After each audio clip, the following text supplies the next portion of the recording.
Penis. You know, I think saying the word penis at the start of stream is very mature of us, and I think we should grow and be more mature as a party. Right. So Okay, vagina. therefore, pussy. Penis? Yes, you know where you run. Oh, I should just realize I had stream unmuted. I was hearing everyone again. Echo! Echo! Echo! We love an echo. Lego my echo. Lego my Mego. I miss Wow. Mego. Yeah. Let's go. Session. We love Dungeons & Dragons. Oh, this is what we're playing. Yeah. I haven't loved the Right. dragon yet. Balls top twisted this. I thought we were playing Five Nights at Freddy's. I'll close the game. Yeah. I thought we were playing Puzzle Or, Pirates. or. Org.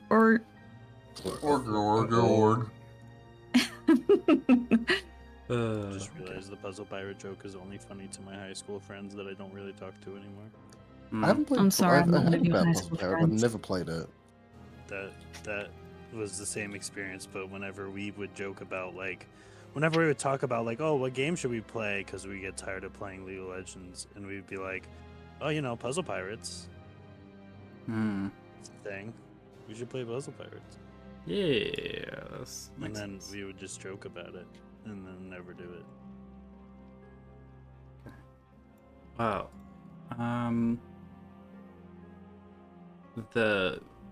I don't really have much to say before a session.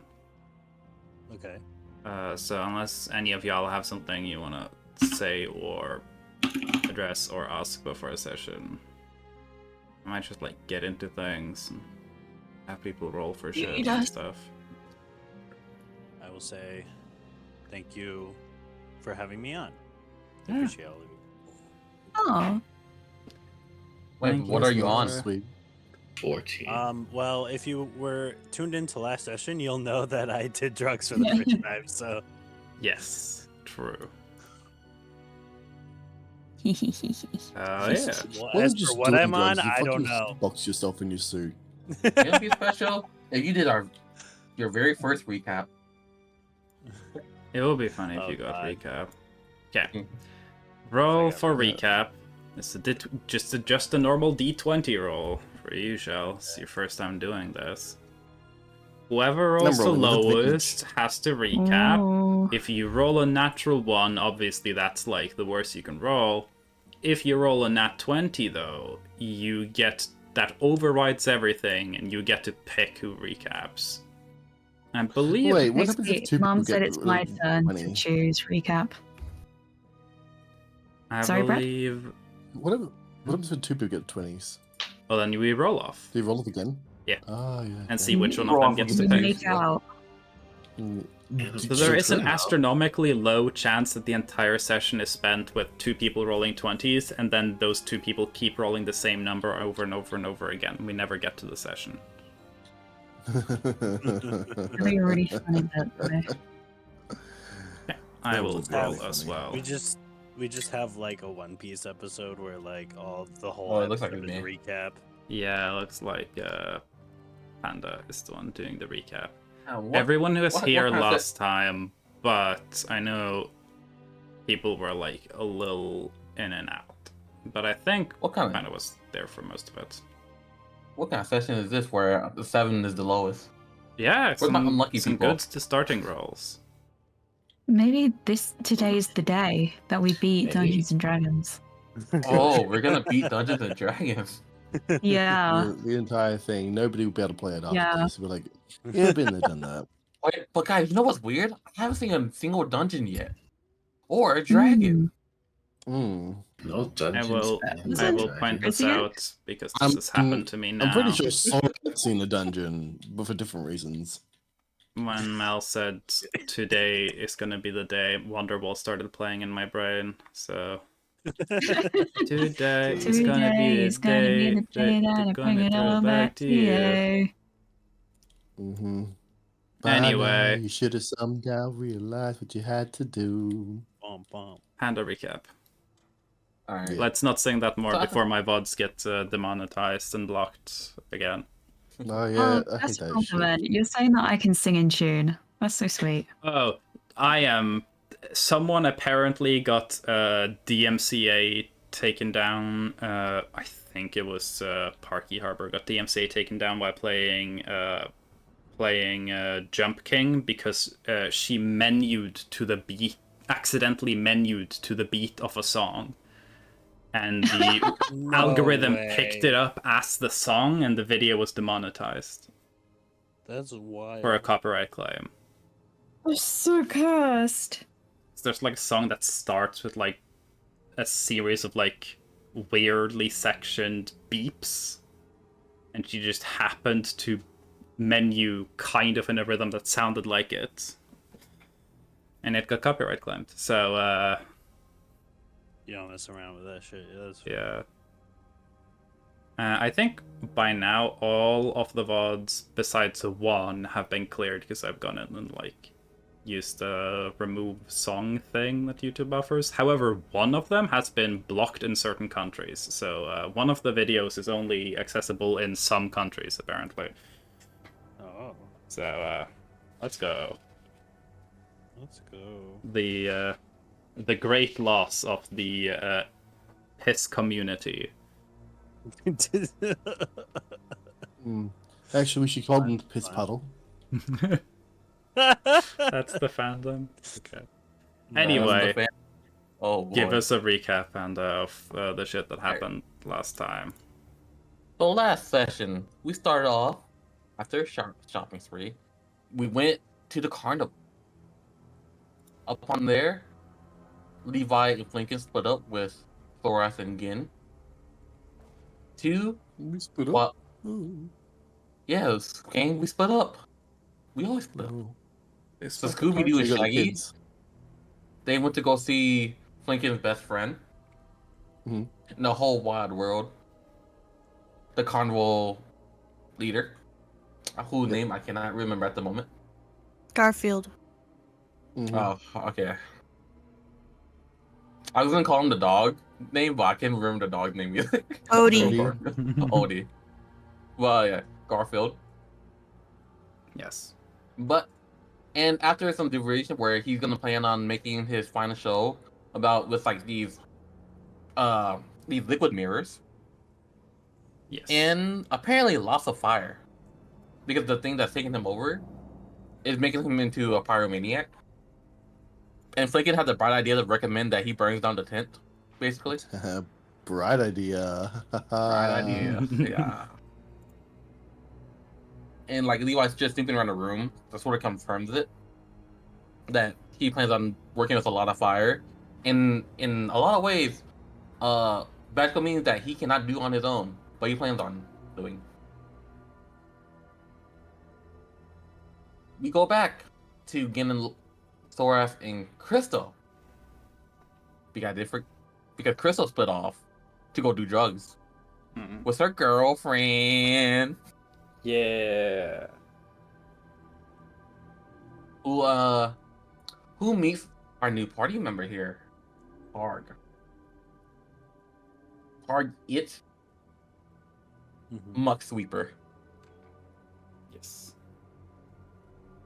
And Target here is a super fanboy who wants to, for some reason, be pissing. Yes. Real. Yes. Target wants to learn He to wants to piss be from part the of the best. piss crew. He wants to be a Seriously, though, part- you piss loud as fuck. Of probably in serious shit. And so he first meets Crystal, our druggie. Yes. Who convinces him to, if he wants to join the crew, he must do drugs. To be fair, but- she didn't say that, but I. No, yeah, thought of course that she didn't if say I it, but it makes it more funny if it Yeah. goes that way.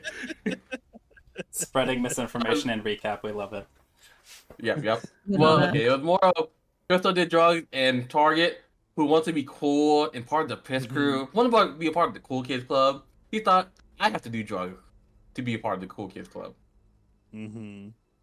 I forgot. Did you have it where his suit he was actually able to breathe it in, or Yeah, Yeah, I had like a so- little tube for my pan flutes. We said that Yeah. like Target's instrument of choice is a pan flute. So how the fuck would he play a pan flute inside of a diving suit? So we said that he had like a tube that he could blow into, and It was not designed for smoking. then you hotboxed your diving suit. Awesome. after that, Targ, he after Crystal had the hot flashes for with her girlfriend, she kicked Targ out to go meet the Gin and Soras. Let's be honest, Crystal. That's how I actually sort of when you sort of kicked them out. So. Crystal saw a chance to get laid, and Yeah, took it. He took it. Yeah. And Tar goes meets Ginosaurus. After getting gazed down by Thoras. Mm-hmm. Gaze down. Mm-hmm. Gaze down, gaze. Thoras down. says, you wanna she thinks he's weird for wanting to join them for some reason. But still takes him along. And we go back to the Belrose Manor. Where we end up with Levi working with Ambrosia. No, not Ambrosia. Emerus. Emerus, yeah. Emerus. Where they work on getting the cipher getting the cipher for the cube.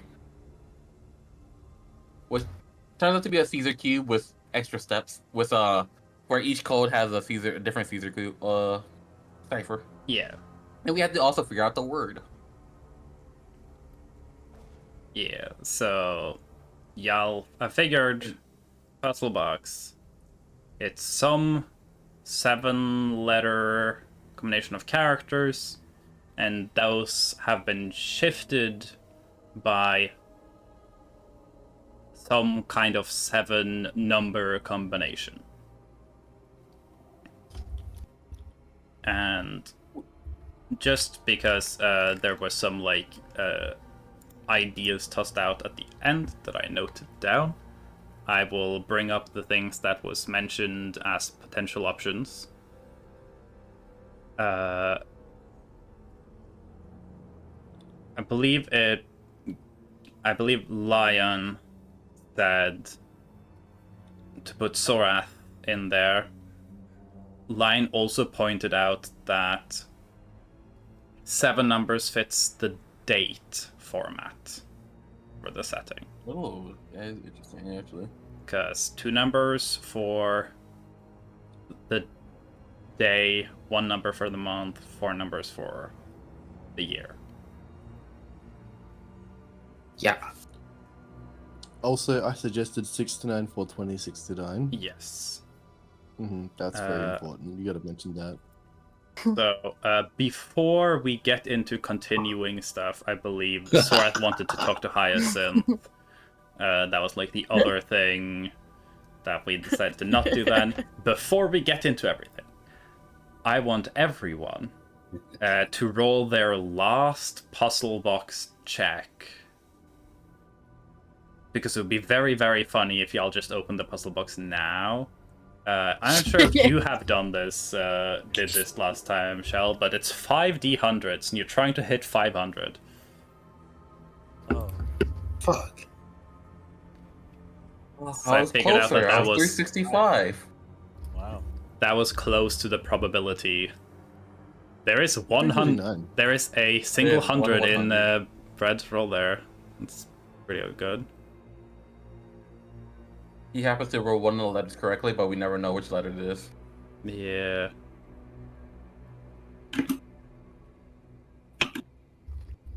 One or no. This is relative to the amount of possible Did I do it wrong? combinations you can put together. I believe with the wait. version of the puzzle y'all are doing. Technically, the in-game one is significantly more fucked.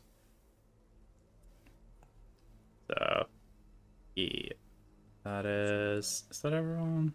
Mel can roll one if they want as well. But yeah. Oh, I'll go. Oh, yeah. Last Give chance. me 1, 2, 3. I 4, guess Jewel 5. has a chance technically if they show up and hop in before. Sorry, I was AFK for a moment, but congrats on the 100, Brett. Yeah, Oh, nice. Brad keeps being good at rolling high numbers. Okay. But I it still rolled matters. higher than you overall, but oh well.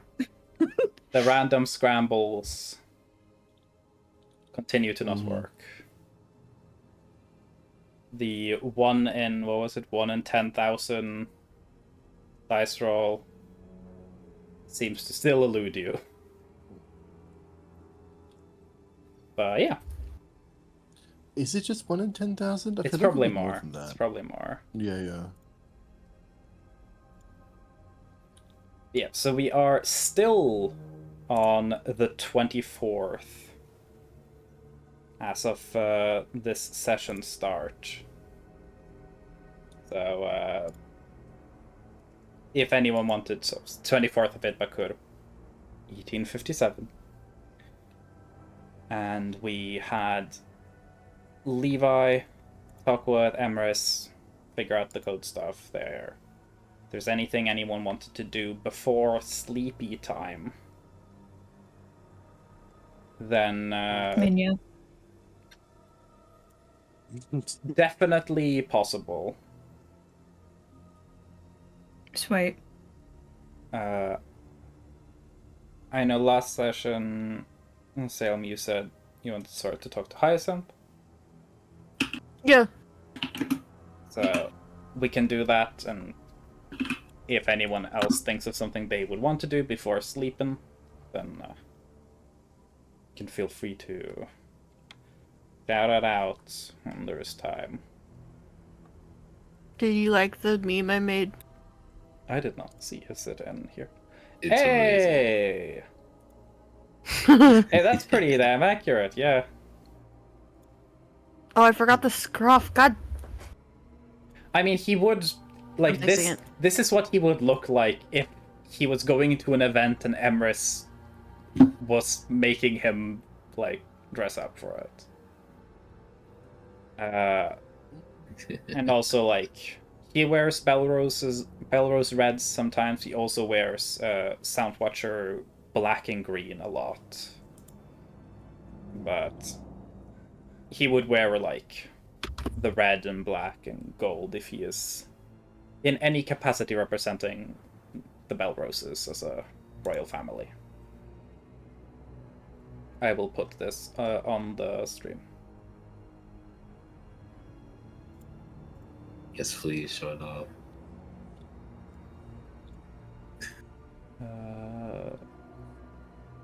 Damn, it got put in the fridge. It's pretty impressive. Wait, I fixed it. Okay, Hold on. I'll grab that one instead then.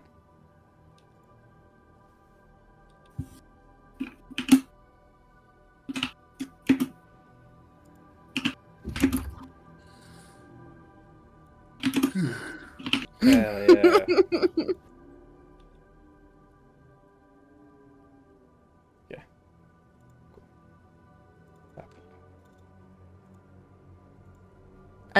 I was looking on Pinterest for silly images. Oh, and then I found that one. I was like, oh my god. This can vibe up in. I was like, oh, what? I Did you already say have image piston? Files here. What are they? And I Just found realized that one. I just realized Oh, that so I remember fast. that one of these is Jajarosen. I still have that on my OBS. It's just on all my. Why? I just Looks never like removed it. This is the highest one. I can switch this one to this. Or Sir Palo. Sorry. Begone Jajarosen.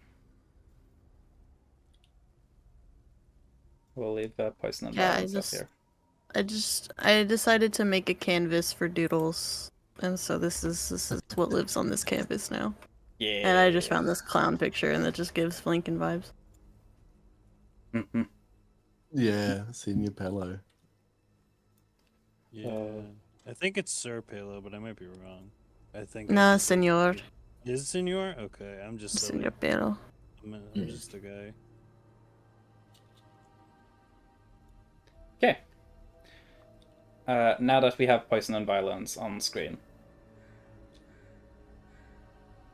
Oh, oh, oh. what Oh. did like Hyacinth is easily available. She Yeah. doesn't tend to be very busy with other stuff here besides her own research, of course. And yeah, we'll probably find Okay. her in her study. Actually, let me. Oh, okay. I keep forgetting my dice. I'm a great dungeon master. True. You are. Mm. I don't need dice for D&D. Why would I ever? I also found this one. Don't actually, you can use the replacement for it. There's plenty of things. online Hyacinth's that you just do it. in her little office room before her bedroom.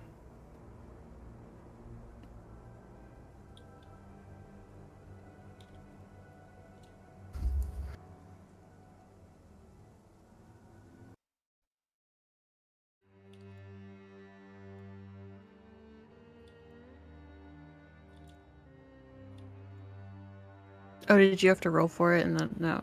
Okay. Yeah, I just wanted to like see if there was a chance she would be somewhere else right now, but I rolled like the most mid thing, so I'm like, yeah, she's just gonna be where she is. Okay. Yeah, I'm just gonna go there. Mm-hmm.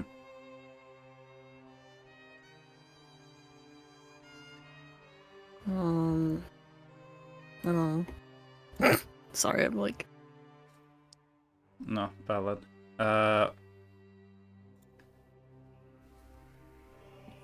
Hyacinth is like, you probably just show up. Don't necessarily need to knock. Sorath can knock if she wants. She will. Yeah. You're immediately there is a little enter.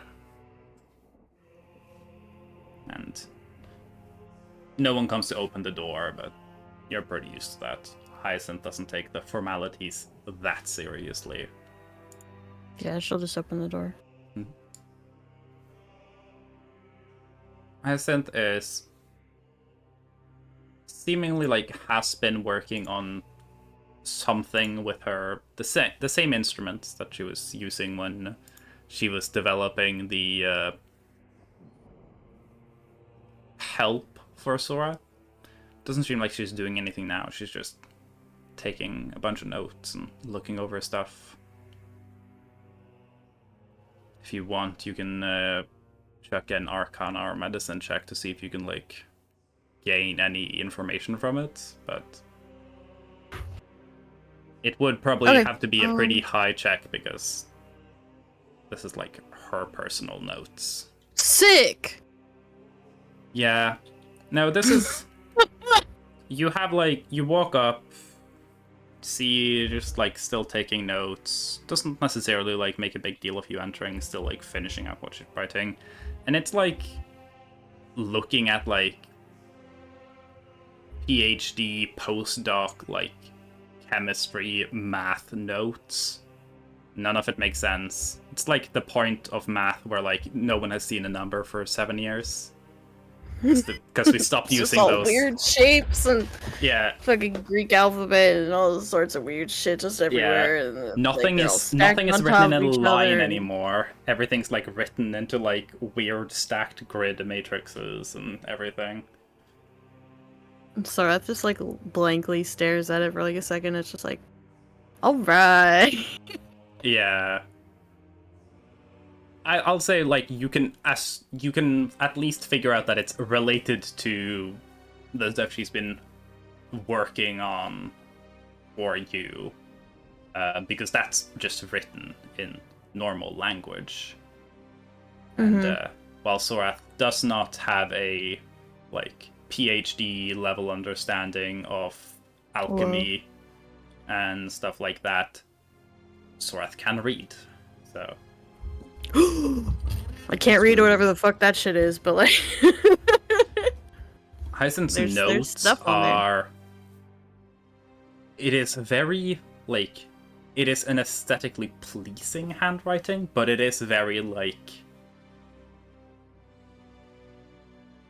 Writing that is not intended to be understood by anyone else. It is kind of like Dr. Chicken Scratch in a way, but it looks nice and swoopy. But it kind of like everything looks like a cursive like L chained into each other with like very slight variations, and you're like, huh.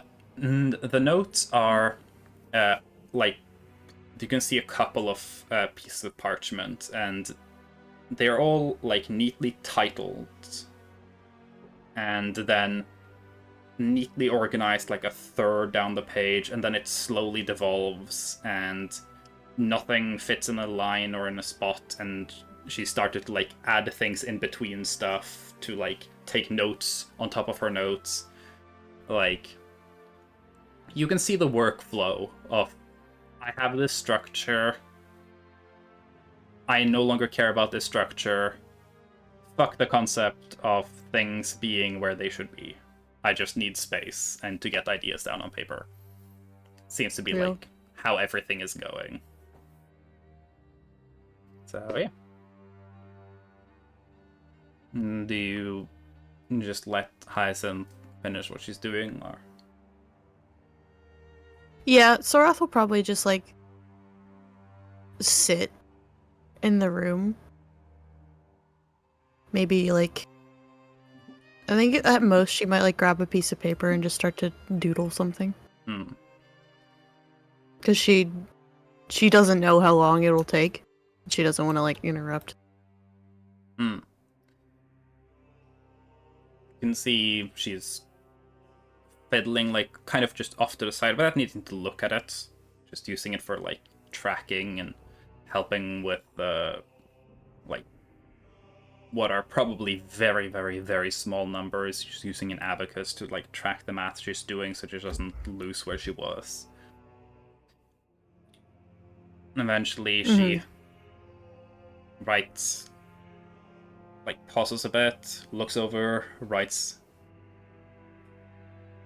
what probably is a number, kind of circles it.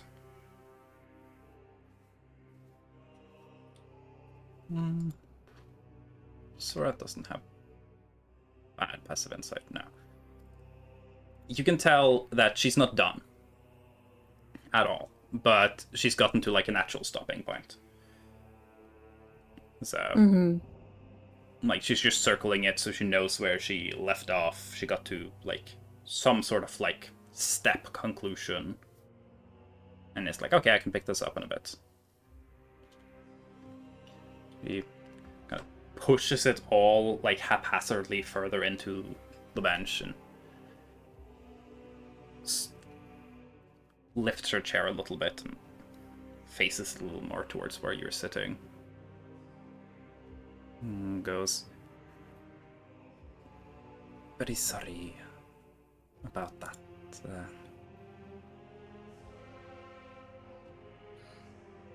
Are you feeling better? Or there's a clear like concern there. Feel free to give me an insight check.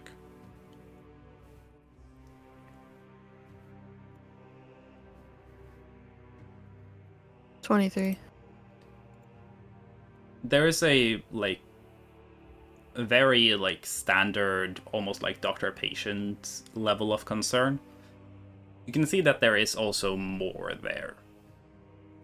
She is she has been thinking about your condition more so than what she would with a research project or just someone she's treating.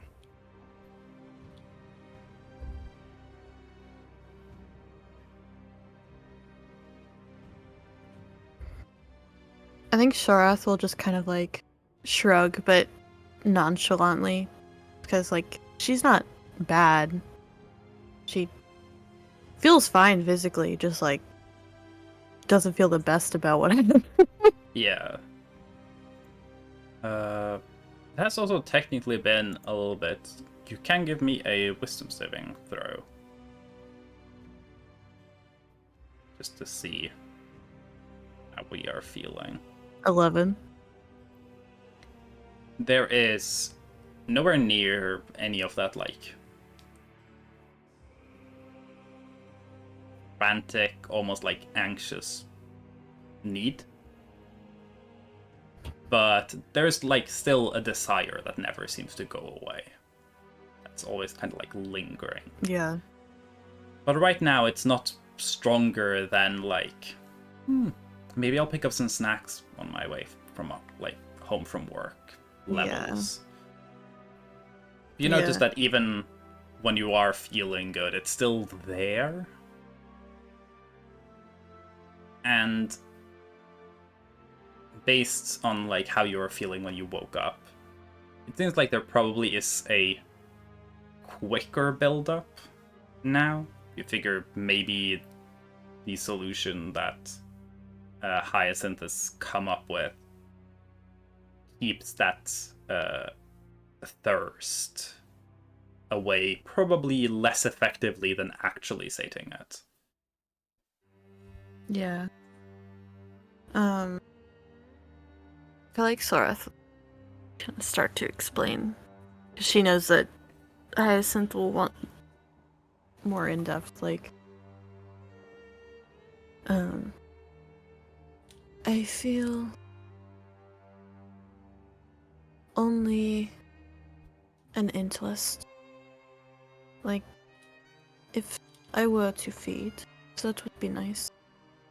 But there is nothing stronger than that right now. And overall, I feel more balanced.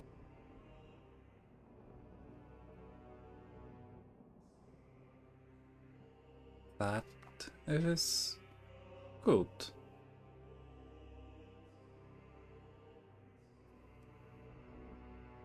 I am happy.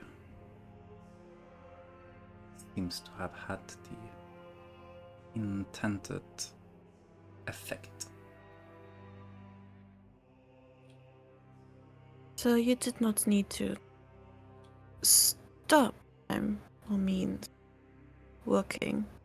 I would be content allowing you to continue finishing what you are working on. I do not wish to intrude. Is not something that I need to do immediately. This is a longer process.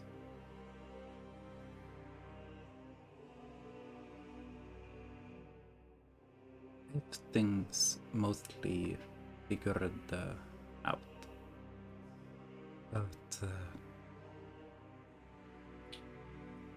the figuring out how to most effectively produce it in a consistent quantity, that'll take a refinement. I see. It will be something that I work over the coming days.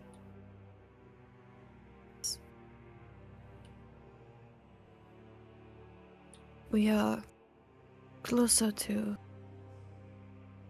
unlock the another part of the keys we will need for bringing down the curse.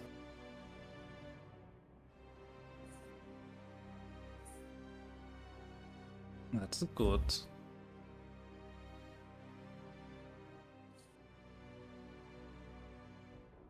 that is part of the reason we are here. And, you know if this is, this be the final gathering of keys? Or, will there be I'm more? not sure. I believe there are only 2, but it is very likely that there is another obstacle. But the 2 keys are the main parts of how to bring down the curse. As far as we know, it is not something that has been discussed or even contemplated for many years.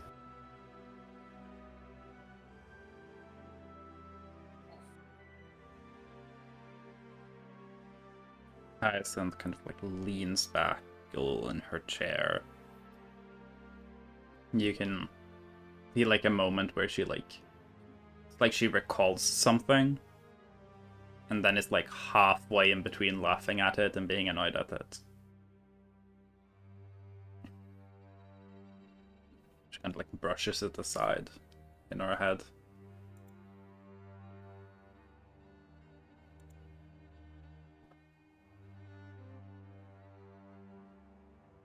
What did you think of? Just an old professor who used to say that time is the enemy of secrets. And I found it both frustrating and stupid, but then I find myself thinking it as well. Who was the professor?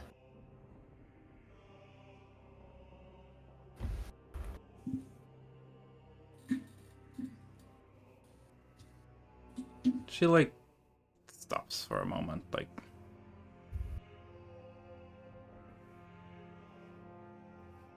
I can see if I can find their name, but I don't remember it off the top of my head. He had a very peculiar style. We usually just referred to him in that fashion.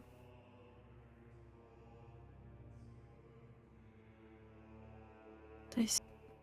Not someone who tutored or worked much with me directly. Just someone I was in the peripheries of. Ah. We have learned and interacted with someone who was a professor when my mother went to see me.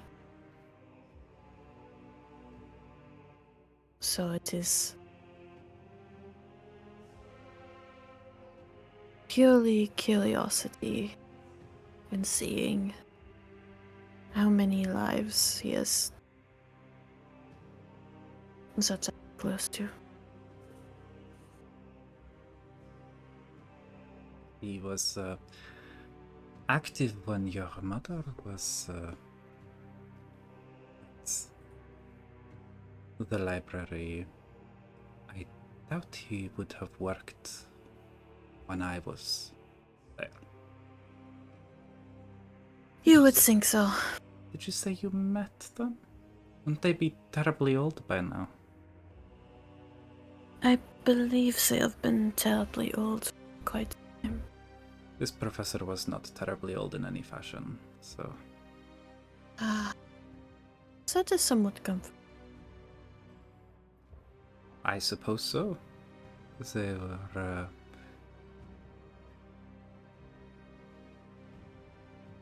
mostly arcane history.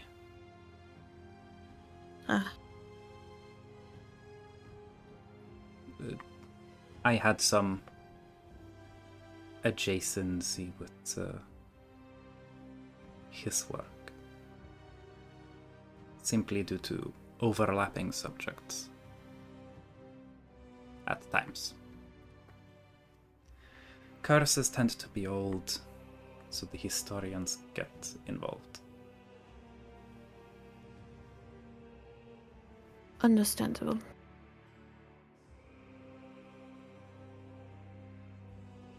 Would you like for me to find the professor's name? I'm sure I have some sort of correspondence with them somewhere. Only when you are not inconvenienced by it. I will note it down if I happen upon it then.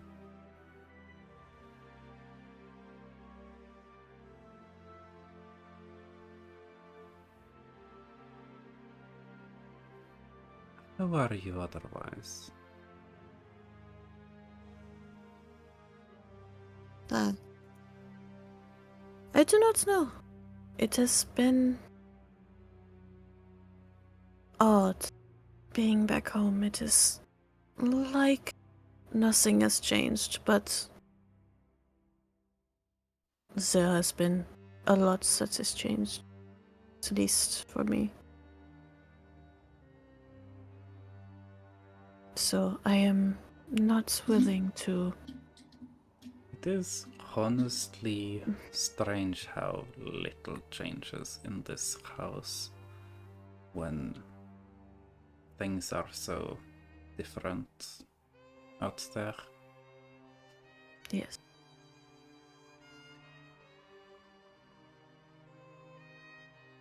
It is like returning to a memory.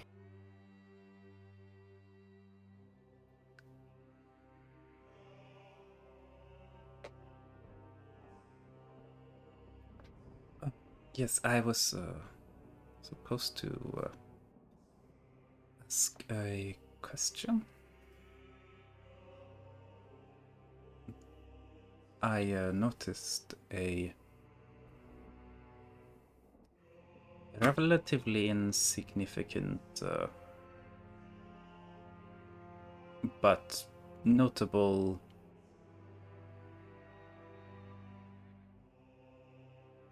potentially at least curse adjacent arcane presence.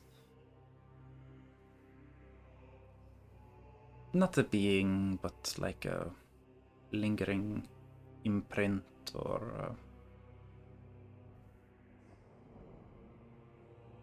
like a scent that has rubbed off on something. On what? I don't know. It just set off my instruments. Has anything new happened today?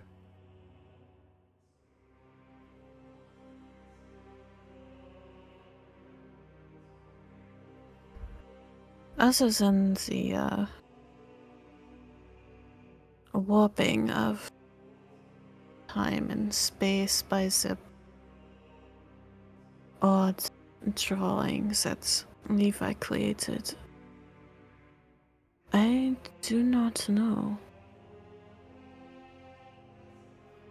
I suppose then be on the lookout.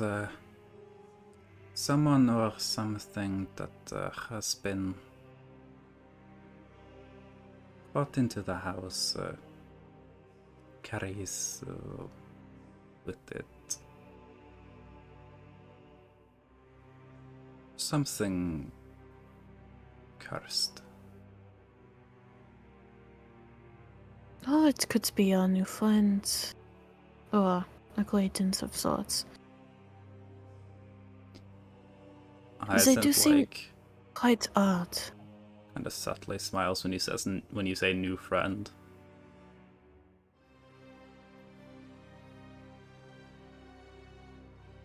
You seem to be making a lot of odd friends lately. This one is. They were looking for us, it seems. And I am not sure Why exactly? They said that they were healing of our journey. So, I suppose they are one for adventure. So, they had a stint in terrorism, it seems. Hudson In kind of just defense- nods. Like, "Oh, okay. In, in defense of animals. So, I've heard could have been worse. worse courses out there, yeah. Certainly. Yes. I do not know if they are aware what exactly they are getting into. To be fair. Were any of you?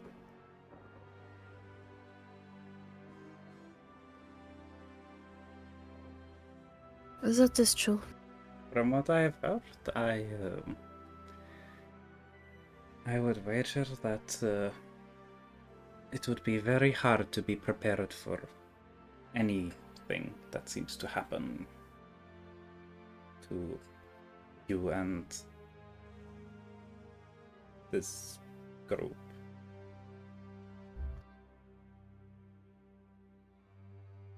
Fair.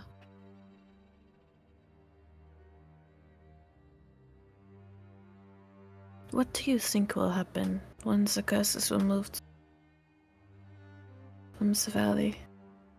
If the curse is removed from the valley entirely, I cannot be certain. I am not no biologist, but ecological collapse probably would be the first. This valley is highly adapted to the curse. The plants have no longer seek sunlight. The herbivorous animals have learned to digest the cursed energy within the plants.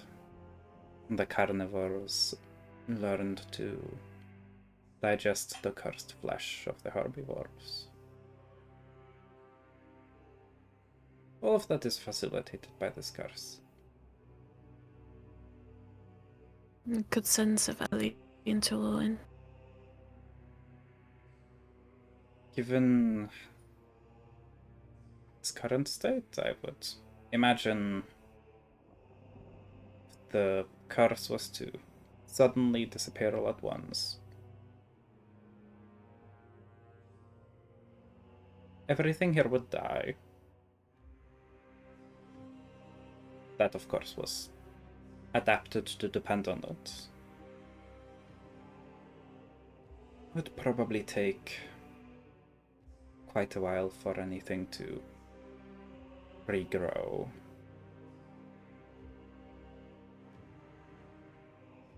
It's a large area without much in terms of other vegetation.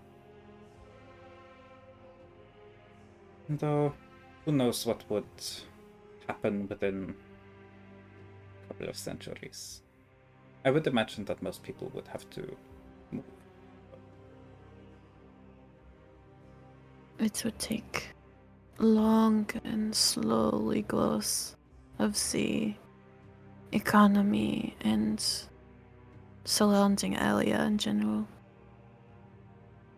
A lot will die. What are the valley's resources beyond what the curse in a way provides? After all.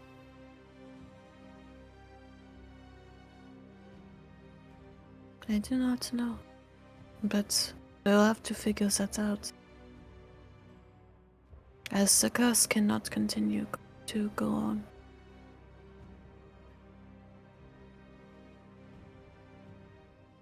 Perhaps. Personally, I would enjoy it if it stuck around in some capacity, but I do not know what is possible or not. I doubt it would disappear entirely, at least from my family. But I do feel that it would disappear everywhere else.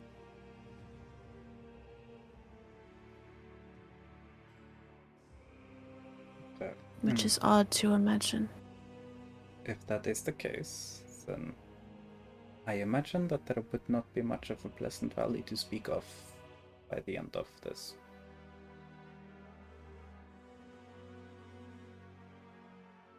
It is difficult, but I do not believe that the curse should continue, even if it is to destroy what my family has brought into the valley. So, by ridding the valley of the curse, I am ridding the valley of what my family brought to it in general, but it is difficult. It is an area with, I don't know the numbers, probably, I would imagine, tens of thousands, maybe if not 100. Decisions on that scale become politics, and it is always difficult and complicated.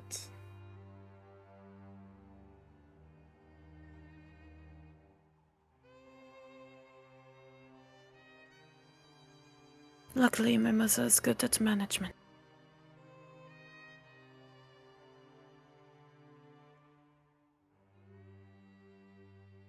True. I suppose she could manage an exodus.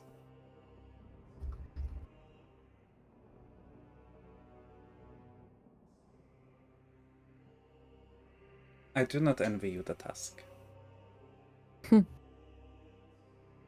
I suppose my connections with Nordal might pay off.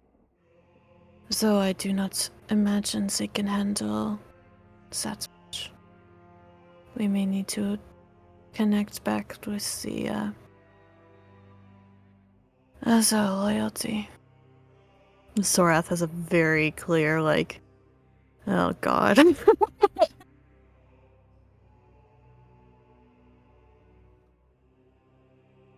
You have found something I envy you even less.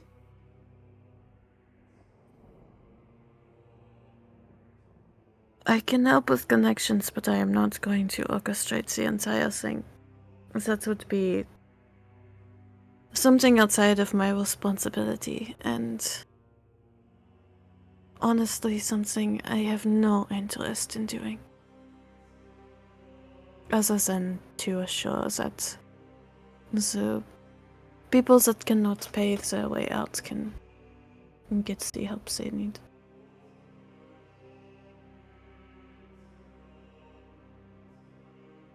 My experience. The people are of the land, not of its rule.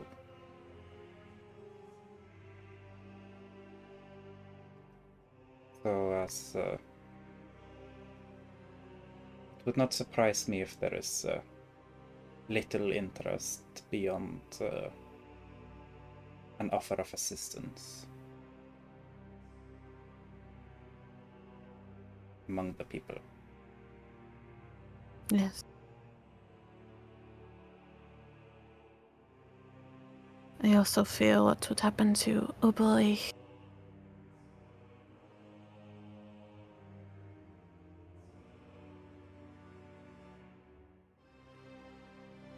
True. But I can worry about that later. Kind of thinks about it for a bit.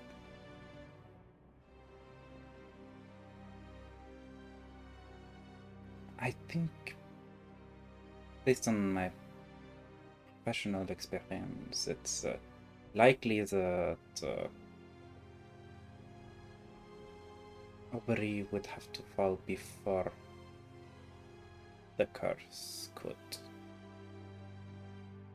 He is the linchpin or point of origin.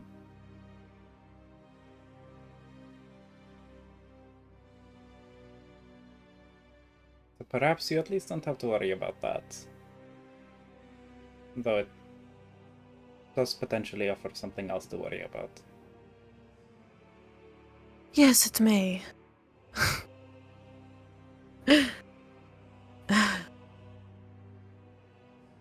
I'm deeply sorry. It seems you find yourself in a situation where it is hard to find ways to find good news. Such is the world of curses.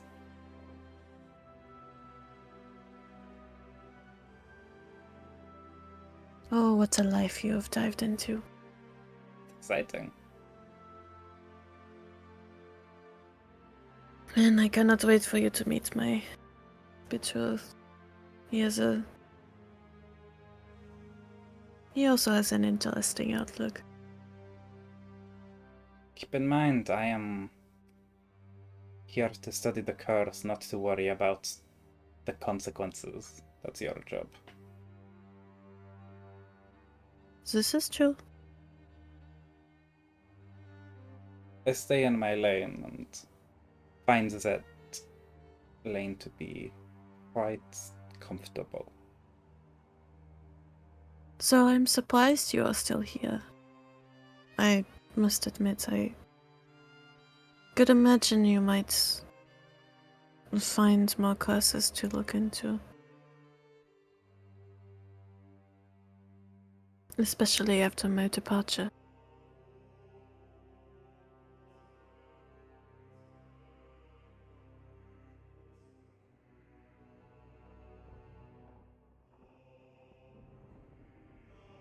As it turns out, Sorath, your family has a lot of resources that they're kind of liberal with. I have been willing to take advantage of that while I have the chance. Good. And for now, there is plenty of subjects to research here. Though, I would not mind a change of scenery. When that becomes possible again, I suppose. Can someone roll the fish for Gunther? Sure, I can roll. What a fish fall under?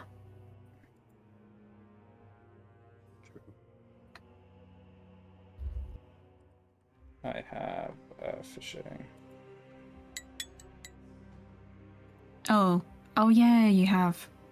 Because I have Gunther's character sheet. Global. Someone told you it's an 11. I did. Nice.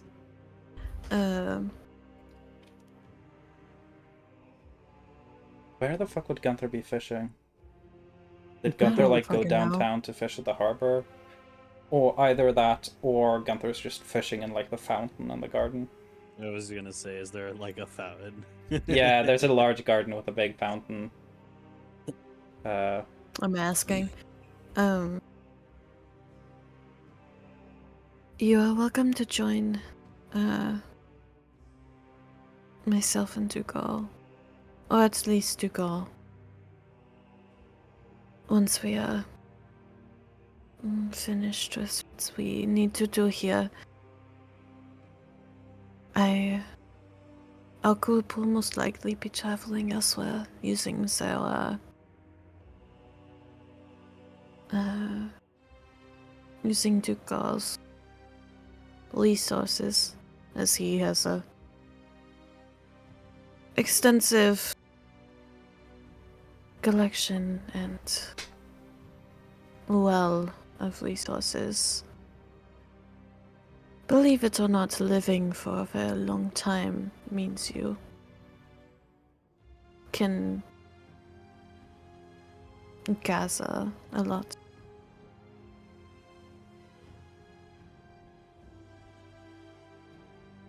I doubt there will be much else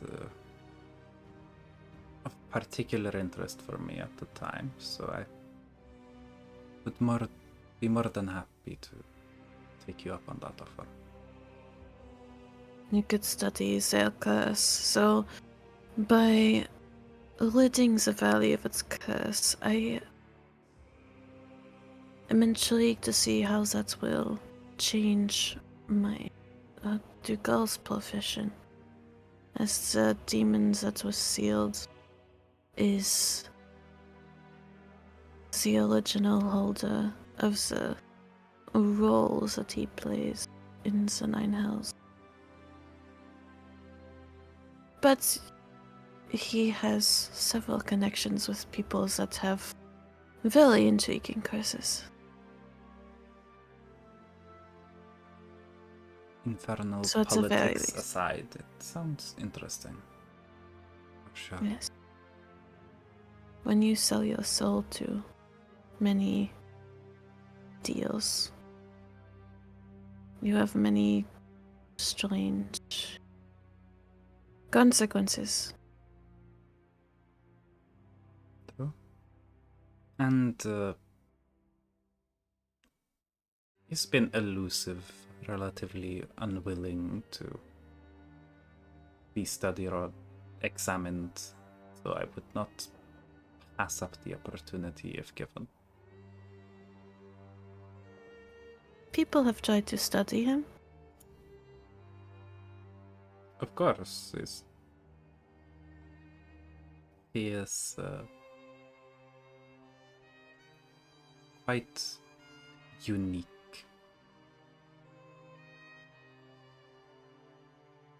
I have written him letters before. I see. None which were answered. There have been others that have taken more direct or invasive measures. I am glad you were not one of them, as I fear those people may have regretted their decisions. It has not proven good for those who have tried. So, it's Also, what's in the fountain? with an 11. Sorry. Water.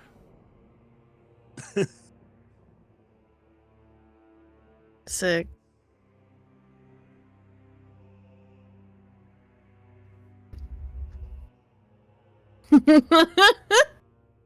Also, rip. Yeah. Zenith ran into battle with no weapon, no armor. At least as a cleric, you As have a magic, cleric. so you're not useless. Run the fuck away. Well, yeah, but assuming you're naked, you don't have a focus, right? Or do you need a focus as a cleric? I don't even know. I never put it there. No, don't you just pray? I mean, you need some sort of focus, but that very much depends on what No. focus you've chosen. Yes, that's Yeah. true. So Really cleric. also maybe there's some spells like you can still cast spells that don't have material components. You only need the focus to represent the material components. Fun fact. Points! Oh my god, people. Points. Yay! Anyways.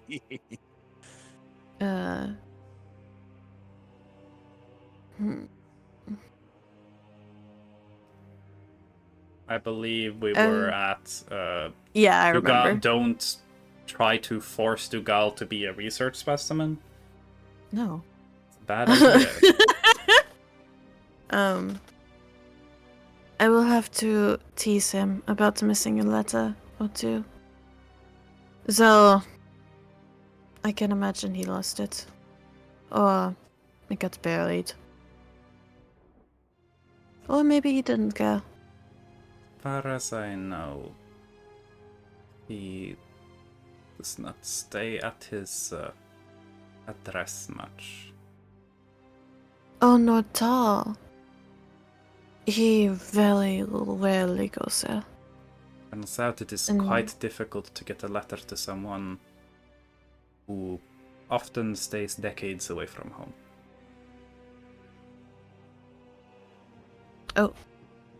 Trans medicalism is when, so someone that follows trans medicalism believes that trans people are not yet, like, completely trans if they don't go through, like, the quote-unquote surgeries. Yeah. Like, if they don't get top and bottom surgery, then they're not seen as real. Like, if a trans woman doesn't get her boobs done and get bottom surgery, then she's not a real trans woman. She's not a woman. This what this that campaign means. has some mature, difficult topics in it occasionally. Be aware. Yes. Yeah. Yes. And then occasionally I make people get bonus and make them come. True. You know, to offset the heavy themes, we also have that. Or Crystal pisses people. True. So, Mm-hmm. Or wants to Power look like come. character. the cum wand. Mhm. That's just a penis. Anyways. Yeah, of course. Not everyone knows what trans medicalism is, and Yeah. a lot of people, upon hearing about it, they're like, the fuck? And I'm like, yeah. It's weird. People are Yeah. weird. People try to Mhm. gatekeep everything. I swear Yeah. to God. Exactly, Pokey. It's the view that Togashi had in Yu Yu Hakusho and then changed over the course until Hunter x Hunter. It's really cool. Yeah. It's a belief that a lot of people know about. Like, they don't consider someone trans or, Mm. like, even non-binary people, they're like, well, if you were born a female, why didn't you get your boobs chopped off because you're non-binary? And I'm like, because I don't Yeah. care. A lot of it, there also it becomes like an economic gating. Oh, you can't afford Yeah. surgery, you're not trans. Yeah, exactly. Classism. Yeah. Yeah. Anyways. Yeah. Um, Anyways, yeah. Fucking love Hunter x Hunter. Anyway. anyways.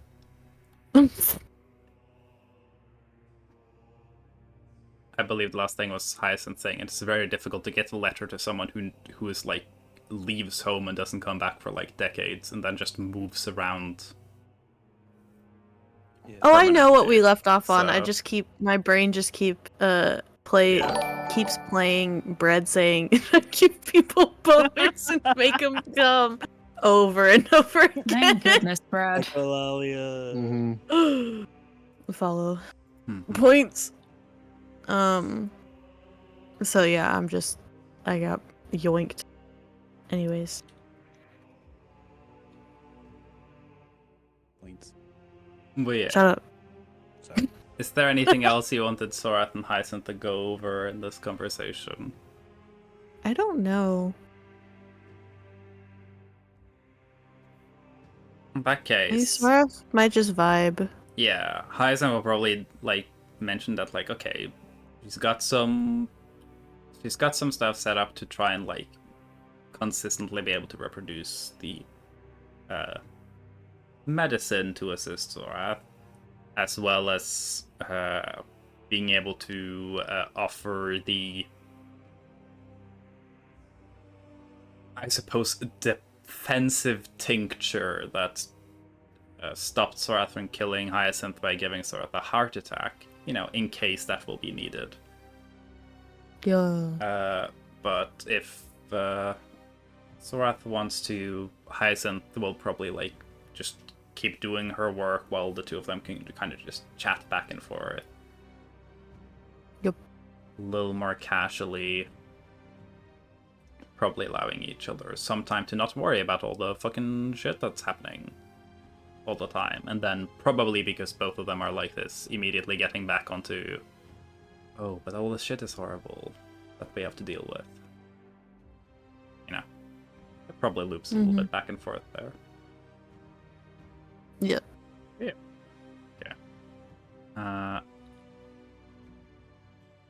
Cool. I'll say if anyone else wants to do something before like nighttime and stuff, can do that. But first, I need to piss real bad. Piss! Piss! Gotta stay on brand. So I'll leave y'all to entertain chat while I do a gamer piss. Also, people feel free to can call it like a 5-10 minute break if we want, because we can have more than one break since our sessions are stupid. So yeah, I'll be back. Y'all just do whatever the fuck y'all want, and yeah. Yeah, before we started doing D&D, we had to sign a contract, just to make sure the legalities of what we're expected to do and what is within our range of what we can do is it makes a lot of sense. So piss breaks are very important to us in the campaign. If you're ever interested in knowing the legalities, if you need to set up your own D&D contract with your fellow players, do send us a DM. We can... No, please don't. I will cry if I get a DM from someone I don't know. Not to block pressure you, you, I probably. like watching D&D to learn it all since I only just got into D&D, so your actions have consequences. You help shape how I learn. Alright, you're welcome. Oh no. You should try to It's piss not on too late to someone. turn back. No. You should convince someone to do drugs with you and then go fuck instead and then let them ditch them and then yeah. I Oh. generally forgot we're streaming. Oh, who the hell is this? Yeah, we I just got a streaming. DM from someone. Oh yeah. Does anyone know Lazy Bamboo Eater? No. No. Block number. Okay, I'll Bot. block them. Probably Yeah, that's not. bot. Sound like someone that would Oh. get hacked. Did someone leak my info? I got another DM. Wait, what? Another one? Thank you. What did the DM say? What kind of scam stuff are people trying now? One of them said, "Hello, I'm a stranger." Another one said,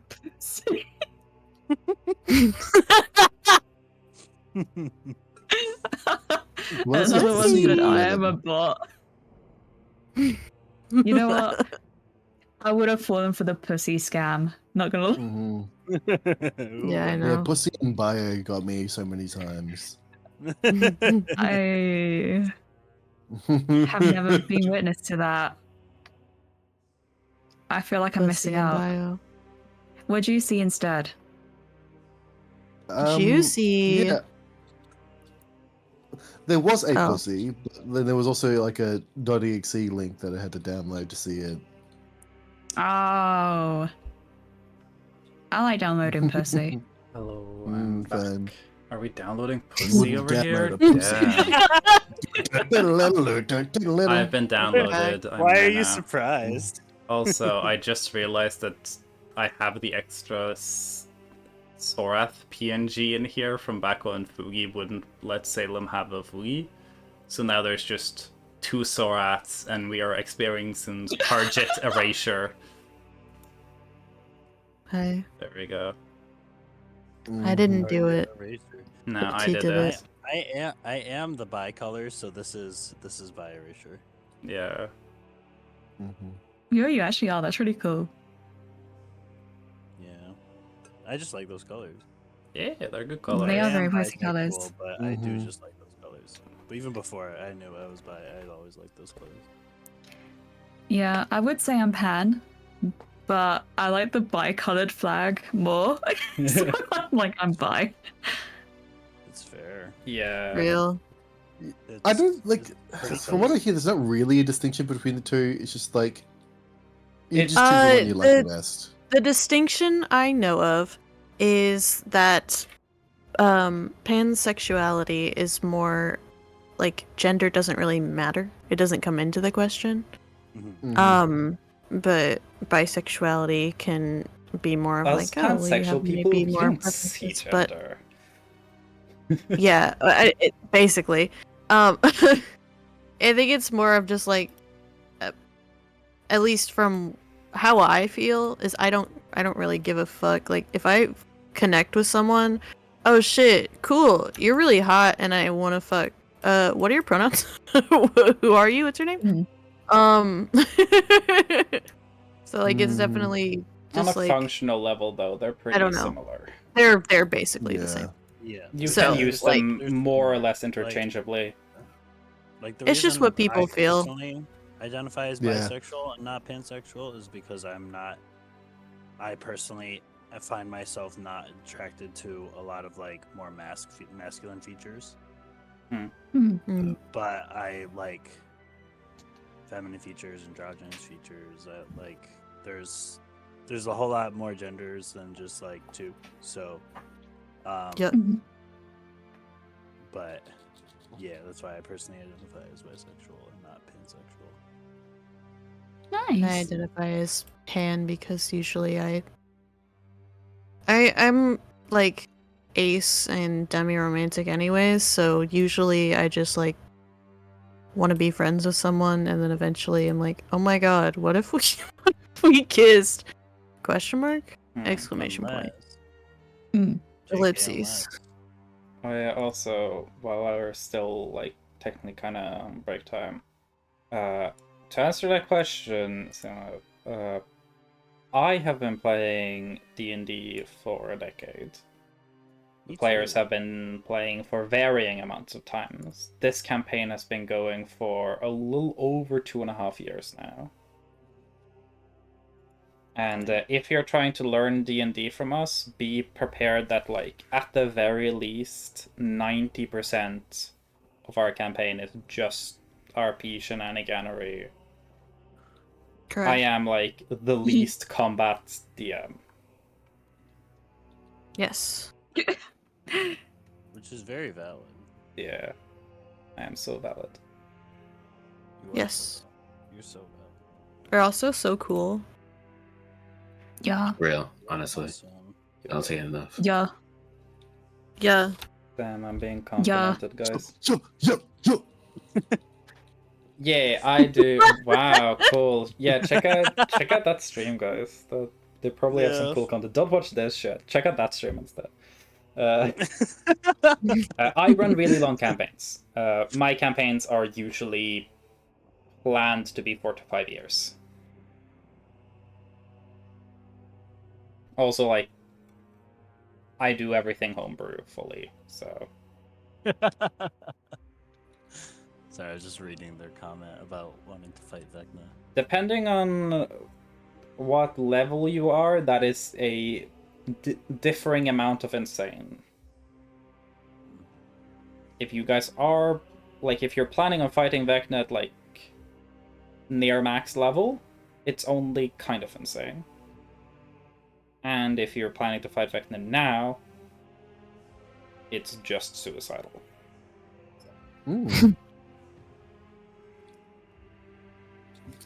Generally, It's just some like Not a real fan. cheese builds type of thing, you know.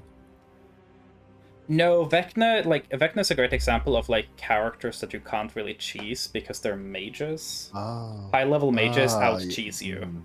Vecna, unironically, has magic that would allow them to do shit like, you know, you exist in another dimension now. Depending on, like, what version, what setting structure you're playing within. Vecna has had moments in lore where he pulls the I cast your mother and father fuck 30 minutes later, causing you never to be born. No. Like, Oh, why did I think of that? Because now I'm thinking about, like, I cast sperm switcheroo, so now it's like a different sperm and egg.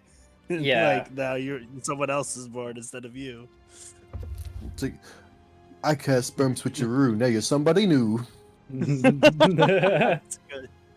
That's good. yeah. Vecna is also difficult to cheese because it's a common thing that Vecna is a very big fan of just tossing counter spells out like they're candy. So Damn. Mm-hmm. okay. Anyway, do we want to play D&D, guys? Maybe. Is that what we're doing today? Yeah. Isn't that wild? Okay. I'll close Papa's freezeria. Okay, okay.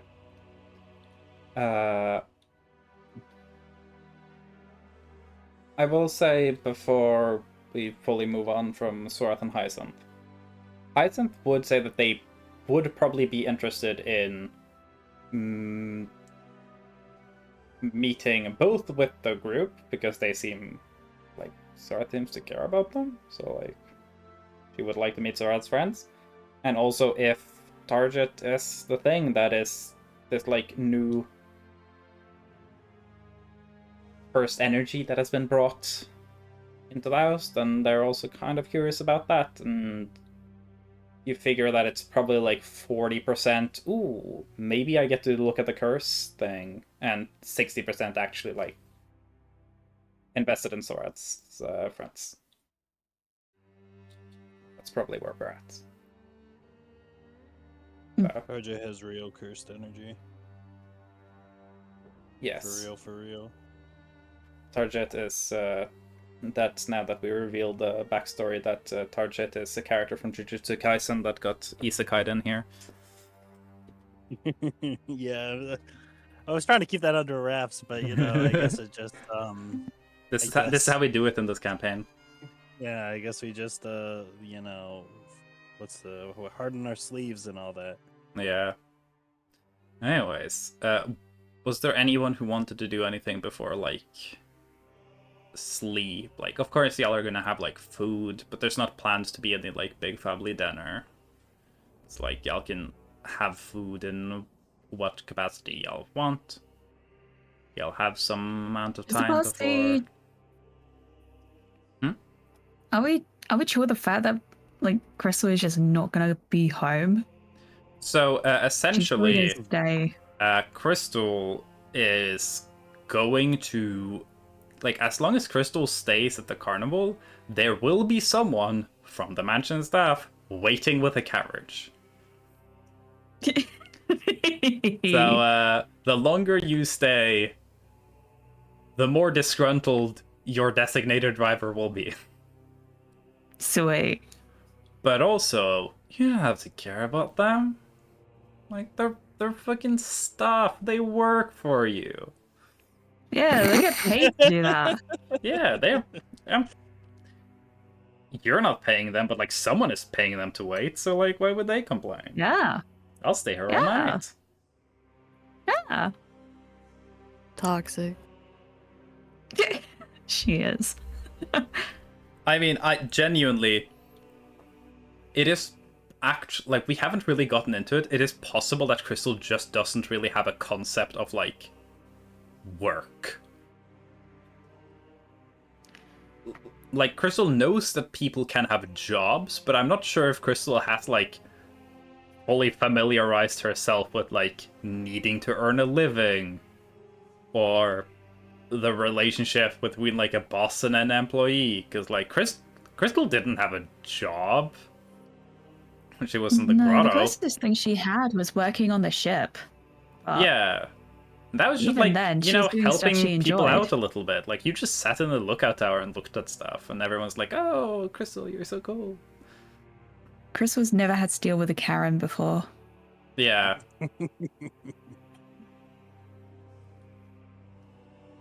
Crystal is like the Nepo baby that's there at like the company retreats and like there for like the weekend seminars and stuff and doesn't do anything in the office. And they're like, work is great. You know, we just like are with people and we socialize and we have nice little drinks and fruit.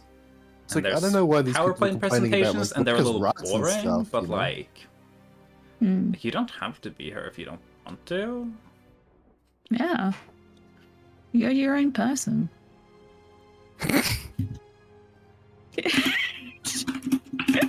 Crystal, confirmed Nipper baby. There we go, True. chat. It's canon. Hmm. hmm I clicked into Discord and I see that Line has changed their nickname once again. It was Win. What is it now? Oh, Finn. Finn. Finn. Finn. When will Line run out of three-letter words that end in in? Not today. But yeah. Anyone who wants to do anything before sleep? I can like you can think of like Sora staying with Hyacinth and talking probably is occupying the same time frame as when Levi is working with Emerus. So for the sake of like ease, we can assume that like by the time Levi comes back with the information that they figured out with Emerus, Thorath also gets it. Everyone but Crystal has this information until Crystal decides to come back home, I guess.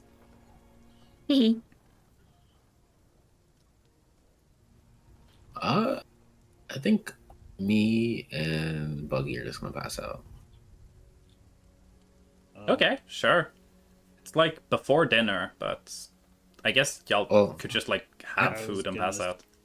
I was Yeah. gonna suggest that Gin and I do poison stuff. True. Mm. We did cover that last session, that Gin is aware that these froggy people, they have like some kind of poison that you're not too familiar with. So there's potential for more poison stuff happening. Do a lot of poison things today. Yeah?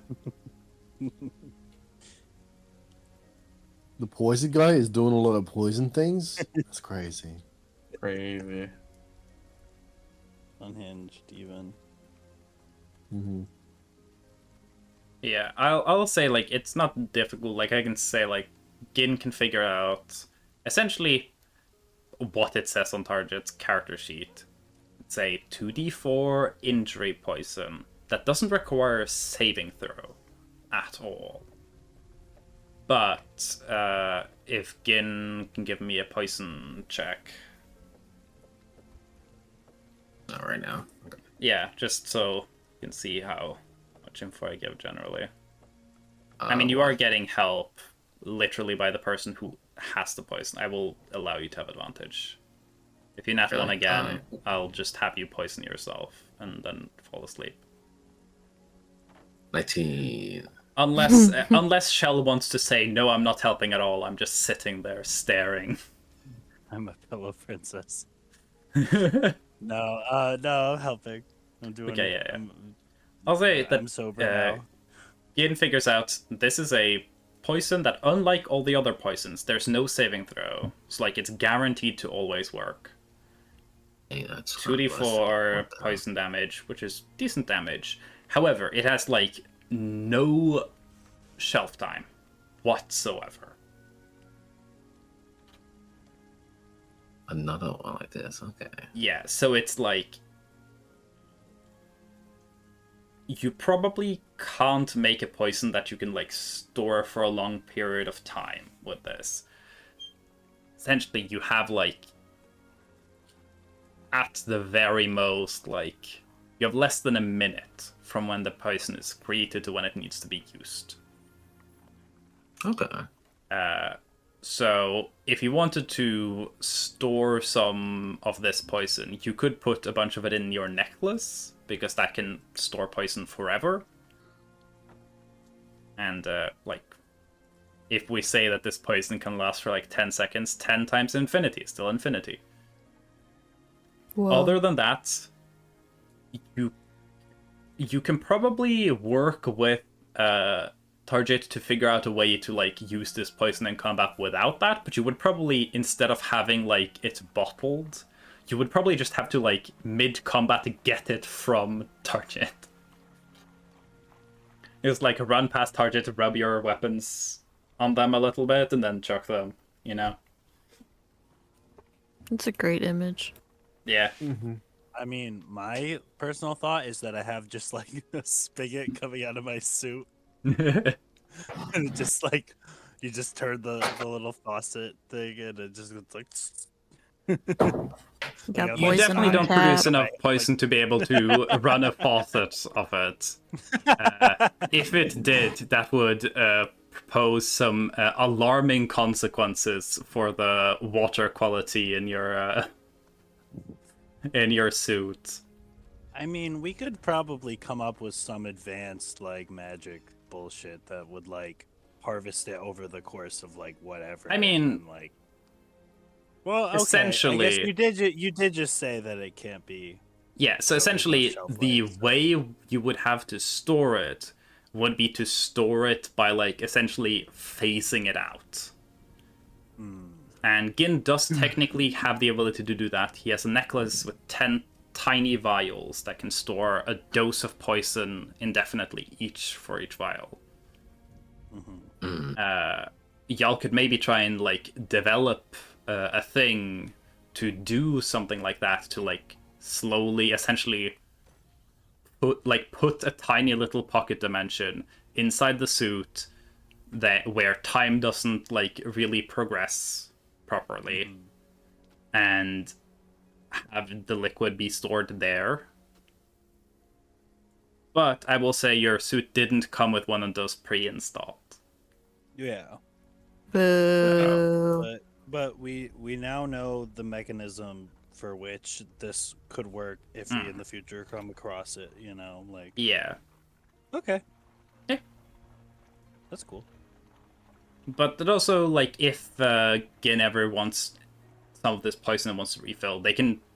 It's very easy for you to, like, fill the necklace slots. Okay. So, those are easy enough to do. Alright. So, yes, we work together to make this poison. And how much would I make? And what would the poison be even called? This would be called grung poison. And the fun thing about this is that this is technically like the snake poison you've been using. It is kind of infinite supply. Yeah. So you can just fill up on this whenever you want, but it has to go in necklace slots. Gotcha. So yeah. It would do 2d4 poison damage, and there would be no save attached to it, which is neat.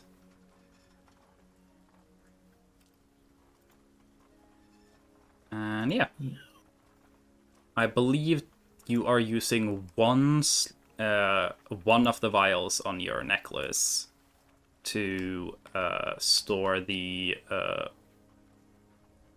super poison. Yep.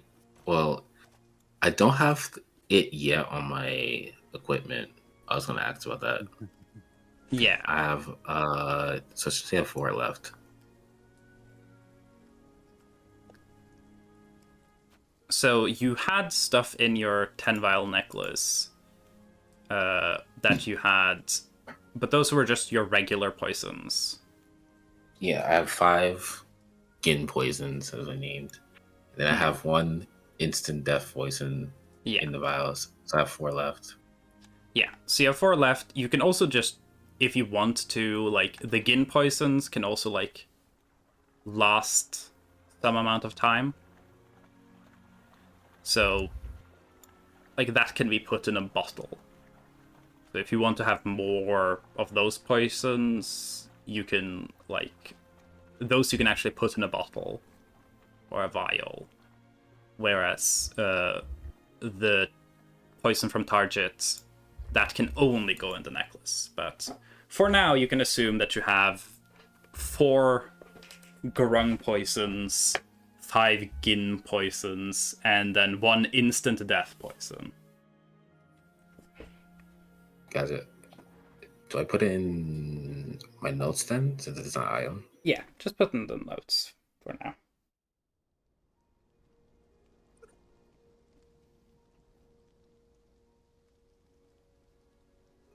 So yeah.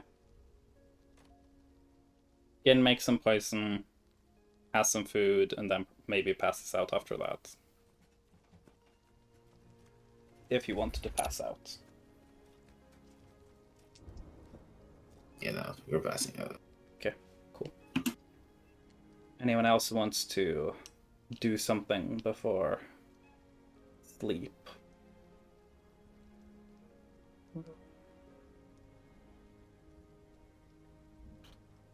Levi, which should be in the library, should research in the time, like the time frame for Okay. Give me a history check with advantage. There are people in the library who will help you. history check. Do You're I technically researching, get to guidance myself? like... Yeah, you can guidance yourself. So you're researching, like, the time periods of Emrys's life, like, before, like, during and before when the box would be made, Yeah. essentially? Okay. Try to look for like after Levi's got, it could be like a date, could be like a word, 7-letter word. He's like searching. What? You find in the history book you find a lot of dates, and there are a lot of words that are 7 letters. But it's like what, like stuff that Immerse would be into, Yeah. during that. There are, I'll say, you find different dates that like might be potentially interesting. He would like, of course, like write it all down like on paper. You find stuff like when like Emrys, of course, you have Emrys's birthday. You have like different events during Emrys's life. You find the date that Emrys realized that she could conduct magic through her blood. You find that that was relatively young. She figured that out around age 11, and then spent a lot of the following years trying to perfect and figure that out. She had a notable period when she was 22, which was when she, similarly to what Sorath did, essentially took up managerial position of Kimper. And there's also one more.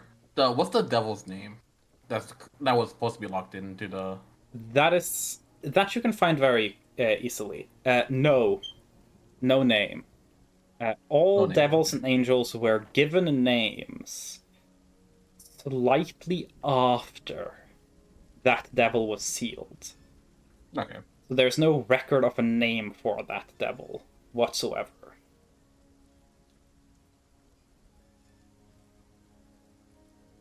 Give me a religion check.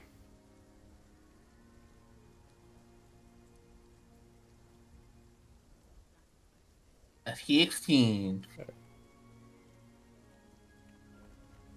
This would be something that Levi would have learned about at the monastery. Because while it isn't religious history of the Church of Gond, it is religious history of the world. And this is very, like, significant. This is, like, one of the more generally, universally significant events. According to the way the story went, the last action that Dabrig, the goddess of death, did before she went back to the halls of death and hasn't been seen since, except by Sorath, when she had a funky drink at a bar once. The last action she did was essentially naming all of the angels and devils, and she did that by essentially lining them up and going, you're named this, you're named this, you're named this. So as far as you can figure, that devil would not have been there to be lined up and named. that devil probably just doesn't have a name at all. And that is how it was back in the day. Neither devils or angels had names, and at the time considered names to be kind of like, that's beneath them. They don't need names. Does he know what day? Like the day, year, month he got sealed? There is, let me see if I can find the exact timeline.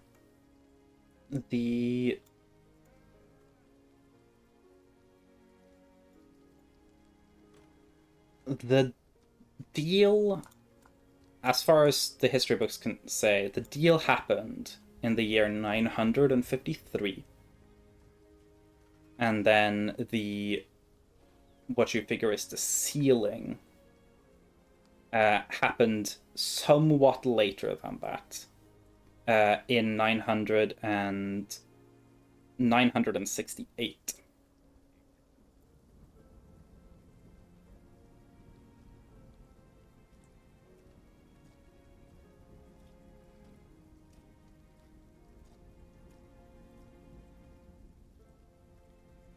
There is no specific date for either of these. From what you can tell, it wasn't known at the time that Aubrey made the deal, or that he sealed a devil. This was secret at the time, but has become not common knowledge, but known knowledge since.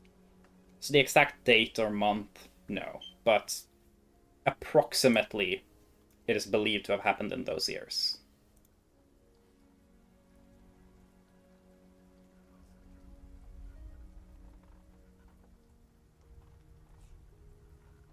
Dead. I miss Mel. No. Not Mel. Who died? Wait, Panda.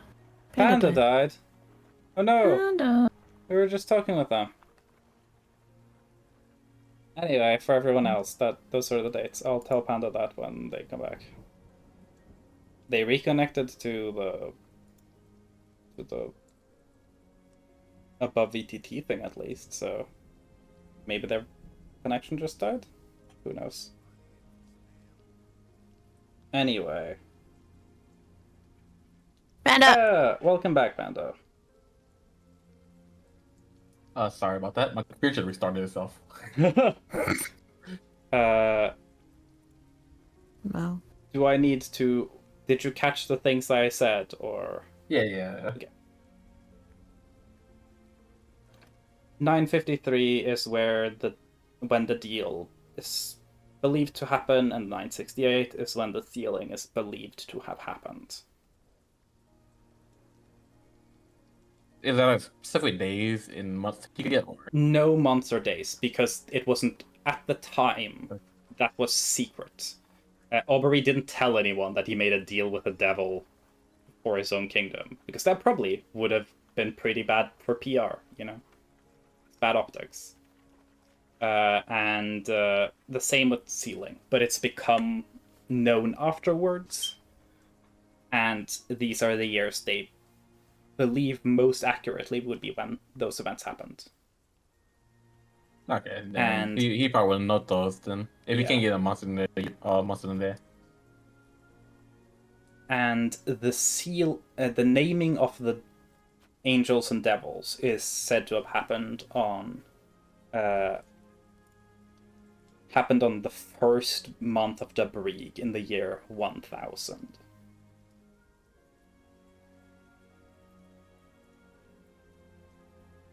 That would be 1000. So those are some historical dates there. And then, yeah, there are important periods of Emrys's life, but before making the box, the main moments seem to be, of course, Emrys's birth. It could just be her birthday, Safe password choice always. Yeah, safe. Always a safe password. Your birthday. Yeah. And discovering the blood magic at 11. And then being put in charge of Kimper at 22.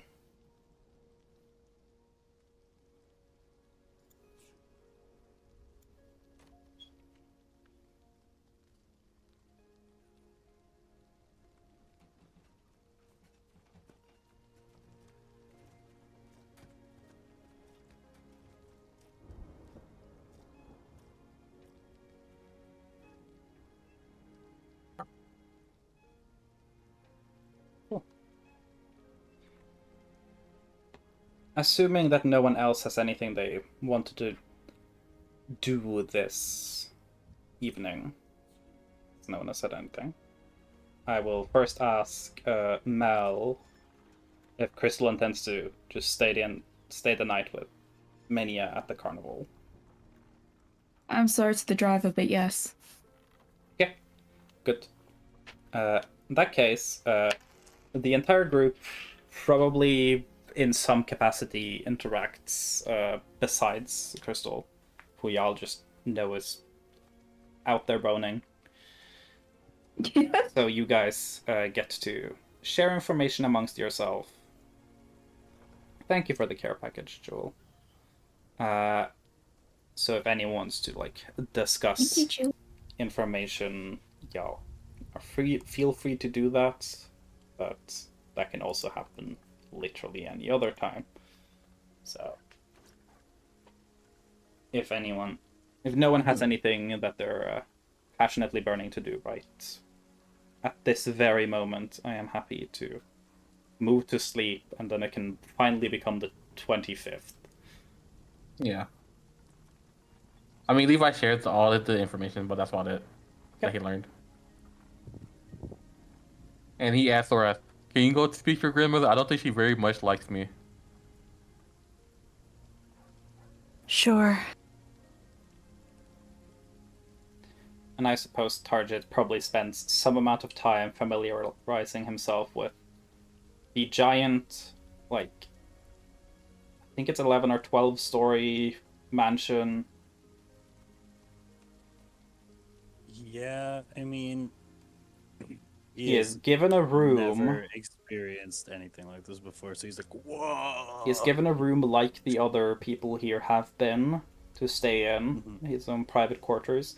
The room is bigger than the house Target grew up in. So, and it seems like it seems like the vibe here is as long as you're with Sorath, you kind of just ask for things and they give it to you. So if you want food, you just say what you want and they get it for you. It's definitely a change of pace for our amphibian terrorist. Yeah. Yeah. Yeah, they're definitely whoa, and they're not taking advantage of it, but just taking it all in, Okay, cool. I will move to roll for dreams because I haven't done that in a bit. Because there hasn't been sleeping in a hot minute. Panda needs to make a choice. Are you... I'll probably just take the fail. Yeah, take the fail. Last time I got a nightmare, so maybe I'll have something more interesting happen. Maybe I'll get double nightmare. That would be interesting. Double nightmare. Nothing interesting happens. Actually, I'll roll for Gunther also. No, nothing interesting happens. The night passes. Holy shit. With definitely dreams of varying forms, but none that are relevant enough to the story that I bother narrating them out. Y'all wake up. It is finally the 25th. It took us a couple of sessions to get here, but hell yeah. New date unlocked. New date unlocked. So, yeah. It is morning. And party is some capacity gathered at some point up to Mel when Crystal would show up. Minia would probably have to like actually go and do some stuff by the time like a little bit into the morning happens, and she'll probably like fight against it, but eventually have to do her job. Yeah, I was thinking Crystal would probably head off as soon as Minya had to go for like rehearsals or training and stuff. In that case, everyone has a nice time waking up in the morning. Crystal probably arrives like an hour or two after people have woken up. Oh, What's Crystal, up? Crystal, how was your trip to the carnival? Stayed later, huh? Hey, yeah, it was really good. Yeah, I Minya sure is flexible. Oh, I mean, I would think so. She's a carnival worker, right? An acrobat, so Yeah. that's... Yeah.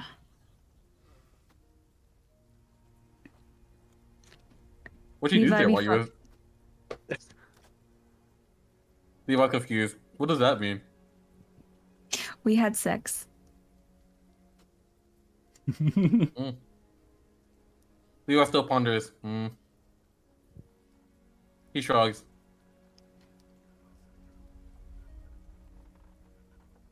Lovely. Cool. Levi's just like, still don't know what that means, but apparently people around in this party does that for some reason. Yeah. I can explain it to you, but I cannot explain it while you're streaming on Twitch. Stares at the camera. I think you say we had sex, and Tarja goes, "Oh, that makes sense." That's why. Oh, okay. I feel silly now. It's you. It's the what's Target? Is it? Target. Yeah. Oh my god, Crystal remembers Yes, their yes. name. I see you found. I see you found the parties. That is good. I'm just surprised Yeah. Crystal asked for their name. Yeah, it's not. Usually, it's me who forgets. Wait, Crystal, did you make good. Did you try to initiate this guy by making him do drugs? But he. No. I've done many drugs all the time. Huh? Well, you told us that you never done drugs before. No. I kind of I kick under the table. I kick you. I kick Levi with my tiny legs. Levi probably doesn't really feel it. It's just like, yeah, you told us you didn't do drugs at all. Sashi, did you lie to me? Target turns a very slightly different shade of pink. Yeah, definitely. Slightly warmer tone Wow. of pink. Well, cool. yes, I kind of thought very foolishly that if I didn't do drugs, you wouldn't let me meet the others. I imagine that Target blushing is like those like night lights for children that are shaped like animals. Oh yeah, I like You just those. glow slightly.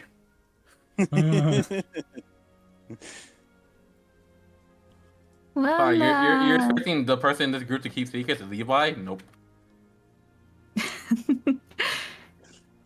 I mean, I can understand why you would think that. But Taji, you're so much more than like.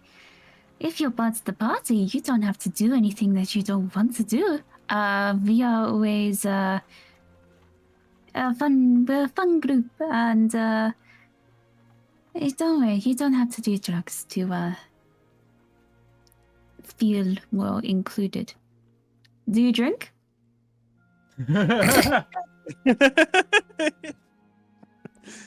Oh yeah, I do drink actually. Can Crystal like Insight check if check? there's a lie or anything in that. Yeah. Give us an insight check, yeah. Yeah. Okay. I'll get Crystal's that up. pretty good at insight, so... Natural 1 when you say that. 15. I feel like 15 would six. be enough to be able to ascertain the truth here. Unless Target Yeah. is attempting deliberately to lie. No, they're telling the truth. Okay, Target has had alcohol before. Okay.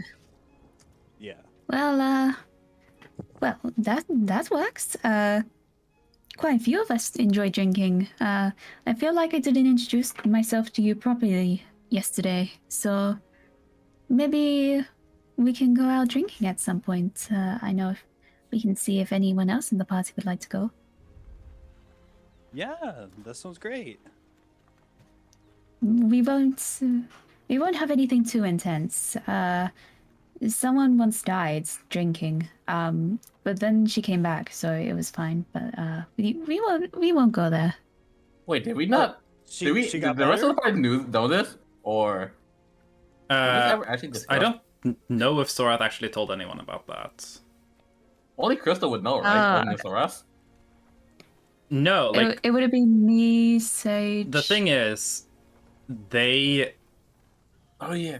It happened very quickly. That was when... Yeah. So Sorath experienced that time moves different in the halls of death. So Sorath was only gone for a couple of seconds.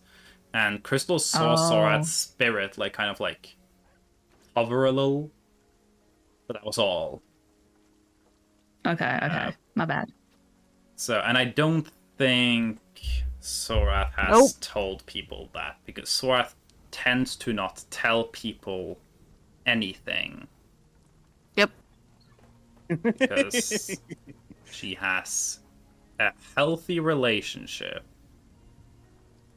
to the idea of relationships in general. Yep. All right.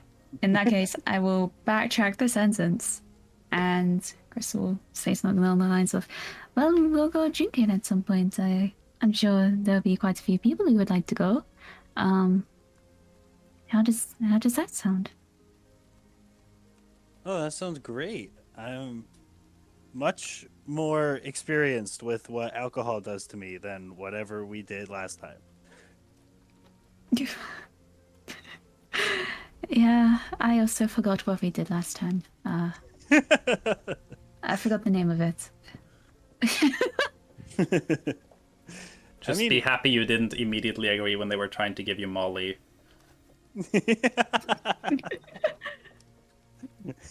That would have been some kind of introduction. Yeah, I didn't feel like tasting colors. Yeah. So Taste are the rainbow. Are you venturing with us now in that case, if you are here? I would like to. I believe I am. I hope I am. I don't know. Is there an exam I have to pass? Should we tell them while we're here? What? I imagine here there might be a little bit of, like, a moment catching Harjit up on what y'all are doing and stuff y'all have done. Probably while still keeping some of the information from Target, because y'all wouldn't want it to be spoken about too much in the mansion.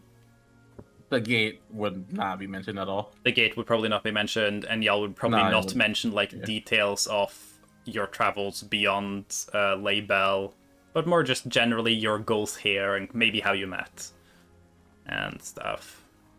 So, Target learns that they met in Ortus Halls, that they've traveled up here, and with the help of Dougal, who Target would know again. I think that came up last session. Target like recognizes Duke Dougal of Nortal as essentially this world's like equivalent to a Jack the Ripper type's like mythical serial killer. He's kind of like a boogeyman in a sense. Thorath is engaged to them. Oh. So he helped the group get here because they saw it from here, and also this place has gone to shit, and they want to help. So. Yeah. And then That's definitely not the only reason.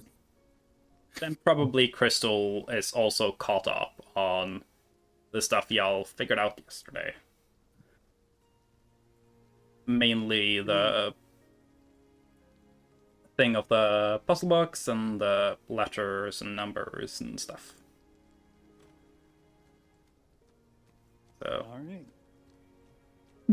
Okay, assume that people know what people know. Y'all are on somewhat more even footing now. It's up to y'all to do whatever you want with the day.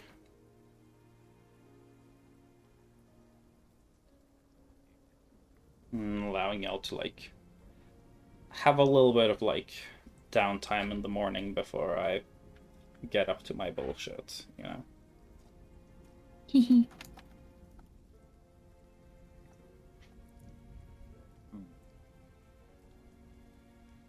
So, is there anyone who wants to do anything, or have anything happen, or interact with anyone in any capacity? Or should I just progress onwards? And do my things? I think... Yeah, I don't think Crystal would have anything to kind of catch up with. She's got the munchies. She'll be eating. I do have something, but obviously as I'm new here, it's not... What is it? It's not... No, I'm just saying that it's not, interacting with the character, because I don't know any of the characters yet. But, it would... I think... And I don't even know if there would be time for this, but I think Target would be interested in, the flora of this place. Or fauna... The plants. Yeah, I've tried to be flora. fancy, and So... It didn't sound like a word when I said it, and I was like, Yeah, flora is plants, fauna is animals. Yeah, I knew that. I did know that fauna was animals, but I jumped between the words because I was like, wait, that doesn't sound like a word. I can say confused that give me a nature check. This can probably be stuff that you've learned through your bit of time in Pleasant Valley already. As we covered last time, Target did kind of just end up out in the middle of the woods and had to spend some time getting to a town because they didn't have the privilege of having someone who knew the cheat codes to get in normally. Okay. And then nature check. Yeah.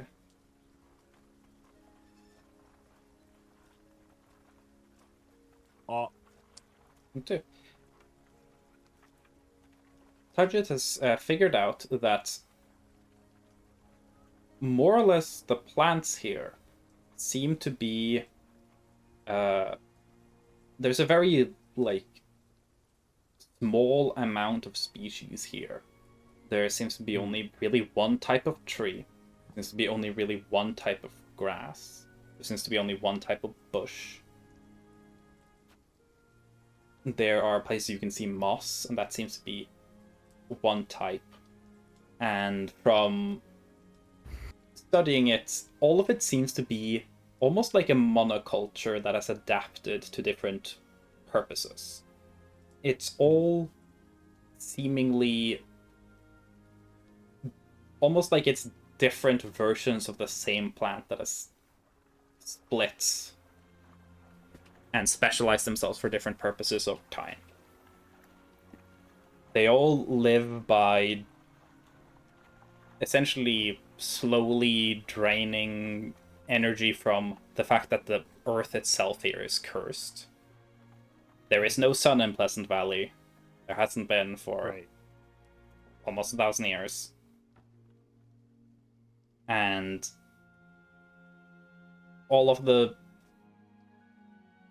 plants here are that limited singular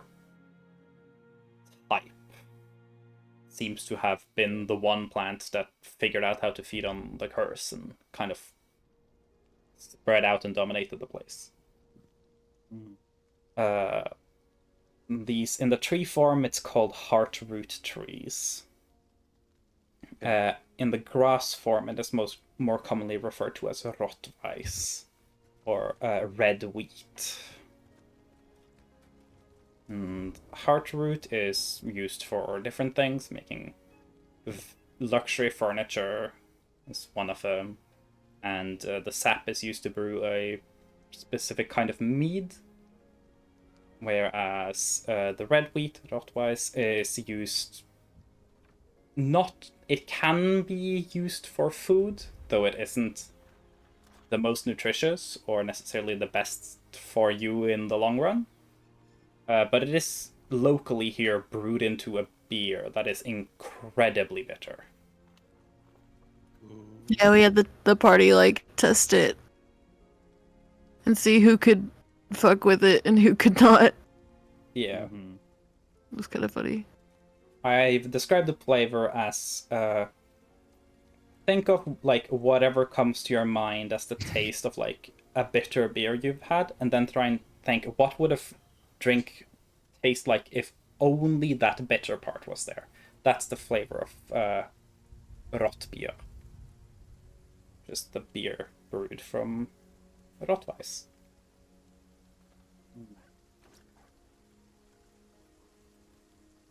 The animals are more diverse, but they've all also adapted to either feed on the plants and somehow digest the curse, or feed on the animals that feed on the plants and then again digest the curse. Everything that's part of the natural cycle here, the curse has taken the place of the sun in where the energy comes from in the ecosystem. I think Target comes back from their little morning excursion, just like wandering the grounds and like inspecting the different plants. And seems a little disappointed. Yeah. There is also, by this mansion, there is a large greenhouse with artificial sunlight inside that where there seems to be a lot of normal plants growing. Which wouldn't be too hard to learn that this is where Swart's father Anselm spends a lot of time. He is not from the valley and is a bit of a botanist. With a 22 nature check, it would not take Target very long to figure out that every plant in this greenhouse is poisonous in some capacity. So he definitely has a specific interest when it comes to plants. So then they still come back disappointed. Yeah. They were specifically looking for like herbalism stuff, like useful plants for like potions and whatnot, and they found the same beer thing they and found poison. everywhere else. Beer and poison. Yeah. So they were like, okay. Oh well, they don't look sad. They're not mad. They're just disappointed. But I'm yeah, not they mad, come plants. back. I'm just disappointed. And all the plants in Pleasant Valley just get a little sadder. And then they go to their room for a timeout.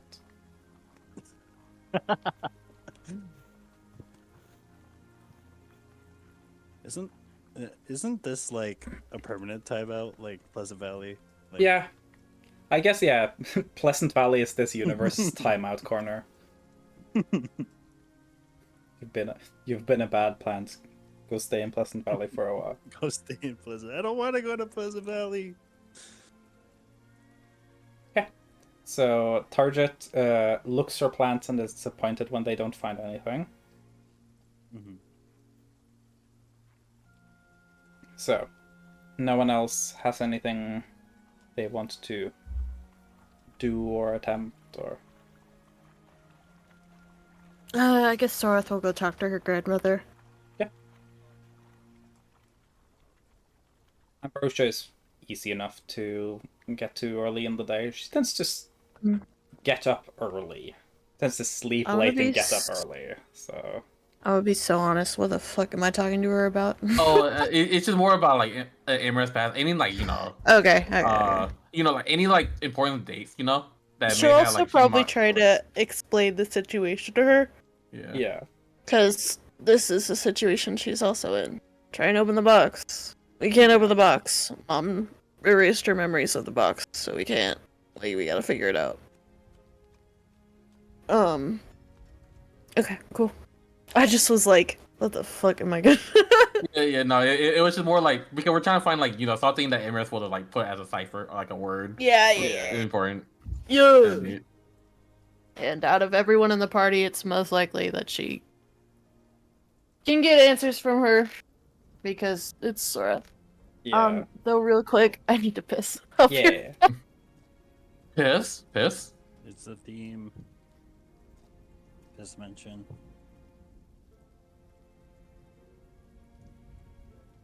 Yeah. That is kind of the party's goal right now. Find what word is important enough to be the pass code, and then find what number is important enough to be the cipher key. So whatever y'all can think of to help figure out those things.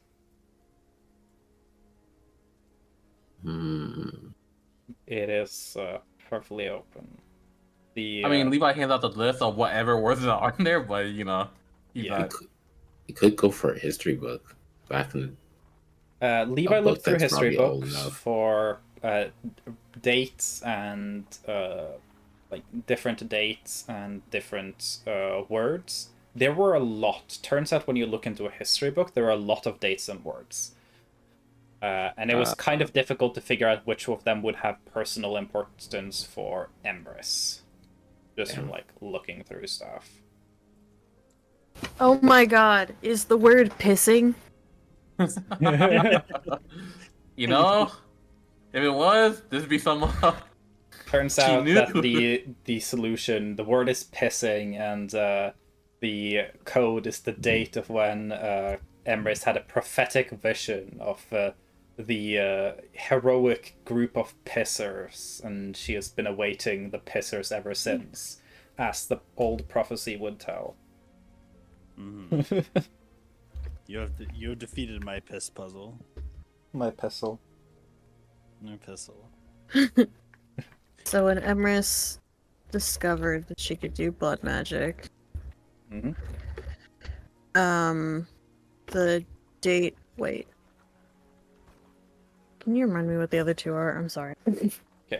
So the three like big ones that like immediately struck out to Levi as like big dates that maybe Emrys would care about that were before the box, at least, was of course Kimper...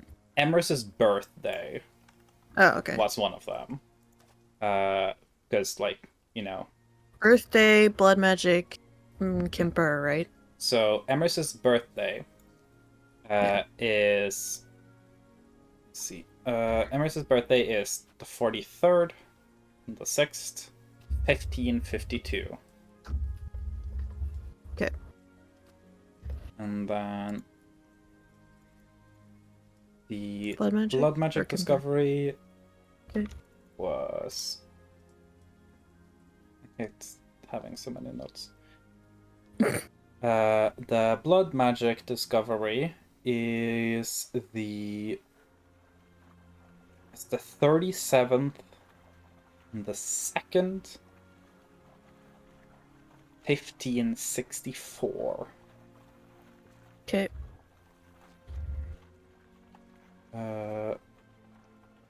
And then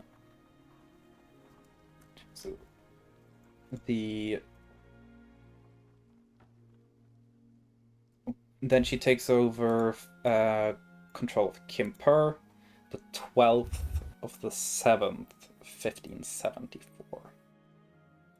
74? Yeah. Okay. Cool, thank you. Sorry.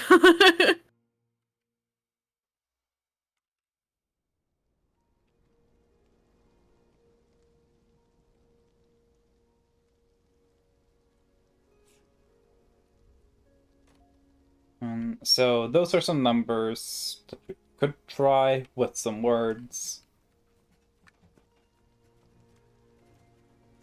If y'all want to do that, or you can talk to Ambrosia first. That's also an option. She'll just go talk to Ambrosia.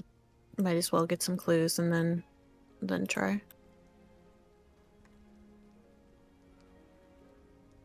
So, talking to Ambrosia, easy enough. Not gonna bother role-playing out the entire conversation. Eventually get into, like, RP of, like, specific bits of it, because Ambrosia would be yapping. Ambrosia would, first of all, ask who this person you've invited into their home is. Because, like, you had guests. Who is this new person? Because Ambrosia has been made aware that Thorchitz is here. Oh.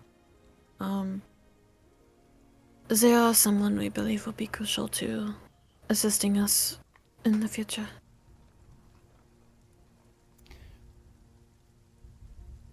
Give me a persuasion check. I'm just interested in whether or not you nat one it. If you not want it, he gets kicked out. If you roll really high, that's obviously. I'm gonna go. I'm gonna go. Okay. You not want it? Oh no. Ambrosia is just gonna be like, yeah, no, I don't know anything about this person. I don't trust this fucking person. Like, y'all can be around them, but essentially she pulls a bit of a don't get them too involved with our family. They're strange and I don't know anything about them, and it scares her, essentially, is the vibe you get. Not a Target is not allowed to be here, but Ambrosia not approve. And you do get the sense from the way she's acting that Target probably is an actual, like, pure blind spot for her. She has no fucking clue who this person is. So she definitely feels uncomfortable with them being here because she likes being in control. So like, she leaves it to Sorath to be kind of in charge of that, but it's a bit of a, okay, you're in charge of this person, you're responsible for this person. I don't want to have anything to do with them, and if they cause any trouble, they're out. Yeah. So They will not cause any issue. I can assure that. You said that about Levi. Shut up. They're not here. Shut up.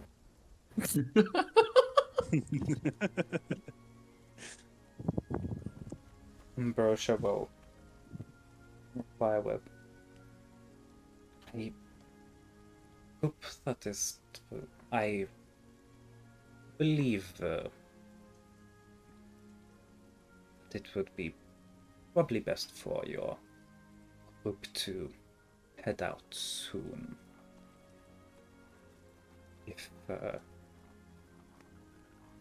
you are to be able to get to the location of the site at any good pace. And Ambrosia will have a little map in a nice little box, because of course it's in a nice little box. It's a little map of Pleasant Valley, it's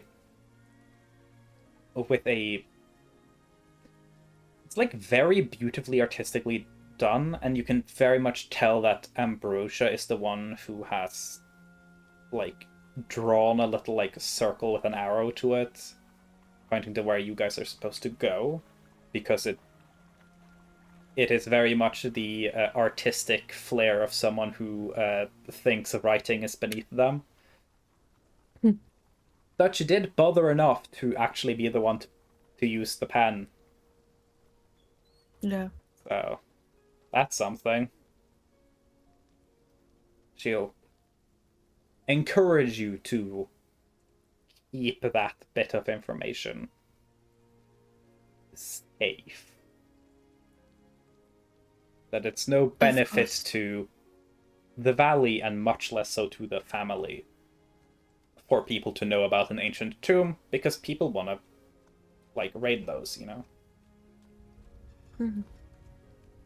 We don't want Lara Croft in here.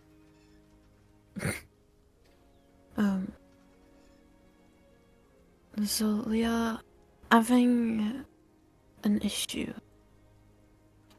Mother is the one that created the box, but in doing so, all memory of the box itself and any attachment she had to it is gone. So we are trying to look into what she may have set as the keys. She's given us assistance as much as she can, but I wanted to ask if you had any idea what word she may have made the code for the box, what may have been important to her when she was tasked with hiding the silver pendant.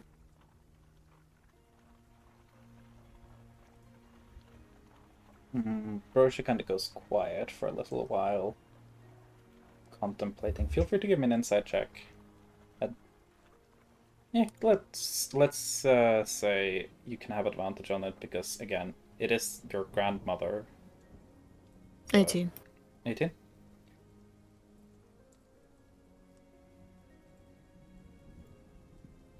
As Ambrosia is like quiet and thinking, very clearly like thinking hard about something. Something about the way she's like, her eyes kind of like firm a little. You don't think she's thinking at all about like what words or password or code could it be. She's probably more having a moment of realizing that Emrys in some way has hidden something from her. She's upset about it. That is her first instinct, is just task forgotten, angry at daughter. Because Ambrosia is a great mom. Mm-hmm. After a little bit of letting her be upset, I guess, goes,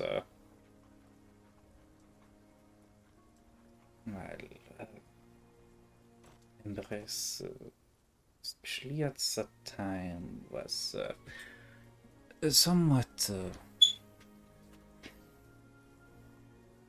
less complicated than he can be now. The code would likely be something something easy, something that would come easily to her mind, something she could care about. Yes, at the time, probably you tried my name. Okay. I will point out, Ambrosia is 8 letters. Yeah. So, Yeah. important numbers. Well, there was her first gala appearance for high society. That would have been like thinking back and like almost like reminiscing. You can tell that this is like most likely this is the latter part of when Ambrosia was the person people looked to in social situations. Emrys is kind of taking over that position because she's like possible to interact with. It would have been right before summer. 1556, I believe.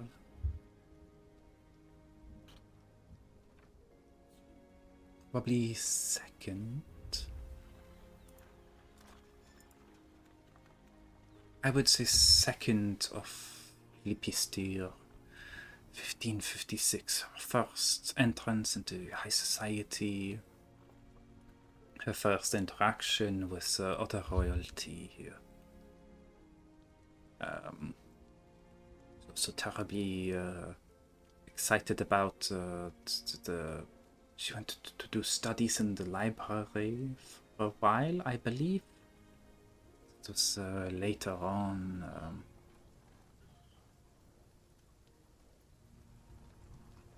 Probably, I believe it was 1570s when she went to the library for the first time. You can probably find the exact date somewhere in the libraries and court travel records if you want.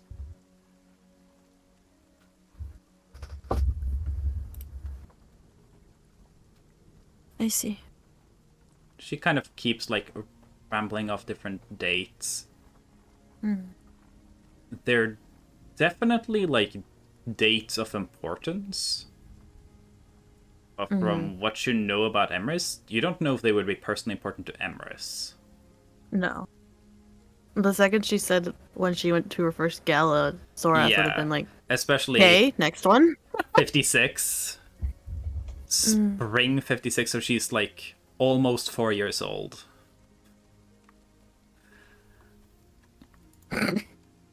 Although you get a decent amount of dates down. Most of them are times Emrys is in some way positioning themselves as an asset for the valley to outside interests. I would probably Ambrosia would probably mention the first time Emrys saw sutures. So, like, I'm guessing Sorath might write the date down, but also might choose not to because there's no way Emrys would give a shit. Bro, she's writing it all down. Yeah. She's just like actually remembering and thinking about ones that sound even slightly interesting. Like maybe the library one, but like Yeah. she's not worried about it. And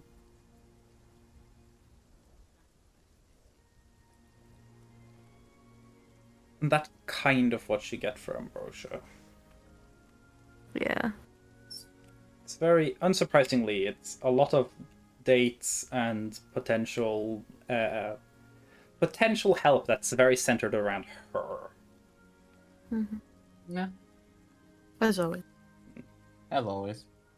You know, never Well, hurts Thorath to ask, will- you know. Sorath will thank her and say that they're planning to leave once they can open the box. Or at least once they get all the clues they think they can get. Yeah. And that she's most likely gonna go talk to her dad. Yeah. Ambrosia will say to unless you guys have to leave before opening the box, please do make sure to inform her of the contents because she's very curious. Yeah. Yeah.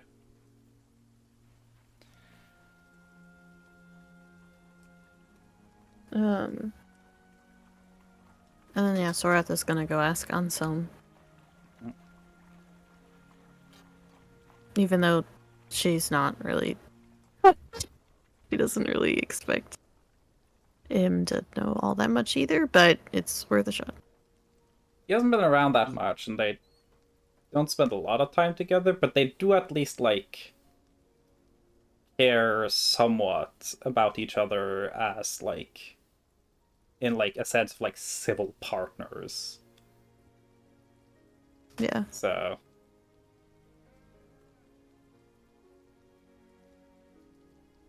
this point, They are acquaintances. Anselm would probably be, I imagine, in some smaller like lounging and dining area, probably with mostly the small retinue of staff that is from the Virulus. He spends a lot of time with. He likes to give himself any option to forget that he is still in Pleasant Valley if possible. Sorath will be announced as they enter. And Anselm would probably... I would imagine that he's probably reading and would immediately put down the book, just closing it, not caring at all where he was. Visually very excited that Sorath has showed up to talk. Would like get up and move to meet her kind of halfway through the room. Like, Sorath, nice you finally they come up visiting me here. And you can tell immediately that he's like stuck second guessing himself a little awkwardly of like probably trying to like, are you mad? Is something happening? Are you visiting for fun? He's definitely picked on the kind of coldness that Sorath's been showing him since she arrived.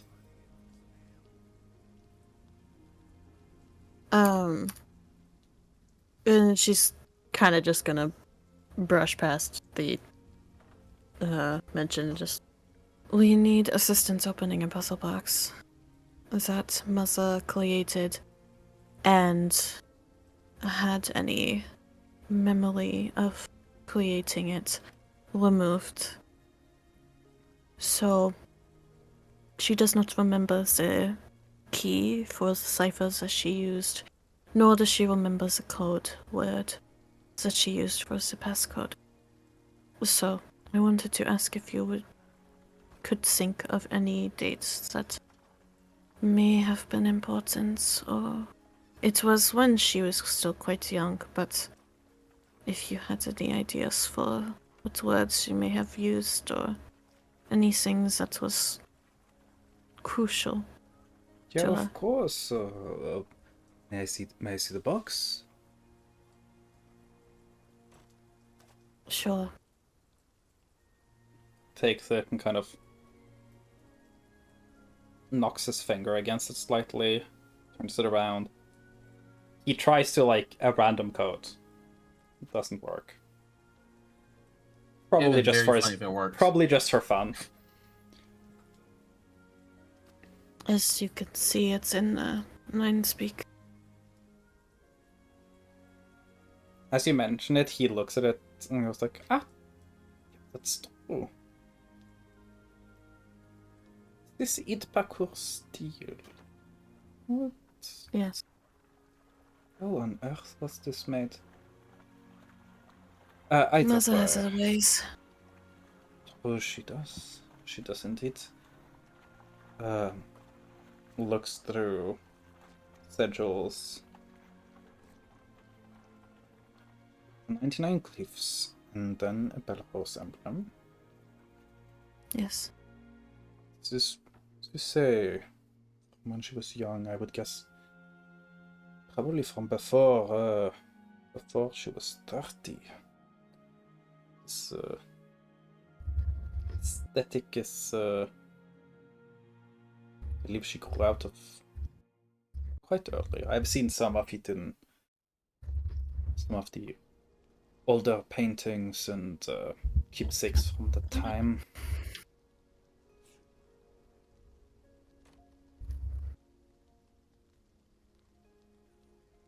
And it's a word with a numbered cipher key. Was that correct? Yes, Mother believes that she would have used a cipher, as she was quite into them at this time. And we believe that the number key she would have used would have been 7 numbers, which leads us to believe that there was a date of importance, and the word must be 7 letters long, or at least use the barrel symbol.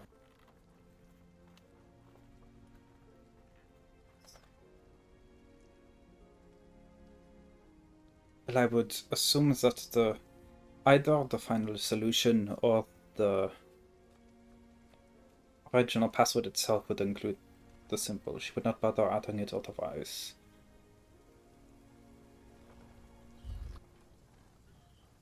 And my assumption is that the password before encryption probably be your name and the sigil. That I can say for certain. My name? I was not yet even a concept. When you were born, I was not even allowed to join the conversation of naming you. My mother picked out a name, she said, at a very young age. And it had always stuck with her. It sounded nice. And felt right for a child, and I didn't want to overrule that, and after all, it is a wonderful name. And kind of like smiles and tries to like familiarly, comfortingly like grab your shoulder. I feel like Sorath is a little tense, like, when he does that. But she doesn't, like, pull away. He picks up on it and kind of like lets go slightly. He's like, okay, so there is something else going on. Cool, I guess I will deal with that at some point. And the dates that we have somewhat narrowed down are the dates that she first discovered blood magic, the date she was assigned to manage Gimper, and the date she was born. But we will have to try them, I suppose. I believe that if I were to try to think like Empress, which pains my brain tremendously, I would imagine that the number itself would in somehow be related to who she is trying to hide this from. There is some degree of heightened degree of safety if went through the effort of having memories removed.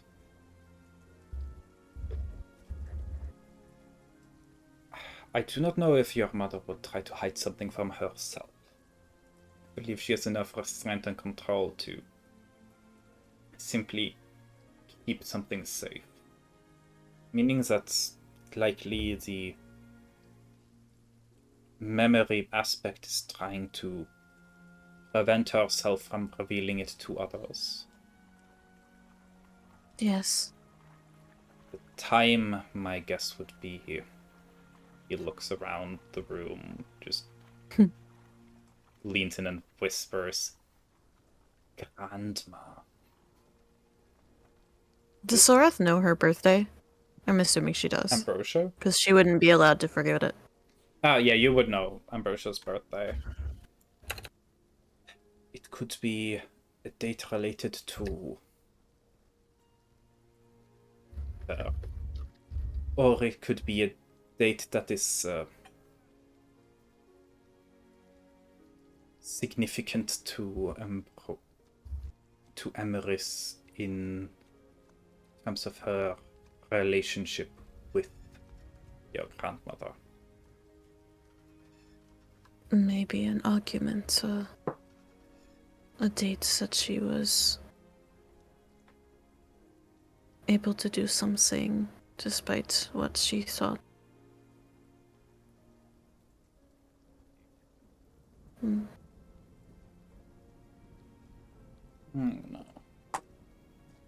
Grandmother wouldn't think to put a date where what that she would associate with any sort of failure.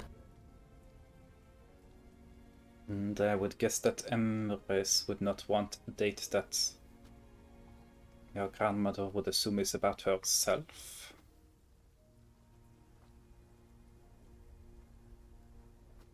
Perhaps a failure.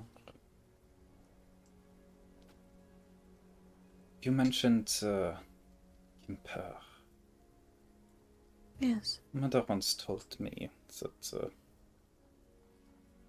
the reason she wanted you to manage Kimper was that managing Kimper was when she finally felt she became her own person and not simply her mother's daughter. Then perhaps it was when she went to Kimpo. Possible. Or a date while she was there.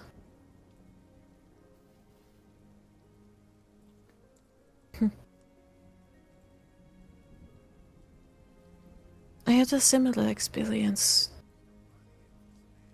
And yet she... The Sarath kind of just like drops it and just shakes it off.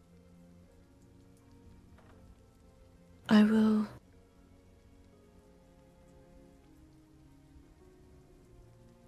go try more codes before I ask Mother about further dates, just to see if the dates that she was assigned to Kimber is the correct one. Well, I guess I could try it now. And some nods, kind of grabs Sorath's like arm a little forcefully, like almost holding them down to so they're kind of just sitting by. And you can see with a little more authority than he usually exhibits, the entire staff kind of like all conveniently have to tend to a task that doesn't involve looking directly at them. And I do feel like Sorath would kind of like try to pull herself from him if he's actually like using some force. She would kind of give like me an athletics check.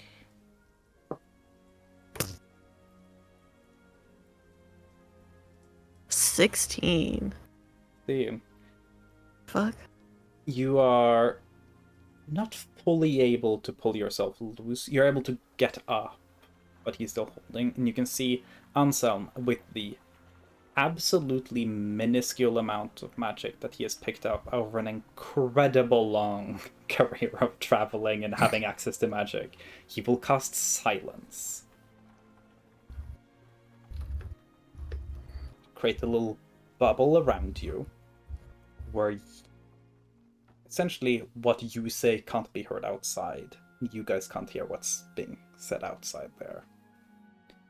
Say slight modification on a silence spell. And once it's cast, he'll let go, let you get up, go. If your mother went through the effort of this, and I am right that it was your grandmother she wanted to hide it from. Perhaps it is best that the contents stay hidden from her.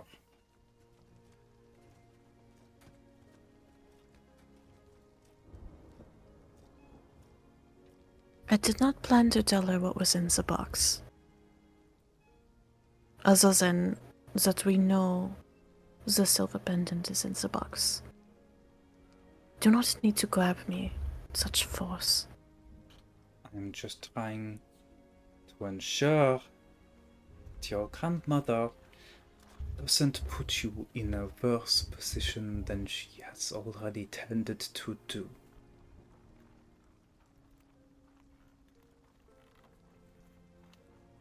And I also am aware that keeping secrets from her is a dangerous business. That I, in this case, despite being your father, will encourage you to perhaps consider partaking in, but in that case, do it exceedingly carefully. And he looks dead serious. I already have been keeping secrets from her.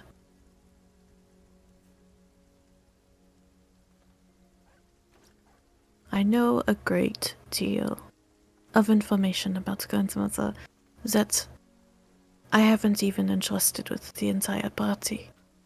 I have only told one other about her true role in the issues we are dealing with. I can handle myself, and I'm aware of how dangerous she is. She tried to have us killed while we were out on our adventure.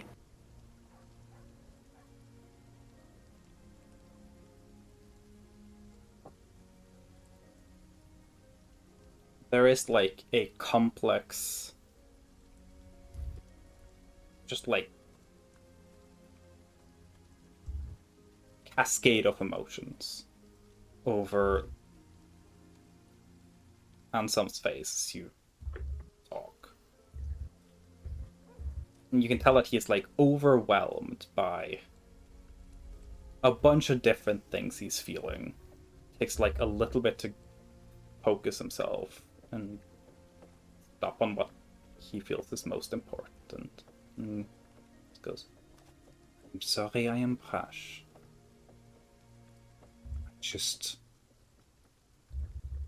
feel some degree of responsibility for making sure that you stay safe. I'm sorry if I'm not always good at it. I'm sorry if it's not always done the best, but I cannot help wanting to make sure.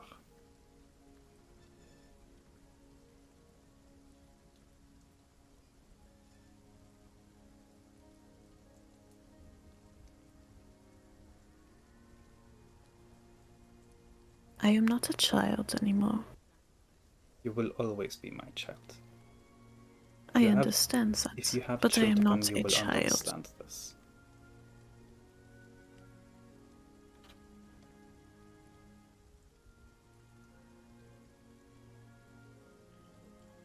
No matter how grown up you might ever become, how powerful or steadfast, I cannot let go of that need to make sure you are safe as you can be.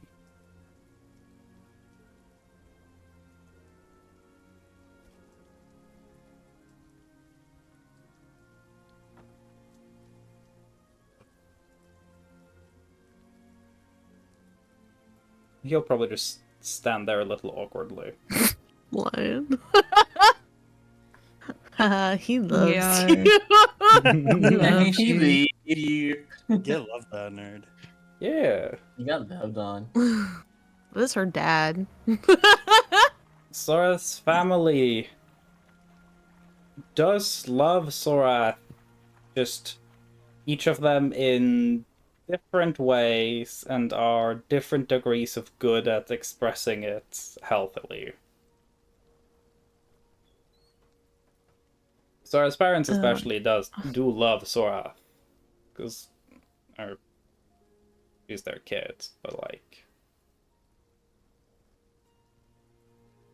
they're not the best at showing it in ways that, especially in ways that accommodate or work with Sora. So Sorath's gonna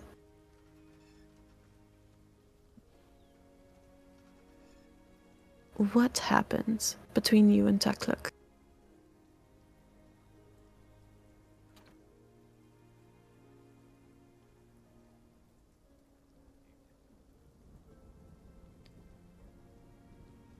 give me a persuasion check.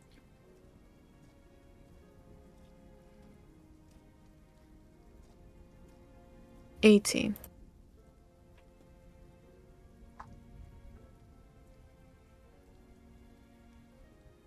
I'm gonna do a roll off.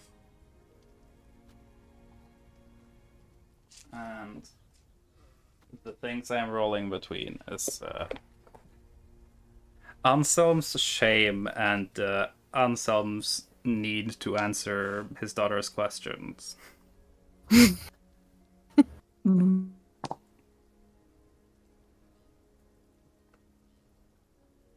Ooh.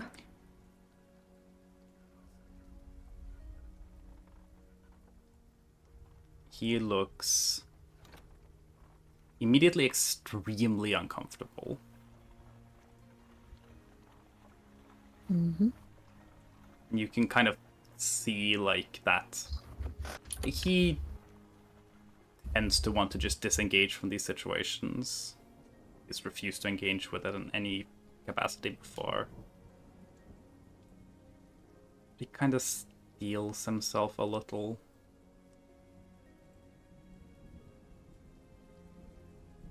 And goes,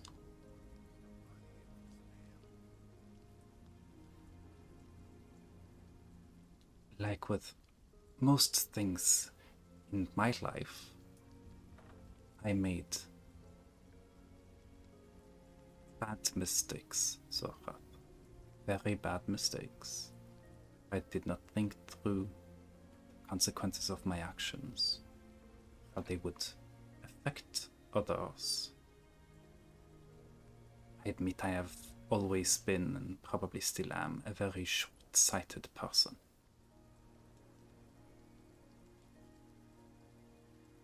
I will not hide that I have hurt people. I imagine there are many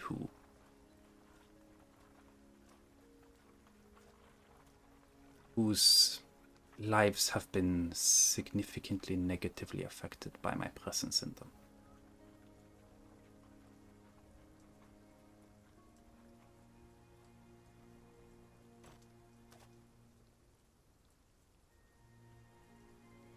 I was trying to help Takluk, and it turns out that was a very bad idea. Because I was neither smart enough to see that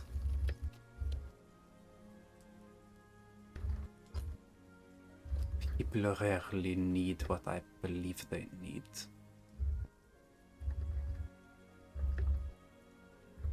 Or knowledgeable enough to be able to tell the difference between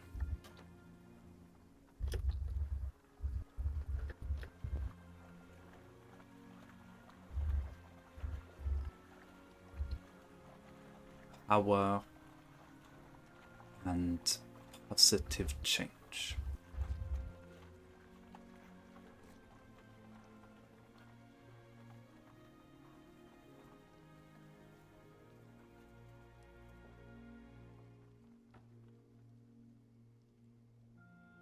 Have you done anything to try and repair what Takluk has been through?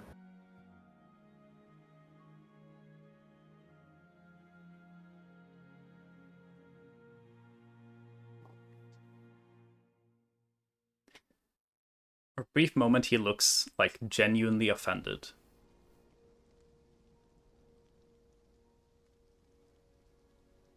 Or he kind of like seems to have the restraint to like catch himself.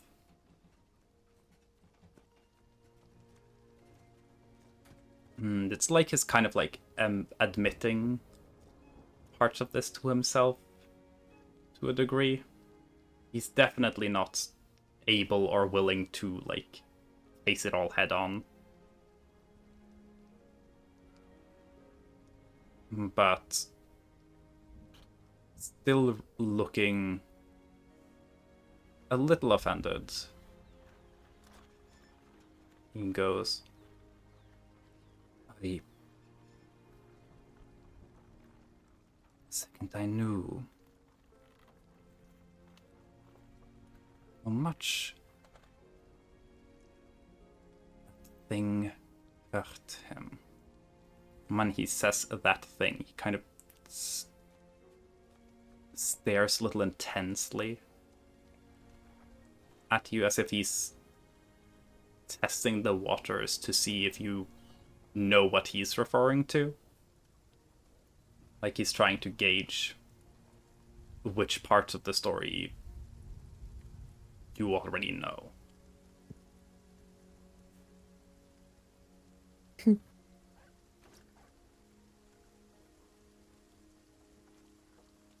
So, like, should she know what it's called? Or she saw it, but she... You did see You don't know what it's called, necessarily. But you did see a rainbow crystal. You did see it very clearly back in Ortus Halls when Takluk essentially let y'all fuck around with it for a little bit. And then you saw it in the visions that Dugal kind of helped you with. I do not know what it's called, but I am aware of what it's done.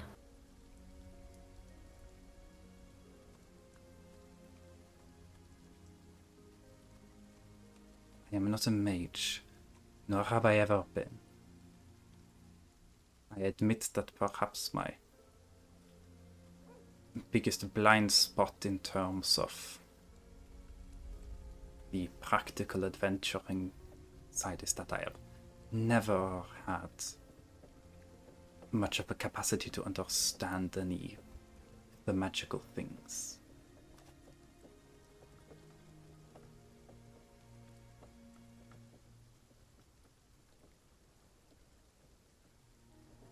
I realized it was happening far too late. And I tried, we all tried, to find some way to reverse the effects of that crystal on Takluk. But by the time we had realized, by the time I had realized how bad things had got, it was part of them.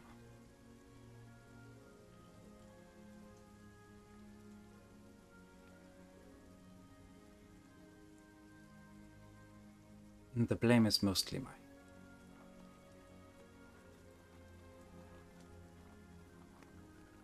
As far as I'm concerned, none of it should fall on Takluk.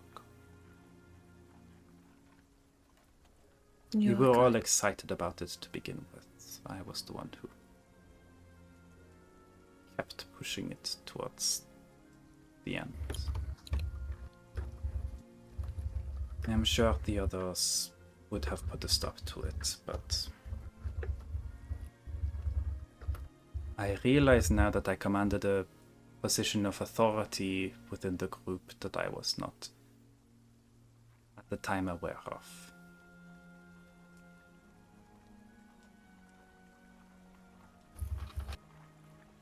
It was difficult for them to do anything I didn't immediately approve of.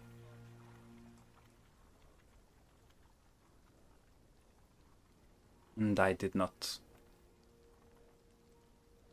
listen much to details, especially back then when Clock was still so enthusiastic about it themselves.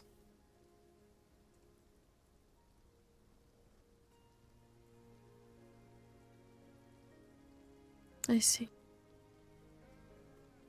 I met Spelloots.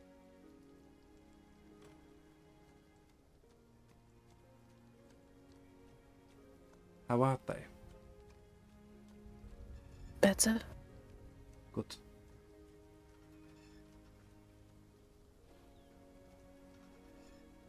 Good. That was before I found out more, but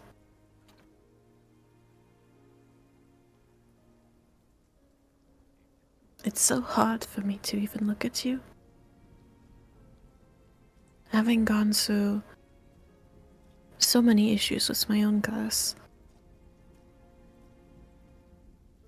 With the cravings, desire.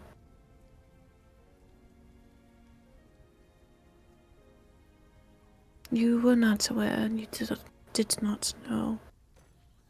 But it still hurts. Do not give me so much credit. I was not aware, no, but I made no effort to be more aware.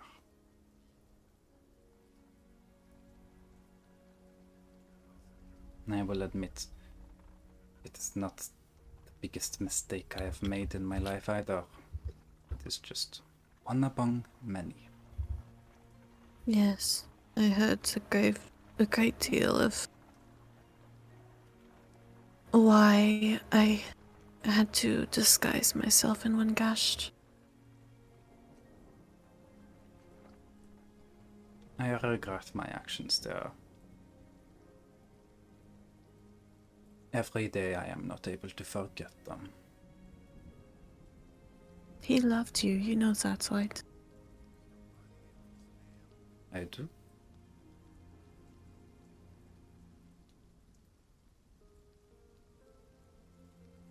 He was willing to run with you and abandoned it all.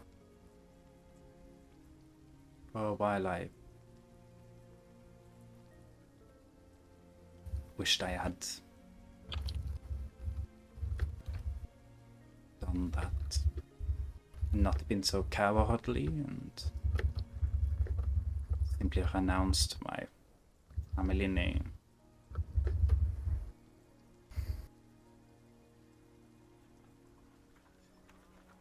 I did, when cash has caused a lot of problems for a lot of people, and it will continue to do so.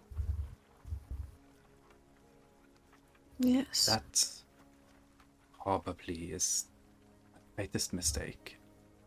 But please do know I would do it all over again.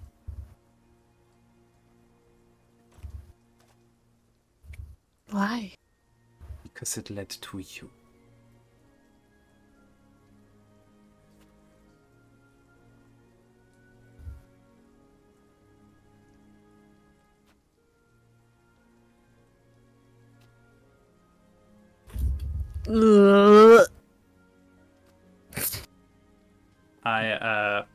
Anselm has finally fucking failed there. So,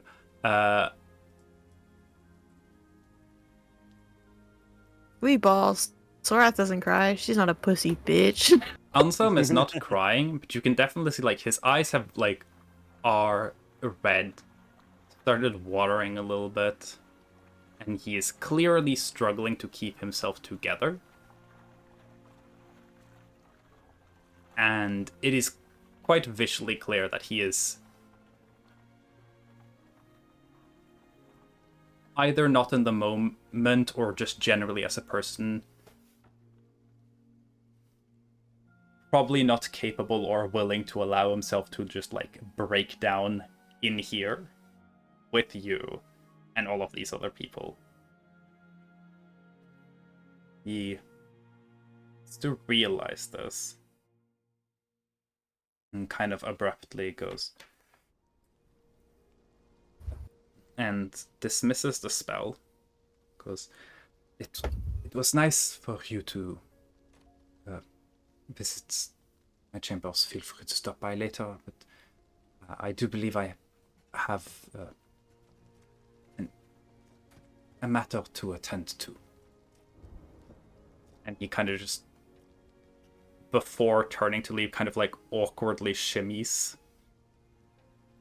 You're not sure if he's like a little, if he's a little, like if he just fucked up walking, or if he would like for a brief moment wanted to give you a hug and immediately thought, nope, not doing that. Oh, that's funny. Sorath is gonna go hug him. He does that little weird shimmy and turns kind of like a little away from you. You hug him. Give me a persuasion She's check. gonna try to try to turn him so that he like I'm can gonna actually do hug another her back. wisdom saving throw for him. I want you to do a persuasion check. The competition here is if you beat this, 25. he's going to fucking cry. Cool. Anselm has some amount of wisdom. He can technically beat this if he nat 20s. Fuck it, I can roll that on stream for everyone. That's to everyone. This will, if this is a nat 20, this royal failson will be able to not sob after dismissing the spell that takes away the noise in a room with like 60 of his staff. Oh my god. Cool. He will return the hug, and you will feel him shaking violently. You can hear, kind of like under your breath, he is crying. He is managing to keep it quiet. You can feel tears. I believe I said that Anselm is like more or less at this, like, I think he's a tiny bit shorter than Sora. Mm-hmm. You can kind of feel the tears, like, where they meet your neck. Mm-hmm. But he is just barely managing to not, like, bawl. He doesn't make a scene of it. Mm-hmm. And you end up, probably whether Sorath wants it or not, to have to hug him for a little while as he kind of composes himself. She initiated the hug, but she's not gonna initiate ending it. Yeah. She understands that this is more for... I mean, it's for both of them, definitely, but she did it mostly because she thinks he needed It's it. for both of them, but for in this specific moment, it is mostly for him. In general, it's also for Sora. Sora has probably needed this. But, like, yeah. Probably, like, good, like, a little over 2 minutes in. Like, the breathing will become a little more regular. Won't be shaking as much. He'll, like, stand up a little straighter. And he'll, like, try to look you in the eyes and immediately fail and, like, look away. Make, like, an awkward little noise and pat you on the back. A little stiffly. Those, good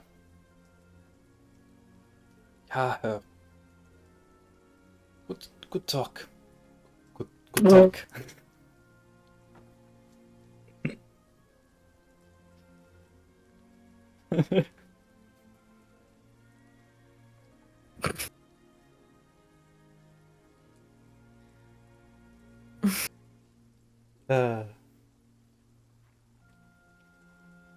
You must remind me to tell you a bit more about our adventures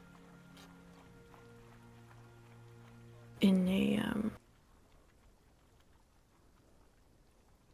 a more private setting. Look around and yeah, of course. when there is more time. So, like, Everyone I have being a so feeling we busy. may be. I have a feeling we will be departing soon for the our destination, and we'll be back. It should not take long.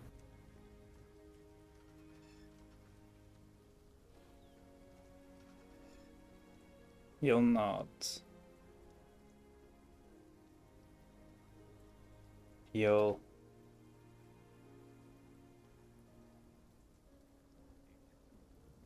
like stop for a moment. You can tell that he is like, based on the way he was like moving to go, he's probably gonna head into his room, probably just like lie down in his bed and cry,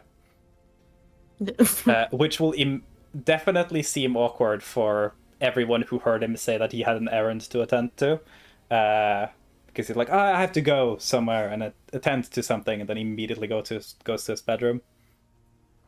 But he has like a moment where he's like pausing. You can tell that both he is trying to make a decision, but he's also like in a how the fuck do I end this encounter? How the fuck do I end this conversation? How do I leave this room?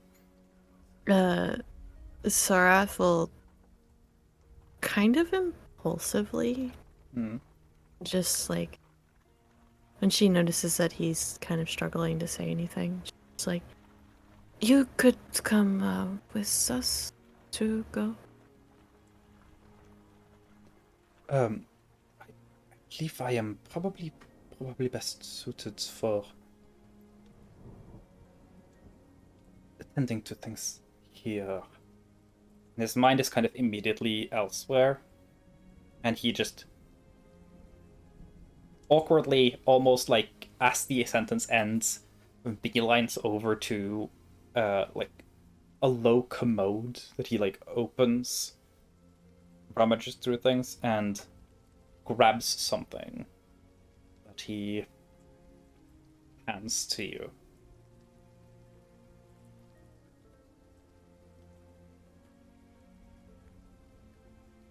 And what you're given is it's a brooch that has the Soundwatcher and Belrose sigils combined in this beautiful, artistically intertwined pattern. And he goes, have this.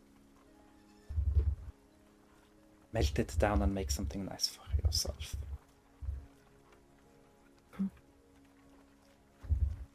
Just glancing at it, it's probably a mix of platinum and gold.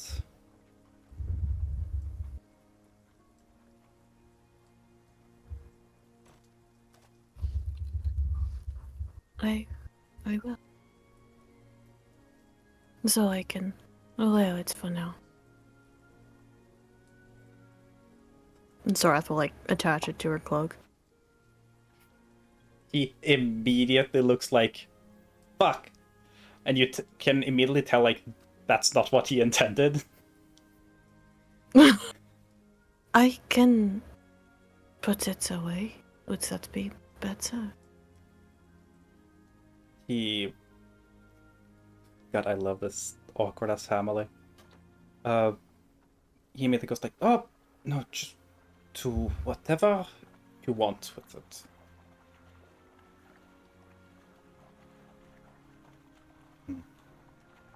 I will go now. Oh, okay. Sarath kind of like takes off the brooch, just like very unsure, and just kind of holds it in her hands because Yeah. she's like, I don't know what to do with this. And he'll like, his eyes will dart around a little, and then he'll just like begin walking out of the room.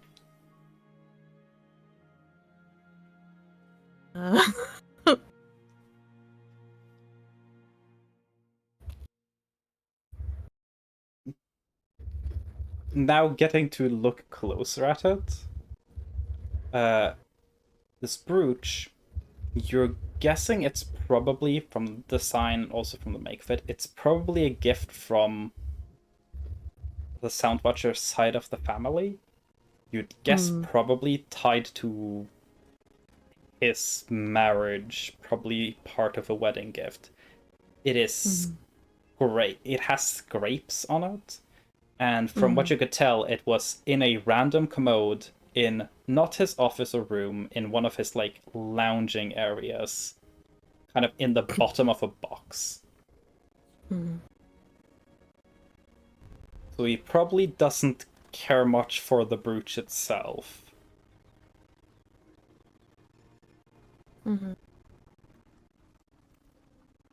However he thought about it, there probably was some sort of symbolic reason he thought he would give it to you, that he thought would be like very symbolic and like cool. And then things didn't go entirely according to how he planned it, and he was like, "Oh, I didn't think about that. I'm leaving." So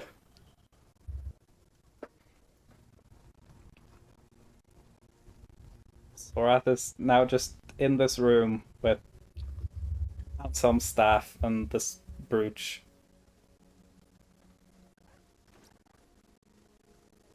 Okay. Yeah. I feel like Sorath is gonna go like to Hyacinth to hopefully avoid any staff needing to be in the room when she tries to open the box. Okay. So, go to Hyacinth.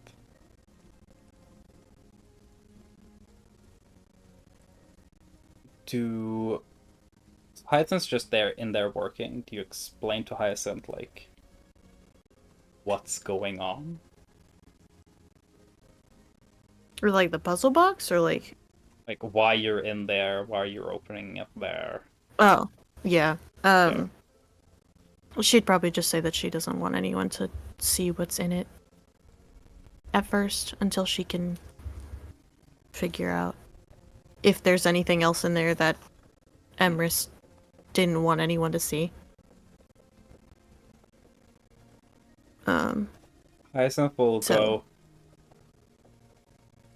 Anyone generally or anyone specifically? Specifically. Okay. Hyacinth will walk over to their stuff. And you can see they have some sort of setup going in, kind of like it's been put on a shelf, probably to sit there working for a while. He looks at it and kind of like holds her breath, almost like when someone's like jumping from a diving board for the first time, holding their breath, like hyping themselves up to do something. And then she tips part of the setup over, and you can see something that has been on a burner no longer is on a burner. You can kind of hear the bubbling. And Hyacinth doesn't fully duck, but ducks a little bit out the way, and something pops. And there's immediately this pine mist that surrounds the room. Give me a wisdom saving throw. The fuck? You'll see. No, I know. I'm just 21. Okay. You feel there's this vague, distant, not strong, but there's this vague sense of just dread.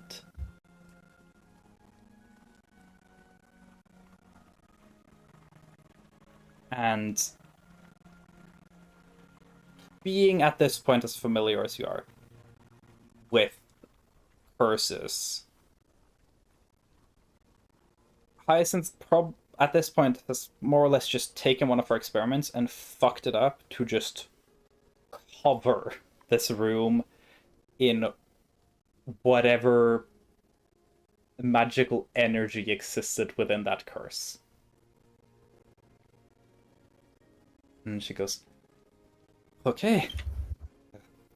It should be private here now. And you figure What that... do you mean? Give me an Arcana check. Sorry. Actually. 23. So you know that, in the mansion, there's a lot of methods to observe and listen in and keep eye on details. A lot of it is magical in some capacity.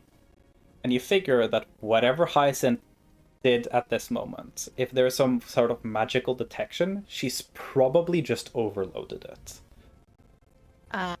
And if there is anyone directly spying at you physically through a peephole, their eye just got hit with that directly. So Hyacinth has... So and Sorath also the way kinda she says, talks about it. Yeah, it seems like she essentially fucked over some sort of experiment she doesn't care that much about to just very briefly pry most abilities to at least observe.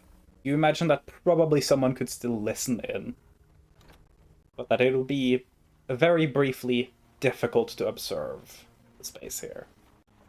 I feel like Sorath was like, what do you mean? And then thinks about it and is like, oh. Yeah. And then immediately like goes to try to open the puzzle box. Yeah. With Figure you the have a couple of minutes at most. Yeah. So Sorath Belro symbol is the code that she'll use. And then she'll use the numbers from the date that she went to Kimper, or that she was assigned to Kimper. So, Sorath with the Belrose symbol, shifted by the key of 127154 would be TQYBYOD.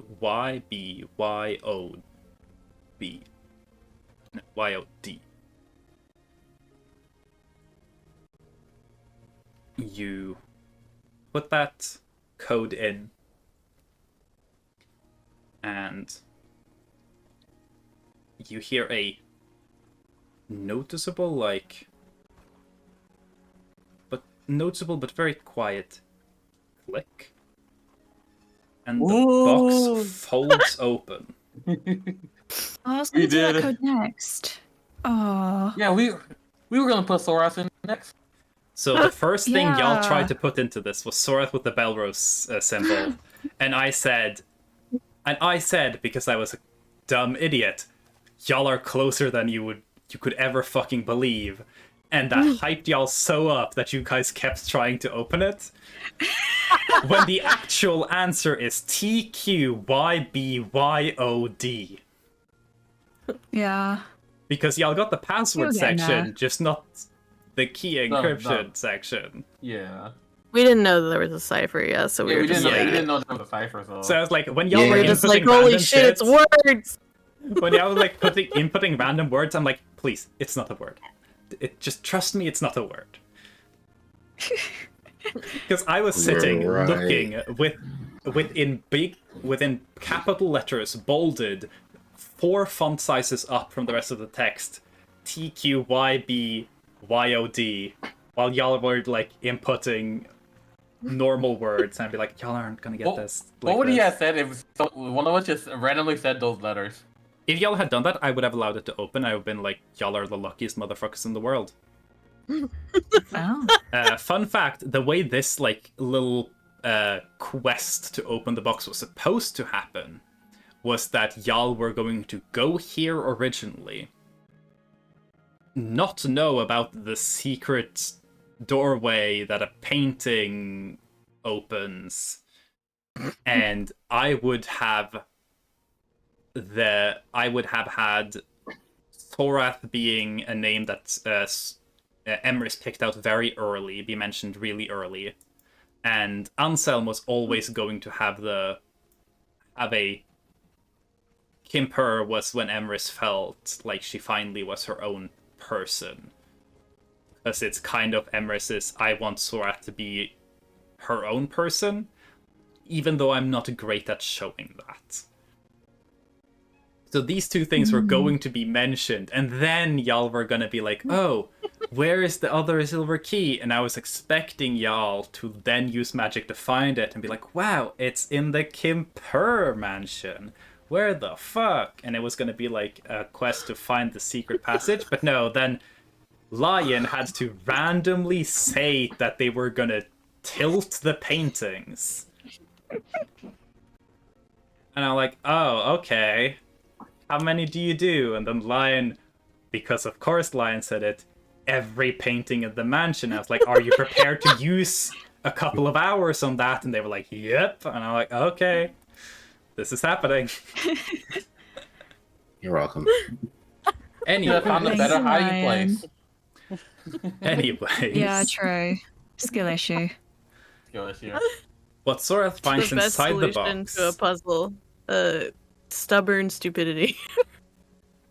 What Sora finds brute inside force. the box is an amulet very similar to the amulet they'd been given.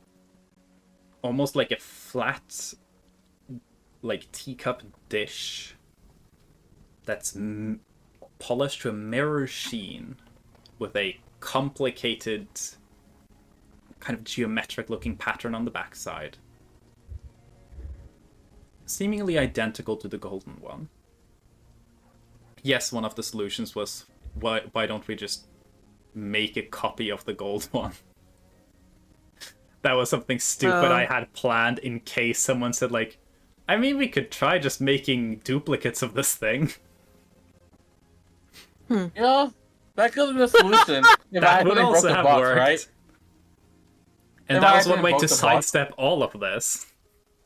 Both our smiths are out, you know? Yeah. Yeah, well, One permanently and one temporarily. one's getting mind controlled right now, and one fishing. The No. other thing so you find besides the silver amulet is a small book, like a tiny one, probably designed to be kept in like a small purse to do little notes in. And there is a little, like a small necklace, a little gemstone pendant. As far as you can tell, and as far as Hyacinth can also verify this, Hyacinth isn't really good at magic, but is adept at finding where the magic is. It's just a normal pendant, nothing magical to it. It's a kind of like it looks pretty, but it's a simple silver chain with a gemstone that's kind of like smooth. It's a little uneven, kind of teardrop shaped. It's mostly like clear, see-through white, little hint of like pink to it. Looking at it, it doesn't strike you as very precious. Mm-hmm.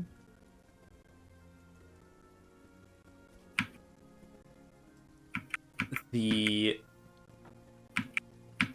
puzzle box that is now folded open is now what you can now see is the metal that probably once would be attached to a shield.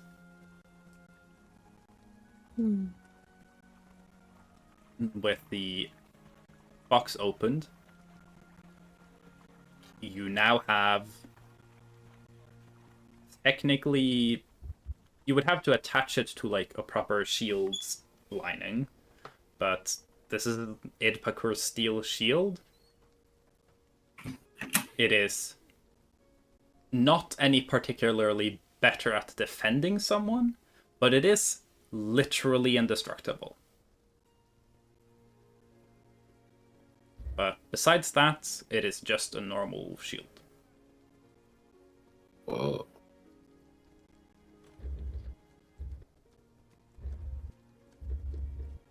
Will Sorath now use a shield?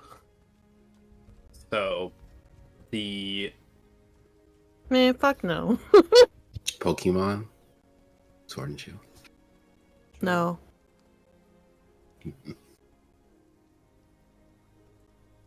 it takes probably doesn't take too long. Y'all did figure this out earlier. The puzzle box can never be turned back into a puzzle box. Unless y'all, I guess, find the Merchant of Time and Memories again. Which, good luck. I know exactly where they're going to show up next, and I don't think y'all want to go there. They're being towards the end of Jackie's life in, like, 50 years. So... Yeah, how do probably... you spell Ijaku? Itpakut, like the month. Oh, okay. Because it's the steel made by that god back when they were doing stuff. Because they were a god of No, something. I just forgot to spell. I think I spelled it right. I don't know.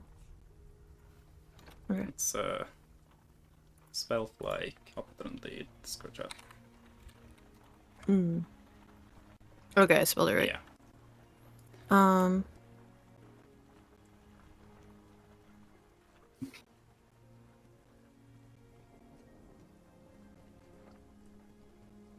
I think for now, Sorath is gonna put the silver amulet with the gold amulet that I'm currently adding to the haversack.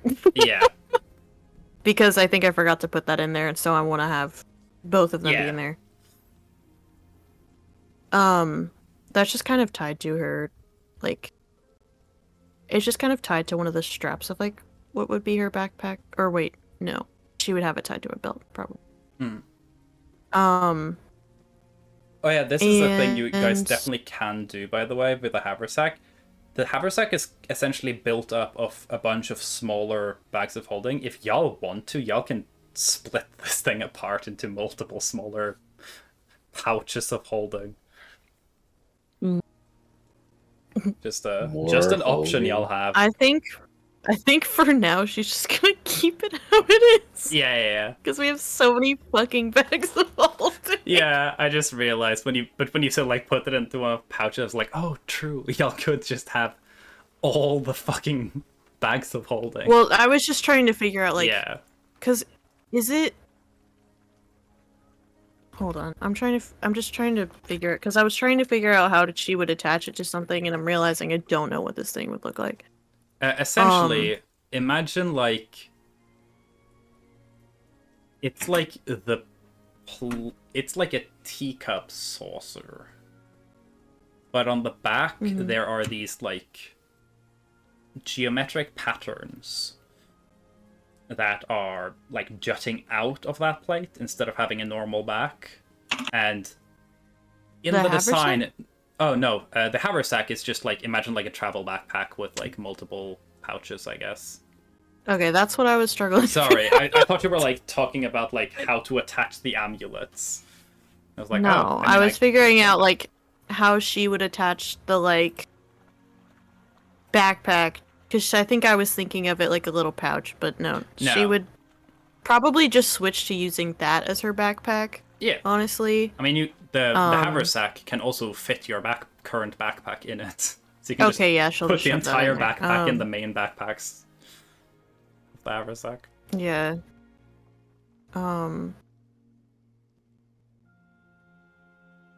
Does that count as weight carried? No. Anything that's in the haversack is only weighs the same amount of the haversack. Okay. So I'm gonna like technically untick the backpack. Yeah. But it's in there. Anyways. Okay. So the necklace. from the puzzle box.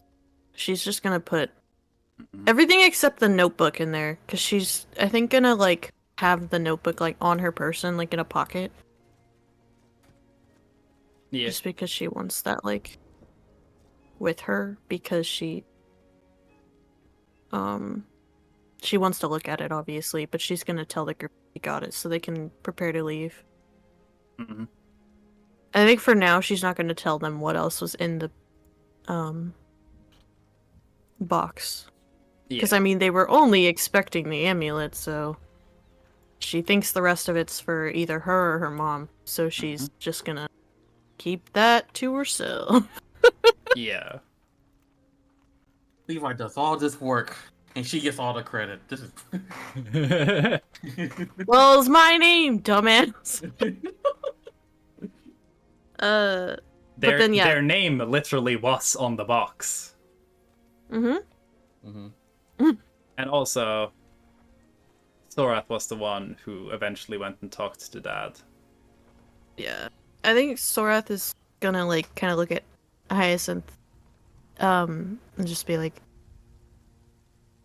we're going to have to leave, probably immediately, so that we can, I will say, use the keys. Hyacinth, while you were doing this, was turned and facing the other way.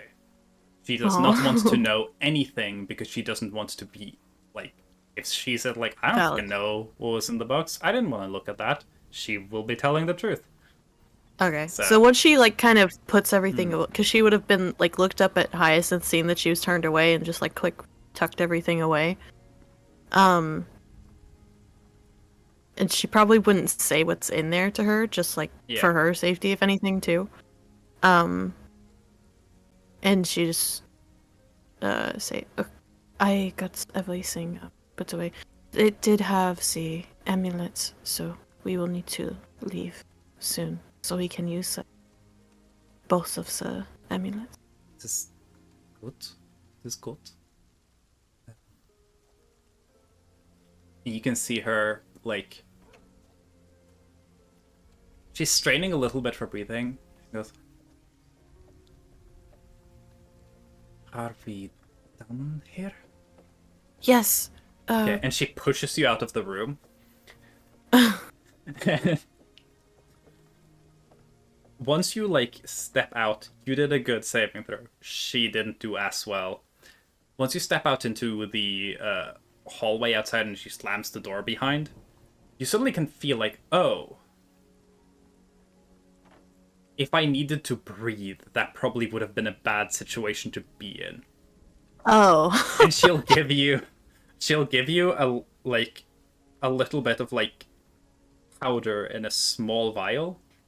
And he goes, I would recommend going to your room, hot bowl of water, put this in, cover with the towel, breathe in the fumes, or you will get pneumonia.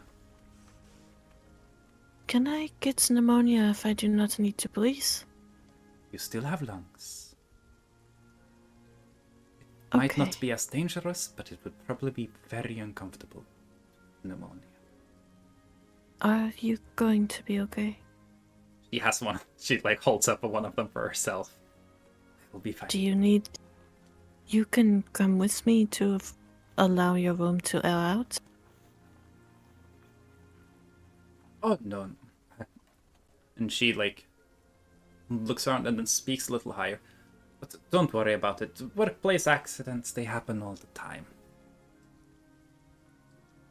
I'll just go over to one of the staff quarters.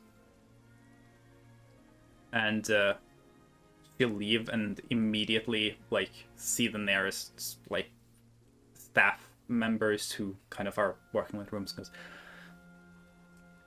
sorry, there was a bit of a experimental mishap. Just steer clear of the room for a little while. It's going to be fine. And you can see a couple of, like, the staff that she's talking to be like, oh, again, okay, we'll stay away. And you can see her essentially starting to spread through the staff, like, what happened in there was I fucked up an experiment. I'm gonna be fine. Don't worry, Sora's gonna be fine. I fixed it. Don't worry about it. So, I think Sorath will go to wherever like the party is. mhm. I don't know if they're all like in one area, but like ask the staff to get her a bowl of water so she can Yeah. do as said. I imagine But then unless y'all want to be actively doing something else at the moment, y'all are probably just gathered in a room waiting for Sorath to figure things out while perhaps doing other stuff. You're playing I Spy. You're teaching Tarjit I Spy. Yeah, you know that could be Gunther and Levi is just teaching Torbit how to play iFly. Yeah. Yeah. So I think we've talked about I Spy, Shell. They point at the thing and they say I Spy, and then they say the thing, and then the other person goes like, "Oh, is it the thing?" So they'll be like, "I spy that chair over there. Is it that chair over there?" Oh, you did it. That's how they play I Spy. Yeah. Canonically, they are the people who invented I Spy in this universe as like a game, and they invented it like this. So this is how I Spy is now. Yep. So Sorath comes back to one of the rooms. Maybe Target's room, because Target got a new one and people have been like, yeah, let's show you how this shit works. And Sorath will see Target being introduced into the soon-to-be ancient traditions of I Spy. Truly a sport for the ages. I just saw the message. We keep the next secret box banned. Yeah. To be fair, I think the loot in this box would have been pretty trash for anyone who wasn't Sora.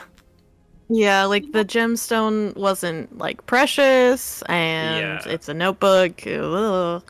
And then the silver amulet, which is what everyone will know about. So it's like, yeah. What you mean an indestructible shield? But it would have been Oh, well, ours. That she wouldn't hide either. That's my bad. That she wouldn't hide either because she plans on like giving that to Gunther to do something with. Yeah. Which she would probably do immediately. But I'm gonna hold it on my person until Gunther is around more. Yeah. Yeah. Because she doesn't fucking want to use the shield. And if anyone does, then, you know, they can do something with that. Ideally. Yeah. It is But yeah. in all ways just a normal shield except for the fact that it is made of an indestructible matter. Yes. So the damage of throwing the shield wouldn't be that high. I mean, you could throw the shield. I will tell you right now that shields are pretty shit throwing weapons. Oh my god, care package from Clue? Hi, Clue! Clue! We You love said Clue. indestructible shield, and you're like, it's not Captain American shield. You're not supposed to. No, that's So, the first thing that comes to my mind. The Captain vibranium America, shield please. is specifically like that because vibranium can absorb and then release kinetic energy, so it's 100% elastic. This thing isn't. If you toss this at a Fucking nerd. wall, it is going to have the same effect as tossing any metal object at a wall. It's not going to bounce around like crazy. Where do I get some vibranium? There is no vibranium in the setting directly because I don't want to get sued by Disney. You're already Norwegian, But so you could get sued for. I might be convinced to allow maybe adamantite to work in a similar fashion, potentially.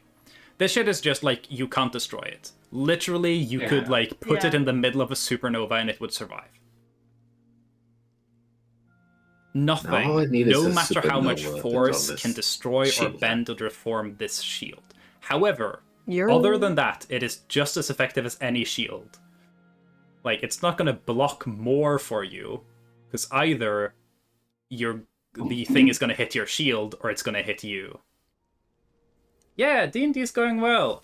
They opened the puzzle box they've been despairing about for a while. I literally was crying about it last night. Yeah. Were you actually? Yeah, Sale has been stressed about Hmm?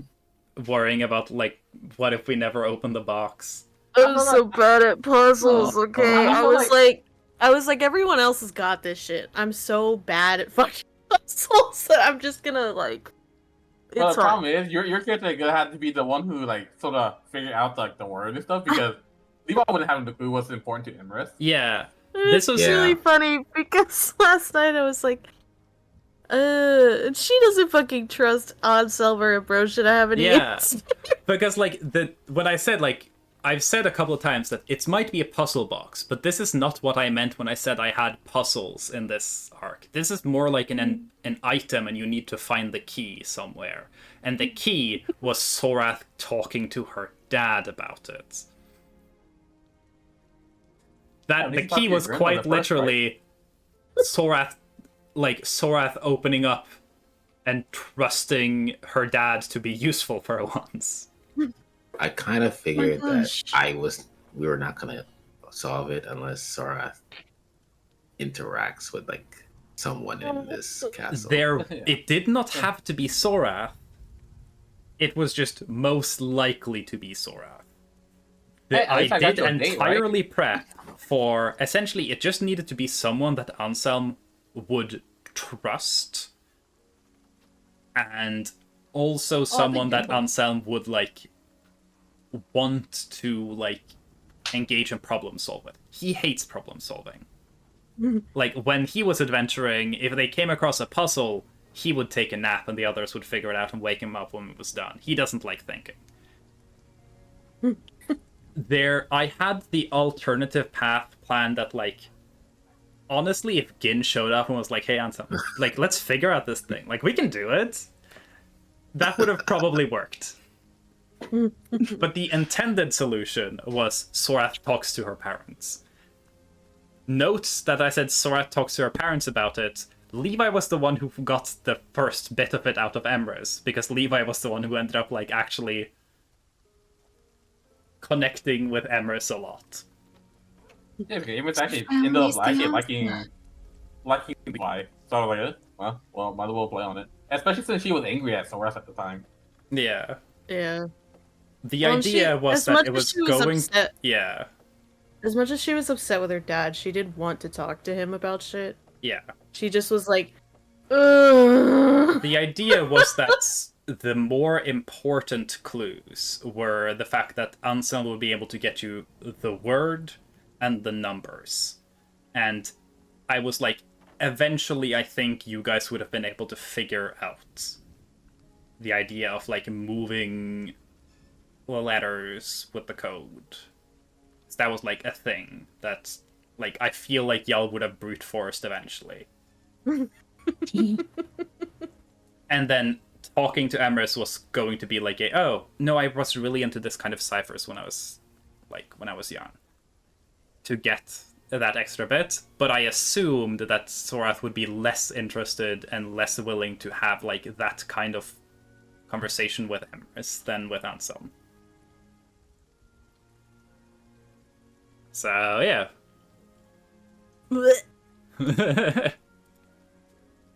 Anyways. Feels like a sitcom episode. Yeah, I tend to get Did I take the numbers from the history books, or Yes. Or- That number was one of the numbers. Mhm. One of the ones you outlined was when Emrys went to Kimpur to take over as essentially running the town.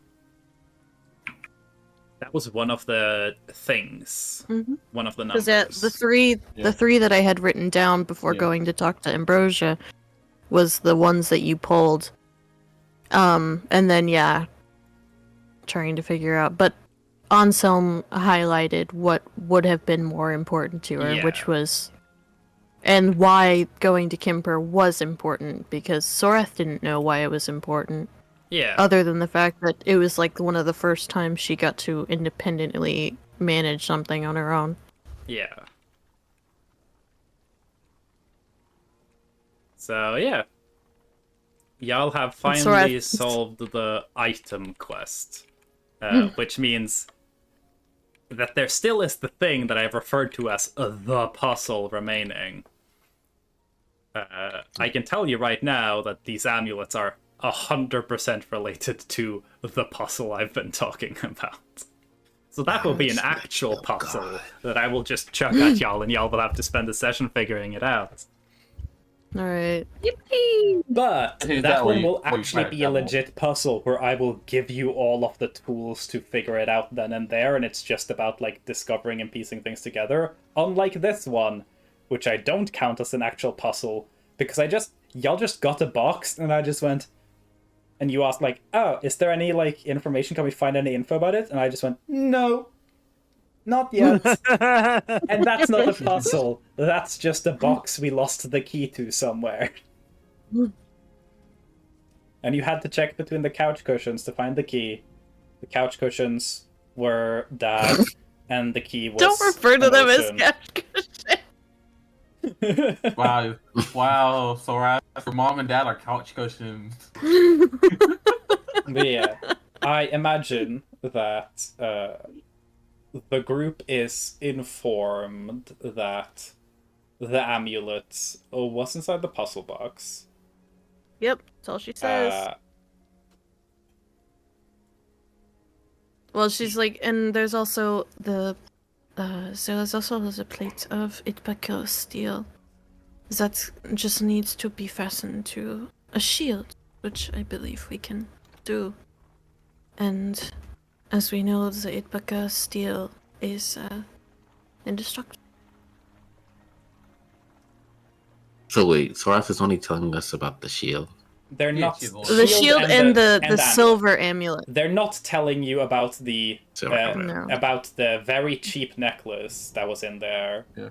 Yeah. And Or they're the not small telling you notebook. about this tiny book. Yeah. So Sorath is like, she shows the amulet, obviously, and I think she'll like show some of like the steel plate, but it's a fucking, it's, yep.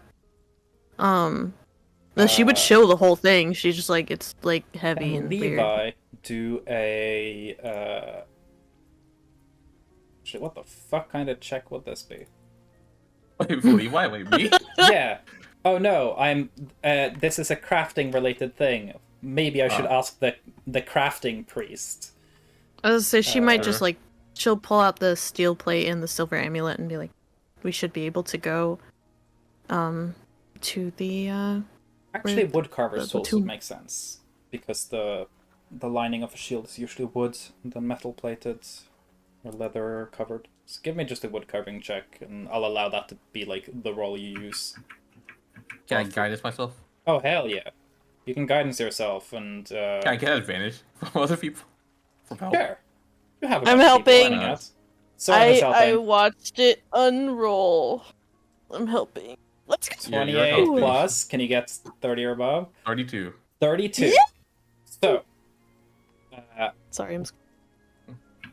Levi, being one of the craftspeople in the group, has some knowledge of Itbakar steel as like a material, because it's a legendary material. It is famously horrible to work with because you can't change the shape, so whatever it already was, you just have to make something around it. This one is shaped like a shield, so you can probably mainly only use it as a shield or the world's most expensive dinner plate. It is possible to enchant Itbakar steel, but it is famously an awful fucking process.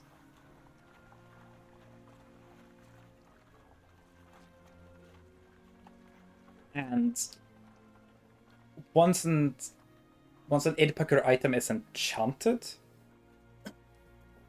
the enchantment itself tends to be more powerful, and because the shield itself can never be destroyed, the enchantment will then count as a property of that shield, and no possible action can be taken to remove that enchantment.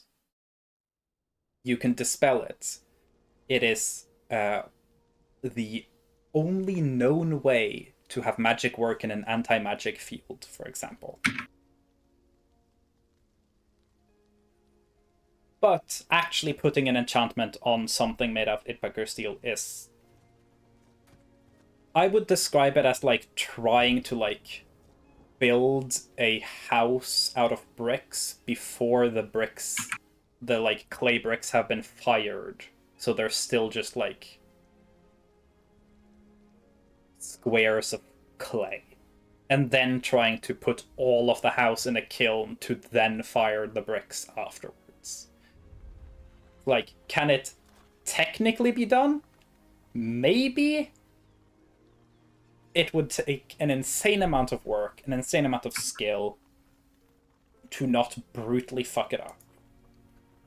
And if you fuck up enchanting Itbaker steel, then congratulations, you have an item that is permanently enchanted with a fucked up mistake of an enchantment that can never be changed. Hello. So you can disenchant some other items. Not with this. God. So you would need some sort of like master at enchanting an item.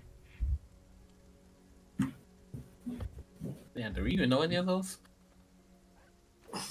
I mean, I'm sure we could find one, and we can definitely pay for it. It would be a lot, but we could definitely pay for it. Like technically, yeah. Levi. The only people who Levi knows is his friends, but There probably would be would they count- someone in Orst who could maybe do it, Yeah. but Dugal might know yeah, dude, who would know at the very least. Gal would probably know something. Yeah. Anyone besides Tarjet, I guess, can make a history check. I mean, Tarjet can try and remember something that they weren't there for if they want to, but 13. 15. if anyone else Mid. is here that wants to roll history checks, they can too. Lion. Can I check the amulet? Do you want to roll the history checks first, since we're doing that? Okay. I'll do that then. I'm just like, I'm gonna take care of that for anyone who wants to do that Fine. first. 15. 15.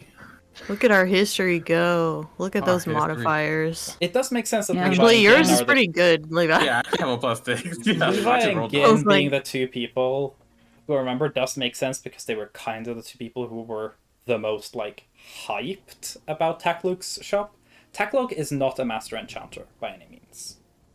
Yeah. They are great at creating magical constructs, and they can do enchantment.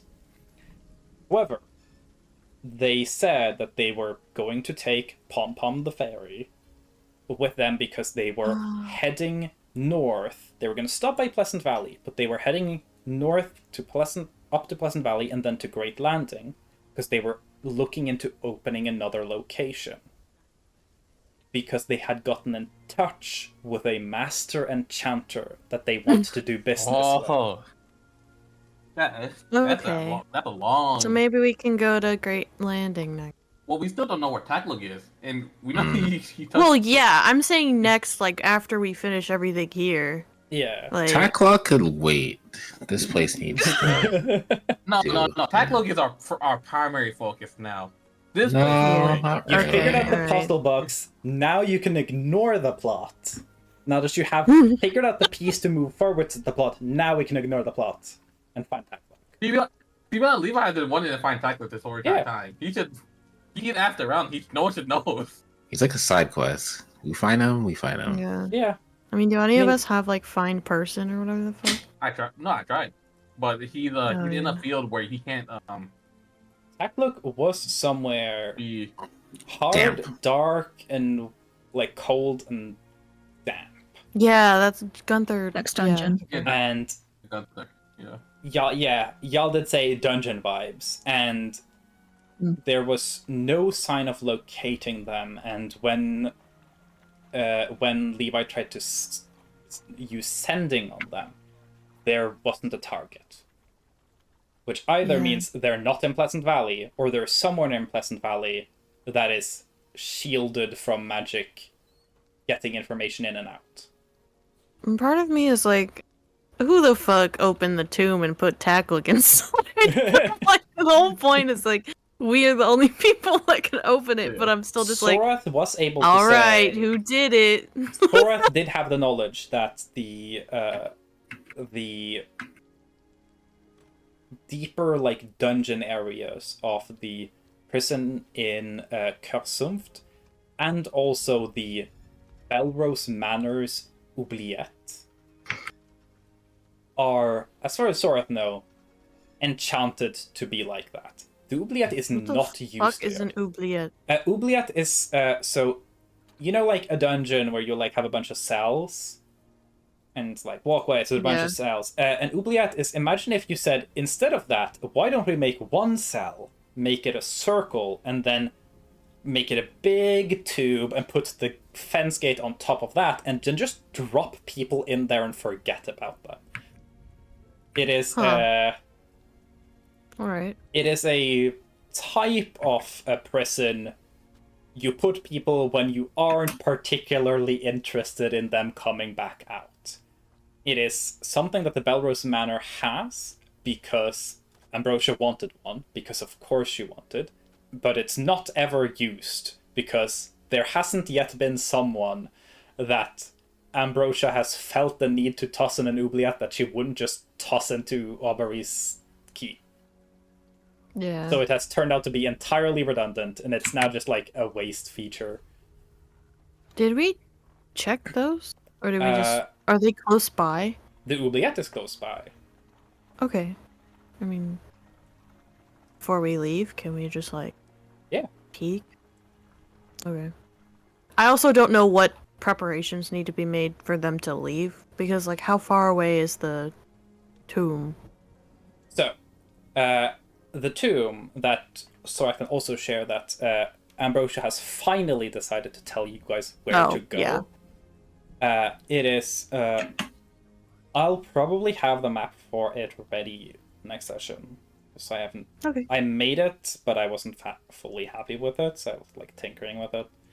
It is along the northern mountain chain, kind of in the middle of nowhere. It is technically closer to Bouchant. Okay. But traveling by boat to Bouchant would take probably not a lot more time, maybe like a couple of days more time. But if you were to travel directly, which could be quicker, you would be traveling through the full, like, wilderness Pleasant Valley forests, which generally isn't advised. If you guys could travel there continuously, you would get there first, assuming there is nothing there that poses a significant enough obstacle that it delays you. I mean, we're a monster hunter group, right? Either way, it's going to be at least, like,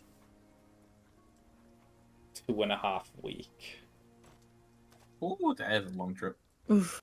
Yeah. Yeah. I mean, that would take a lot of prep, I'll- because we would need, like, the rations and stuff. Yeah. If you guys are traveling through the forests, you would need to have all the rations with you. You could definitely not bring your horse and carriage at all. So it would be foot travel, or maybe riding on horses, assuming the horses make it most of the journey. Or you can travel by boat, meaning less provisions, a little more consistent, but, you know, you can't... It's not the optimal for the speedrun. You know, if you have all the speedrun strats, you can, like, dodge all the encounters and, like, clip through a couple of, like, the mid-bosses, like, spawn zones, so you don't trigger the fights. Yeah, that will be faster. Yeah. How do I do the Mars 64 thing where I just do it infinite speed? Oh, that? So what you want to do is go to sleep and then get into a nightmare. So you, like, it's a little bit RNG dependent. That's why, like, the speedrun has so many resets early on. But you go to sleep, you try to get the nightmare. So you want to, but you want specifically the fuck with physics one. And then in the nightmare, when you wake up, you want to use the time where the nightmare and the waking, like, the animation time there, where it's still kind of buffered, and you want to get inside a wall. And then the physics engine will be, oh, you're not supposed to be inside the wall, and give you a lot of momentum when you push out, and then you just need to bunny hop the entire way, and you keep the momentum. That's a speedrun Next time I'll tech. try that. Yeah. Next time I'll try that. You are going to die. Mhm. All that's gonna happen is you take force damage because you were inside a wall, and then just like gets scooted out 5 feet.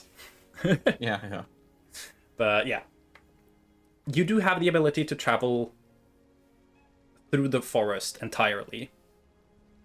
If you're confident, you can speedrun through there and kill/avoid everything you find.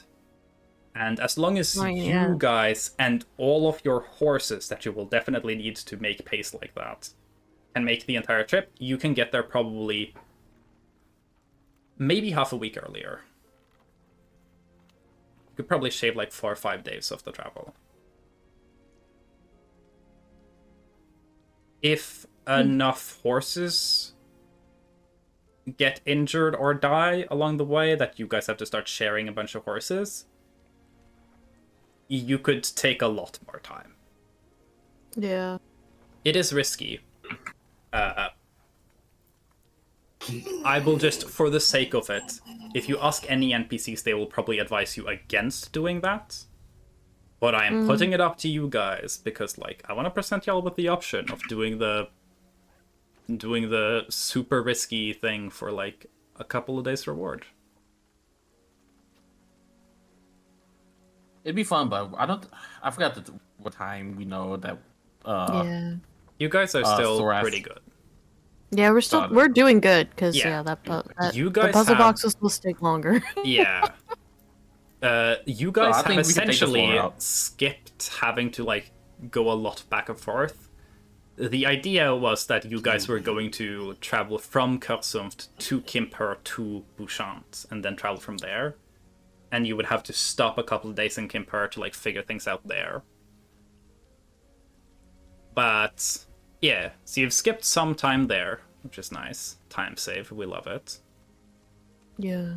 So I think we should just take the boat to Bouchon because Yeah. then Also, it's benefits. slightly longer than the like absolute minimum, and that's assuming nothing bad happens, which we knows. You know, something bad's gonna happen.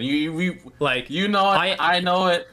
I am trying Horses to are stress gonna here. explode. I and am just not. like, I don't- I am not doubting that you guys can make it. I am doubting whether you guys can be responsible enough to travel with 7 horses and have all of them survive a 2-week trip through a forest. Also, then we get more boat time, and Jewel can fish. Yeah, true. Fishing Going is a back on perk. that boat. And also, Yeah, we have to go back on the boat. y'all would visit Bouchant, which is cool. I would say an argument for Forest is that Gin would want to like see more monsters. Oh, real? Yeah. Yeah, that would be an argument for it. Yeah. You guys will still be traveling through the woods to get there. Yeah. Essentially, like a week and a half of this trip, if you travel by boat, at the very least, is the boat part. And then a week is forest. Yeah. We're still getting forest time. That's for sure. Yeah. Because it's very, very quick to get from Kursumft to Kimper. Because when you went from Kimper to Kursumft, you had to row the entire way up. Now you're traveling in the direction of the river. So you can just like float down, which means you guys are going to be traveling a lot quicker. So the week that we're in the woods, can we ride carriage in that one? During that week? You can probably not ride carriage for like most of it. But a good Given thing about nobody knows Bouchant- where it is. Bouchant is the main logging area. It's where all of the heartroot wood that's actually used for furniture comes from Bouchant, because that's where the wood doesn't... Remember, Panda, when Levi was trying to do woodworking? And I was like, there's too much sap. This wood is sticky and filled with the resin, and it's impossible to do any good work with, and it's just ruining your tools. Bouchant is where the trees are drier. You can't make any heartroot mead from them, but it's where the good woodworking wood is. A good part about that is that that means that they do logging there, which means for a part of the journey you can travel with a carriage. Because there won't be a dense forest, because the Bouchant will like slowly but surely cuts into the forest. So there's a deforested area that you can definitely travel by cart. And there are going to be roads that like go out into the woods where they drag all the logs. So you can travel with the cart for probably like half the way and then have to go through the forests by foot. Maybe half, maybe like 2/3. So, yeah. Where would we leave the carriage? Well, here's this cool thing you can do, is employ people. I don't know how to employ the people. That's Don't not worry, my I got that. I got that part. expertise. When you guys get to where the forest begins over in Bouchant, there's going to be people there who are going to be doing logging. People who are probably going to be very familiar with Sorath. Because, and probably, unlike a lot of other people, have pretty good, have a pretty good expectations with Sorath. Even though they probably have never met them. Because these would be the people that... what was his name again? Lloyd works directly with.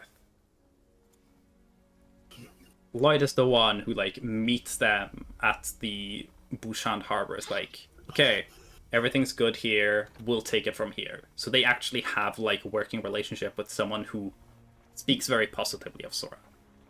It probably won't be difficult to find someone there who's like, hey, so we drove out here, but now we need to go into the woods. Would you want like $1 million to drive our car home? Because y'all can just do that. And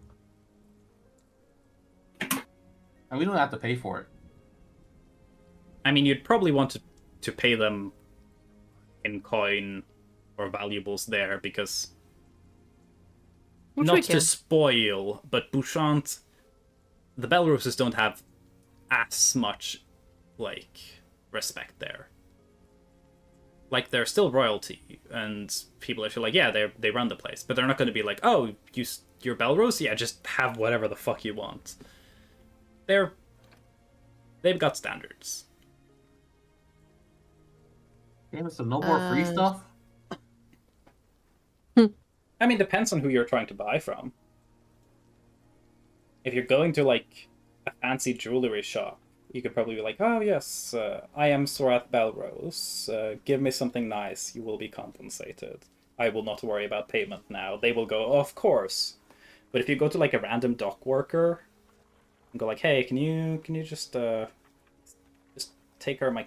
Like, I forgot my keys at the hotel. Can you run fetch them for me? They'll be like, can I just... Give me a coin. I know you have one. So, yeah. Well, yeah, I think it's just prepping rations for the boat Boat. journey and then like the week Boat. and then the week of our travel, right? Mm-hmm. You guys can travel on the same boat you traveled here with. Let's go. I will remind you that the original crew of that ship is... Are they alive? They're They failed alive. Ambrosia's mission. Well, they didn't fail Ambrosia's mission. The very few people that took on the job aboard the crew failed that mission. But they did have to deal with y'all being tied up into this murder mystery where they watched their friends turn out to have killed each other. So they're not, like, big fan of the Arls. But you do have the part of the crew that Rissiuk recruited. That is pretty good fans of y'all. They think y'all are cool. If not weird. So you could grab some new... So see if we, like, get a couple of other people, like, crew people. You won't need that many to go downstream. So you could pick people up in Kimpur, for example. And what y'all could essentially do is say, Hi, I'm Sorath Belrose. We need this ship. I know you are like the captain of this ship, and you probably don't want to like drag us on a bunch of errands now. So we can either force you, or I buy your ship. Hmm. And then I own a ship. Then the And party then owns you a own a boat. ship, yeah. And remember, this boat, definitely not the best to travel the rivers with, because it's a seafaring vessel. This thing Yeah. can go up rivers, but if y'all ever need to go out on sea, you'll have a boat, I guess. So, That we can definitely get easily from one place to another. yeah. You'll have a boat, you'll have, at least for now, like, half a good crew. We'll probably need to pick up some other people to fill some of the more, like, important spots, because mainly the people you brought on were, like, for extra ship labor. Yeah, that sounds like a good idea. Then you'll Yeah. have a boat. Just kick off the people we don't really care about and that don't really like us. Just So, I'll say, I think Sorath will probably just ask for that to be arranged. Yeah, you don't have to put. You know, do Sorath this. also have to be arranged. Technically, it would be Sorath's privilege, but I'll give the option to the party. You have bought a ship. It is considered bad luck to purchase a ship and not give it a new name. To sail under a ship's old name is bad luck. Y'all will have to name your ship. Oh my god. So that is something y'all can think about doing. We're named Piss, well, why not Poop? I wasn't expecting that. Not the SS Porn and Bingles. We already did that. So yeah, Bingos. you guys will have to name a boat. At some point, you either here or somewhere else, you will have to essentially crew this ship, because none of y'all are able to like run a ship. You guys will need a quartermaster, because especially a quartermaster, because the last one is dead. Yeah. And you'll need a new captain and a couple other positions. Okay. So that can definitely be arranged, or y'all can Yup. like, do it on your own if you want to like. I don't care. specifically. If anyone else does, they can do it. Otherwise, Sorath's just gonna like wave her hand. Levi doesn't stay. He just lets Sorath do everything. This is. Either way, I'll say the ship will be procured for your sake. The Belrose estate will pay enough that the captain and crew are more than willing to part with the ship, probably also feeling like this is a bit of a cursed ship at this point, because they went on one job with it in here, immediately got stuck in an alternate dimension, then people started dying, and then like they got stuck here now, and then there's nothing for them to do here. They have no idea how long they're stuck here. They'd probably be more than happy to be like, oh, do you just want a bunch of money? And you guys can, like, find another ship, or just do something else for a while. So, that'll be done. So, yeah. Congratulations, the party is now owners of a boat. Technically, Sorath, but, you know, But yeah, we don't that's fuss the the ship. details. How y'all feel about Drakefort? What did you say? Named after, I said Drakefort, named after their captain, Buggy. Buggy will be very enthusiastic about the idea of being captain. I will say everyone here will be very aware that Buggy might be the worst pick for captain Yeah, that y'all no. can think of. Because Not they are a really real 5-year-old captain? without opposable thumbs. They couldn't even steer the ship. And they don't speak a language that the crew can communicate in. Despacito dragon. I feel like Sorath would just be like, Buggy is not allowed to be captain. We cannot communicate easily with him. And Zaklu cannot communicate easily with him. And how old is he? How old are you? Okay, I want you to roll me a nature check. Buggy will tell you that they are rough. They're not entirely sure because it's been confusing traveling around with the circus because it's difficult when you travel from a place that is like summer to a place that is winter to a place that is summer to a place that is winter multiple time a year. And they'd guess that they're like maybe 8-9 years old. They're 9 years old. I say the Sorath. I'll say with a nature check of 13, you're not 100% sure exactly what species of drake Buggy is. This might relatively, in like drake years, maybe put them closer to 3 or 4. Like, They're development. 1 years old.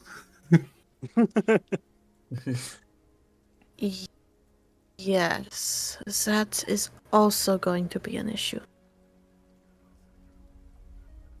But yeah, They are welcome to assist with Zaklu, but they are not to be a captain. As much as you or I are not to be a captain. I also say, given the fact that y'all kind of teleport most places, my guess is that y'all won't be traveling with this ship a lot. No. And you will have a whole crew of it. That also means that you could... This ship is kind of like... becomes like a minigame. You can kind of just have this ship do random stuff.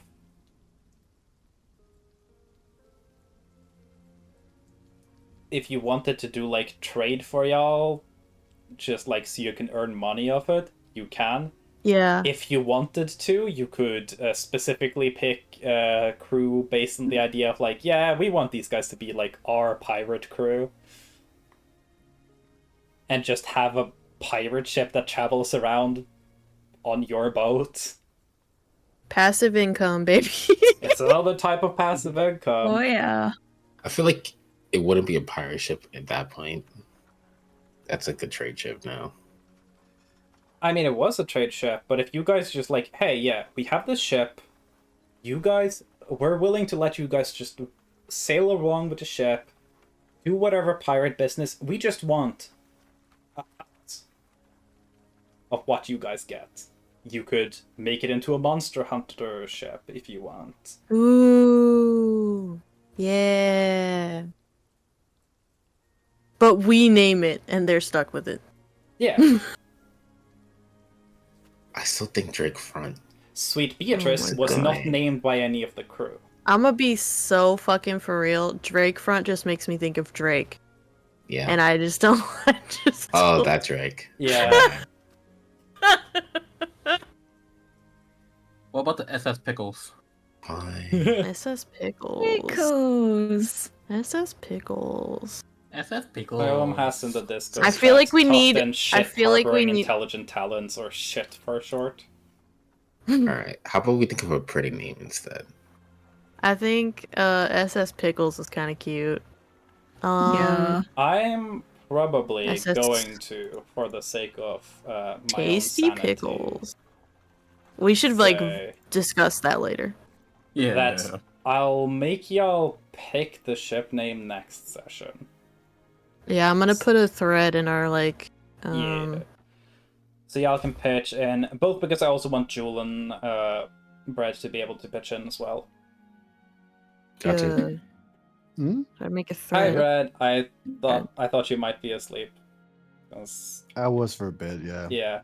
Hi, the party now owns a boat and it needs to be named. I am saying it. Y'all will have to pick the name next session because I want Jewel to be okay. able to participate. But y'all will have to think of ship names. I made a thread in the general chat so we can like Yeah. brainstorm in there. Big titties that sink shippies. So long as it's Brainstorm, and I just was like, that's not a good name. If it's a pirate ship called that, and the pirate flag is just a big bazonkas. Yo, SS Big Bazonkas. Putting it down. Hey, Anyway, Big bazonkas, but like made to look like a pirate flag. yeah. Yeah, like big titties that sink shippies. Mm-hmm. Jewel said ship piss.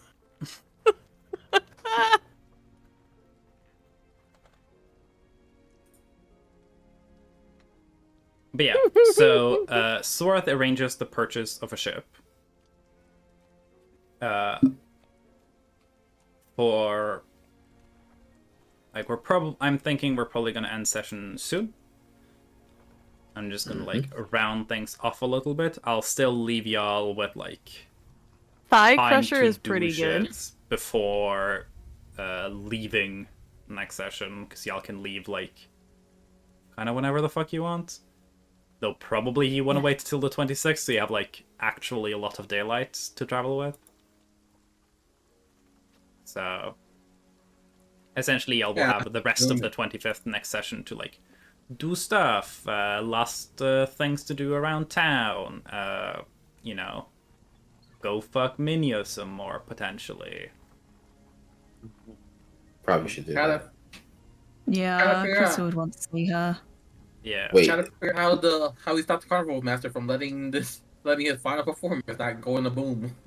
how did this date end, or were we still going? So this is you started on the 24th, then there was a sleep, and this is the day after. So that's not the same day as when we started. Okay, I was wondering. Okay. Essentially, Sorath went to her grandmother and then her father kind of early in the morning. So yeah, I will let you guys like next session. I'm not gonna like speed run to the end of this days because like maybe people want like, oh shit, could I do this in town before we leave? You know. Makes sense. Other than that, things potentially to do. I guess the last little bit of a thing for this session. You did ask if y'all could like just go check the oubliette. Yeah.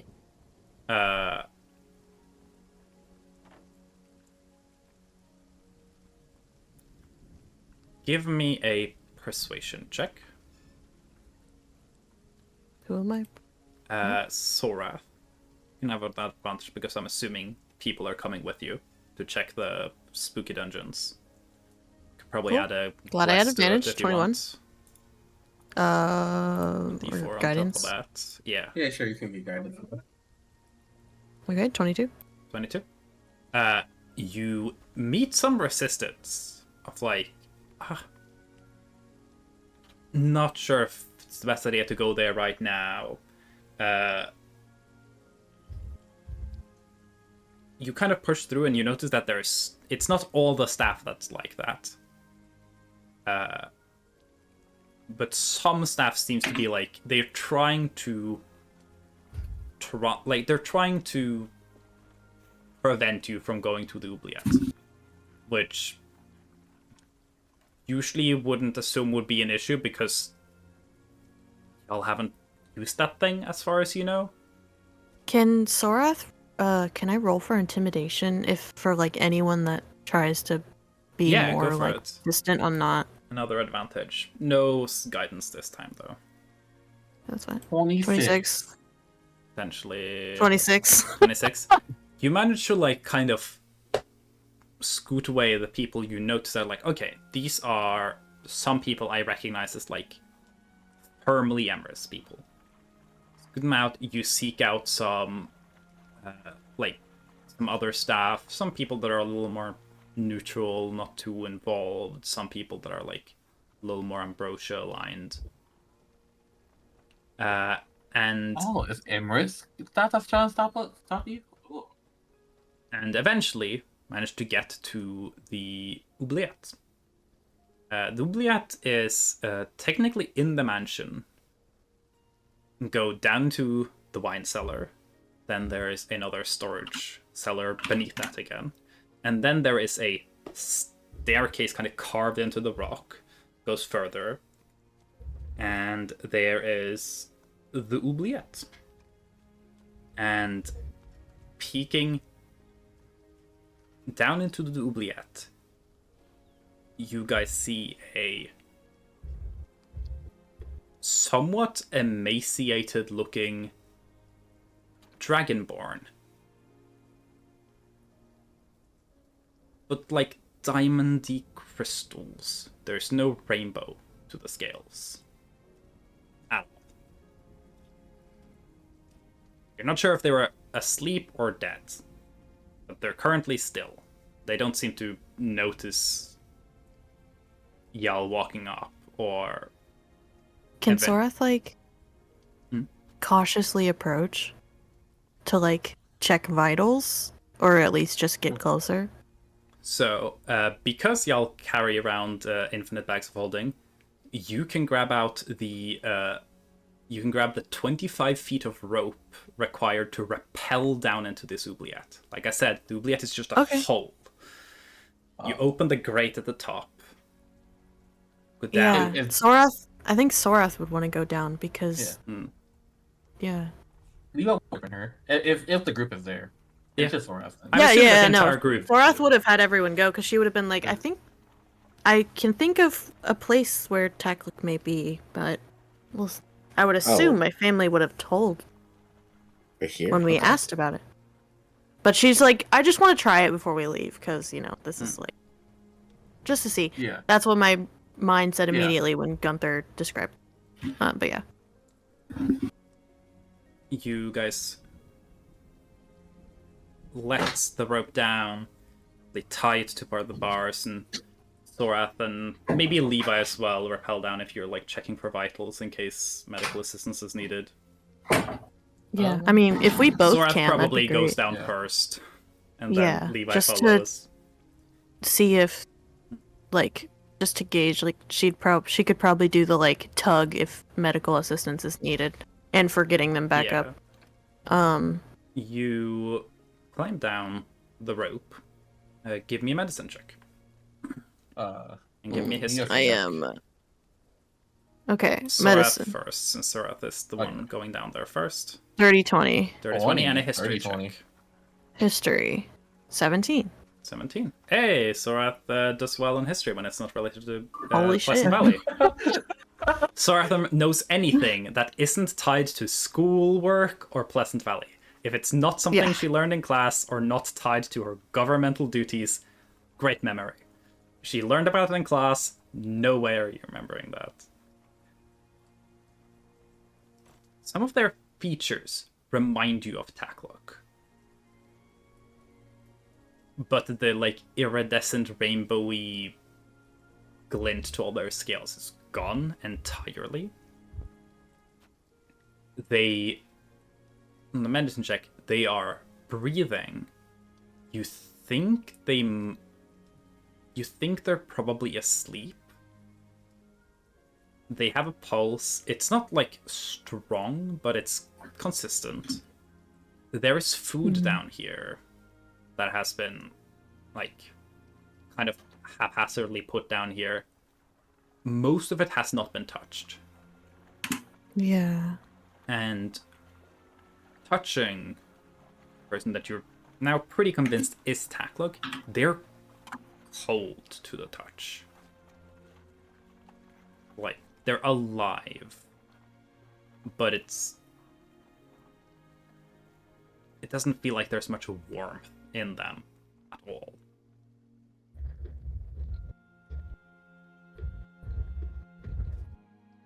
And so, yeah, Sorath will, like, gesture for Levi to come down because they obviously need more, like, support. Yeah. And she'll... explain, but she also figures Levi can see for himself too. But she'll explain what she saw. Oh, it's the next day, OG. Can I change spells? Yeah, sure. Yeah, okay. Yeah. I do want to get greater restoration back. Yeah, I know you were surprised you didn't have that one last time.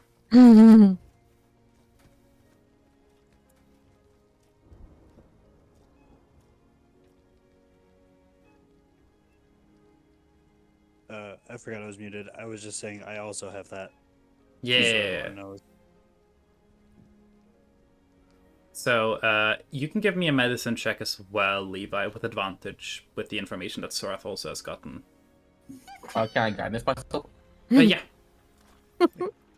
No. Y'all gotta ask the question, you know.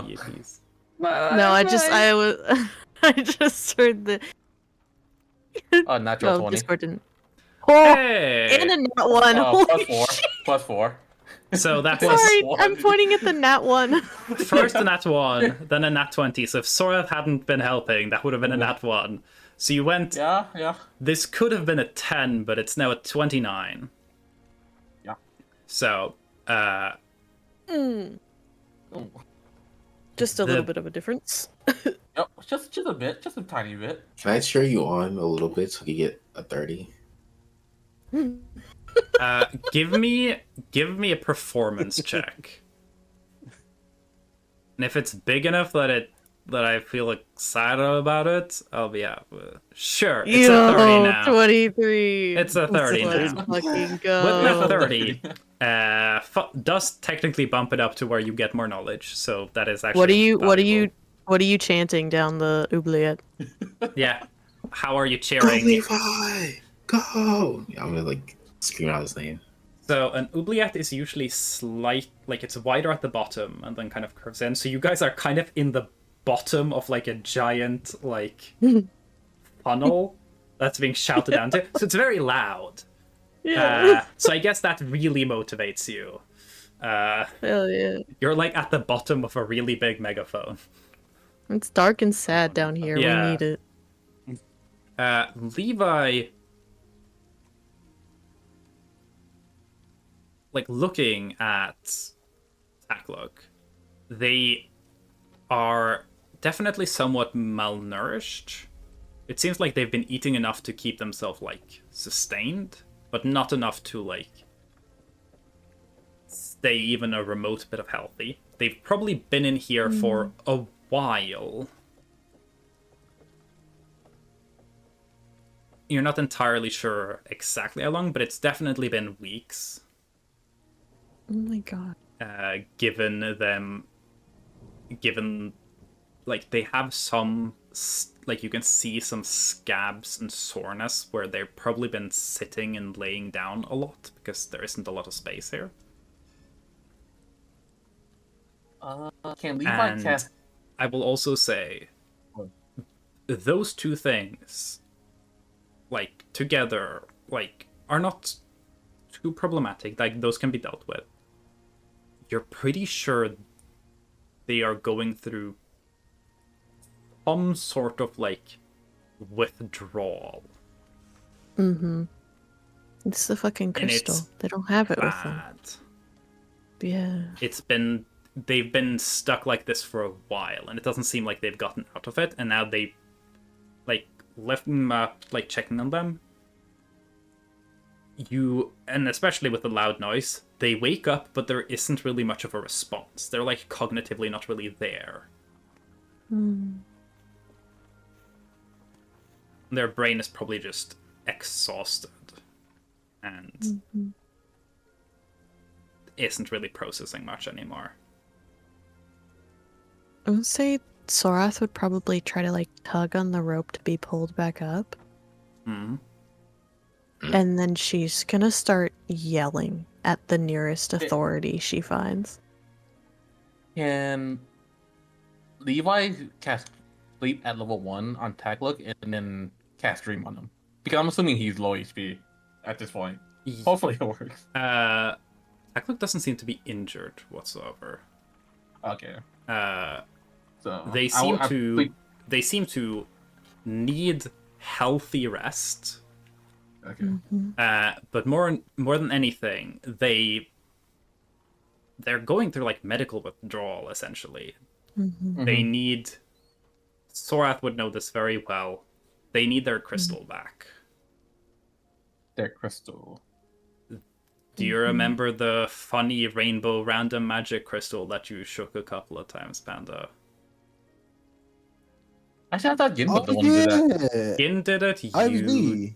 did it once. Gin was the one who shook it and then blew up the only natural park in all of Ortis Halls, like the only green right. space. Which was fun. But yeah. I nearly punched a jailer because of it. Yeah.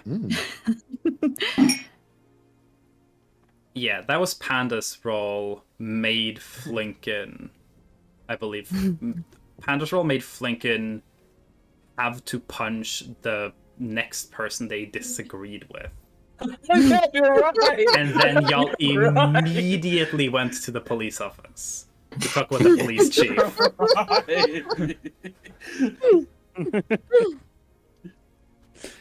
I think it's somebody who insulted me, but he did it like friendly, but Something it was like still that. an insult. Yeah. Because like, Because I'm like, you punched like the chief of police essentially, and then you I mean, nat we didn't even 20. hit each other though.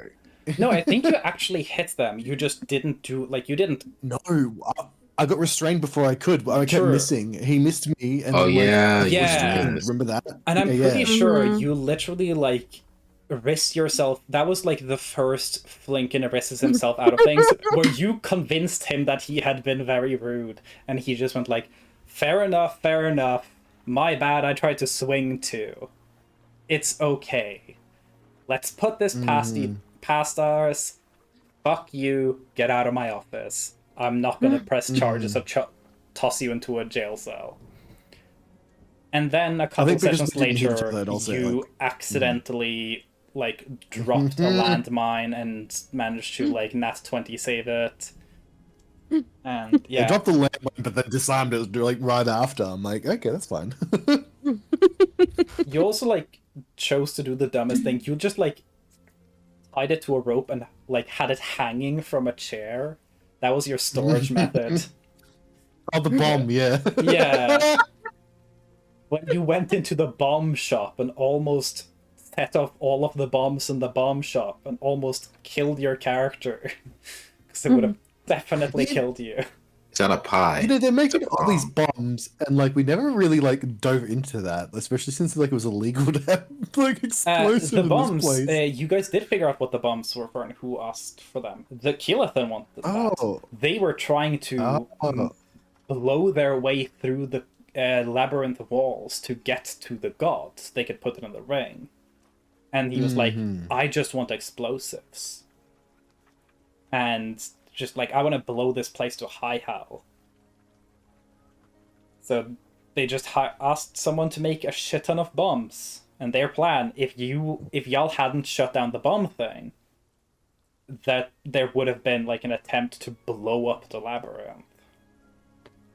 Oh yeah. Did we shut down the bomb thing? Because Yeah. I don't remember that. Because you stole the bomb, and then Yeah. the way you guys got Bringva killed was you said you planted the bomb in her shop, then told the cops, and then you, genius as you are, is yeah, she had a bunch more of them down in the shop she was ordering from. Then I went, how the fuck do you know that? And you just went, I'm a really good detective, and that's when did the deception check. No, I said I asked the guy. His name was Tinker. Yeah.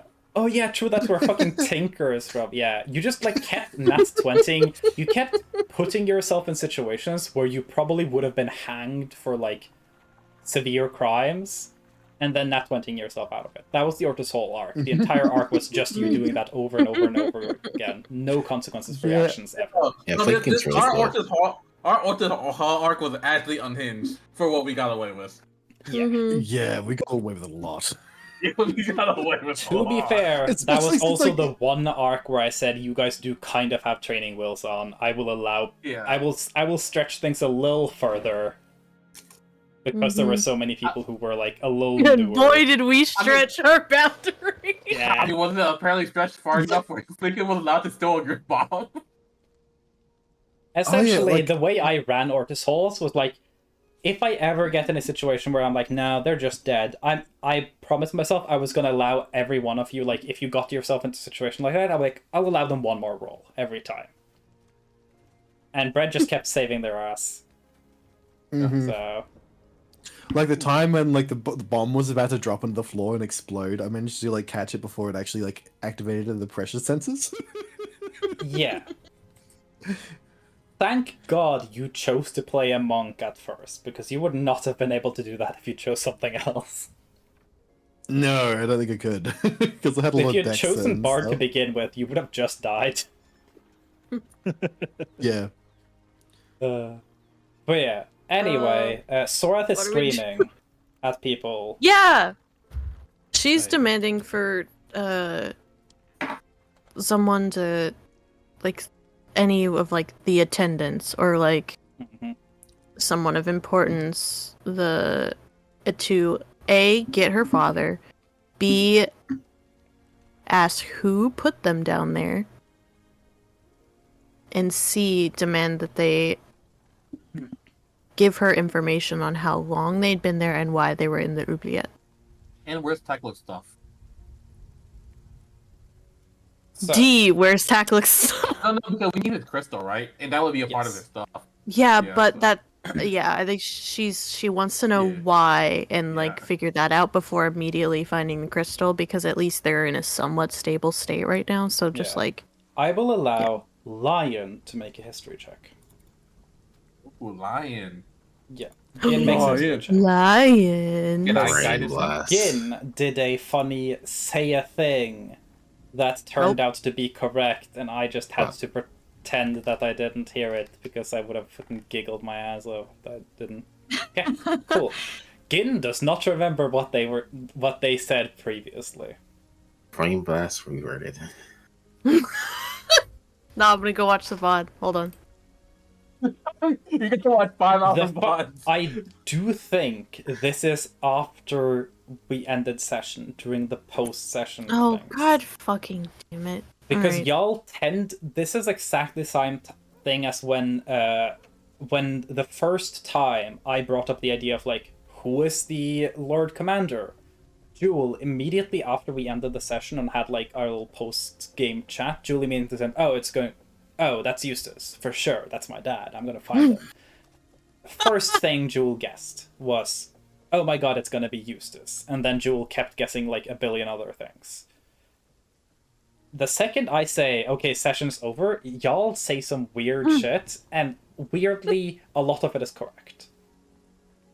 We know Man. you too well. So, what happens very quickly is some staff seem to immediately try to contain the situation, at which point one of the people who are here, who you, Sorath, would recognize as part of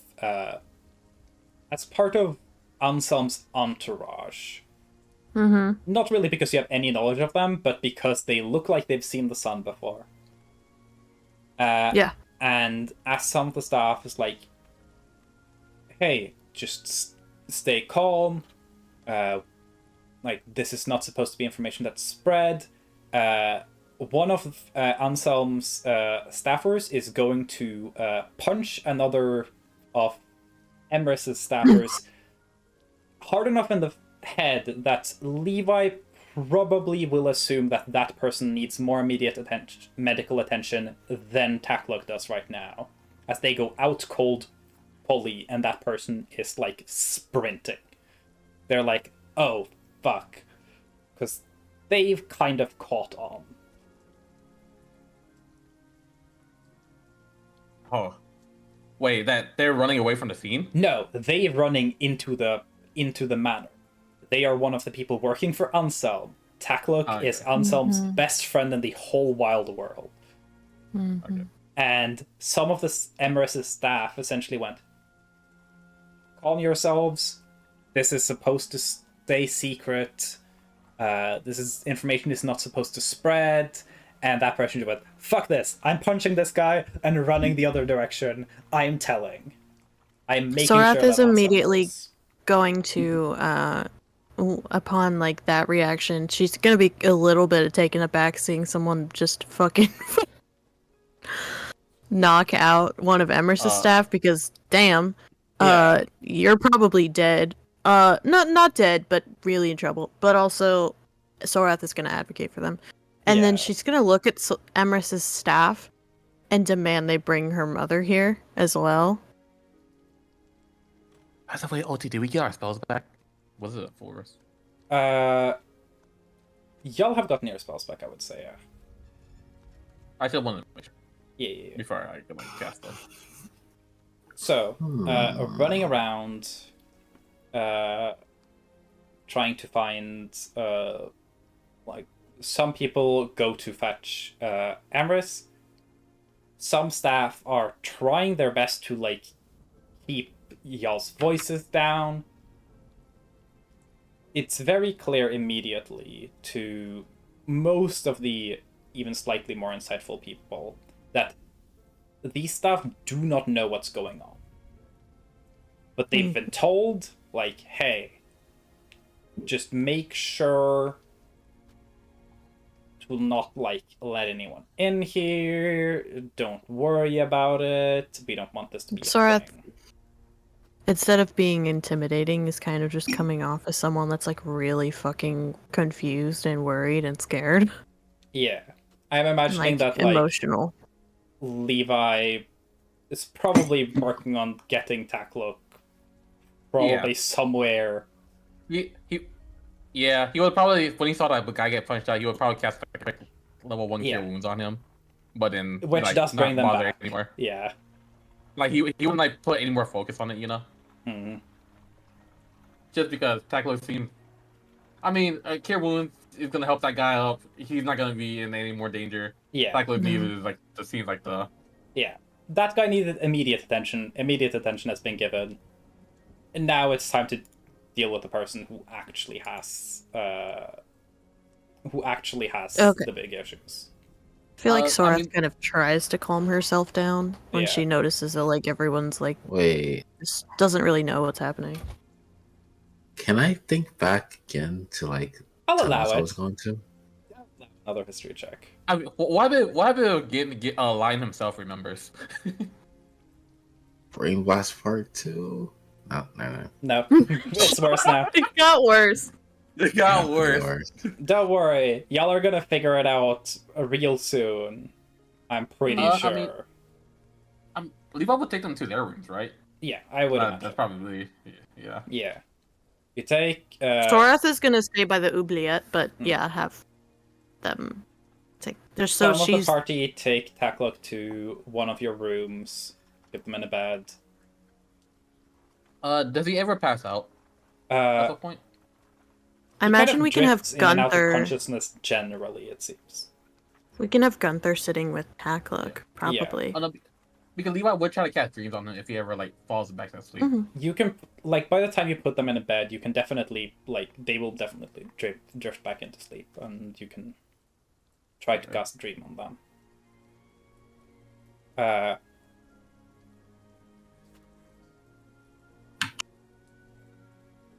Sorath waits by the oubliette. Emrys will not show up anytime soon. Hmm.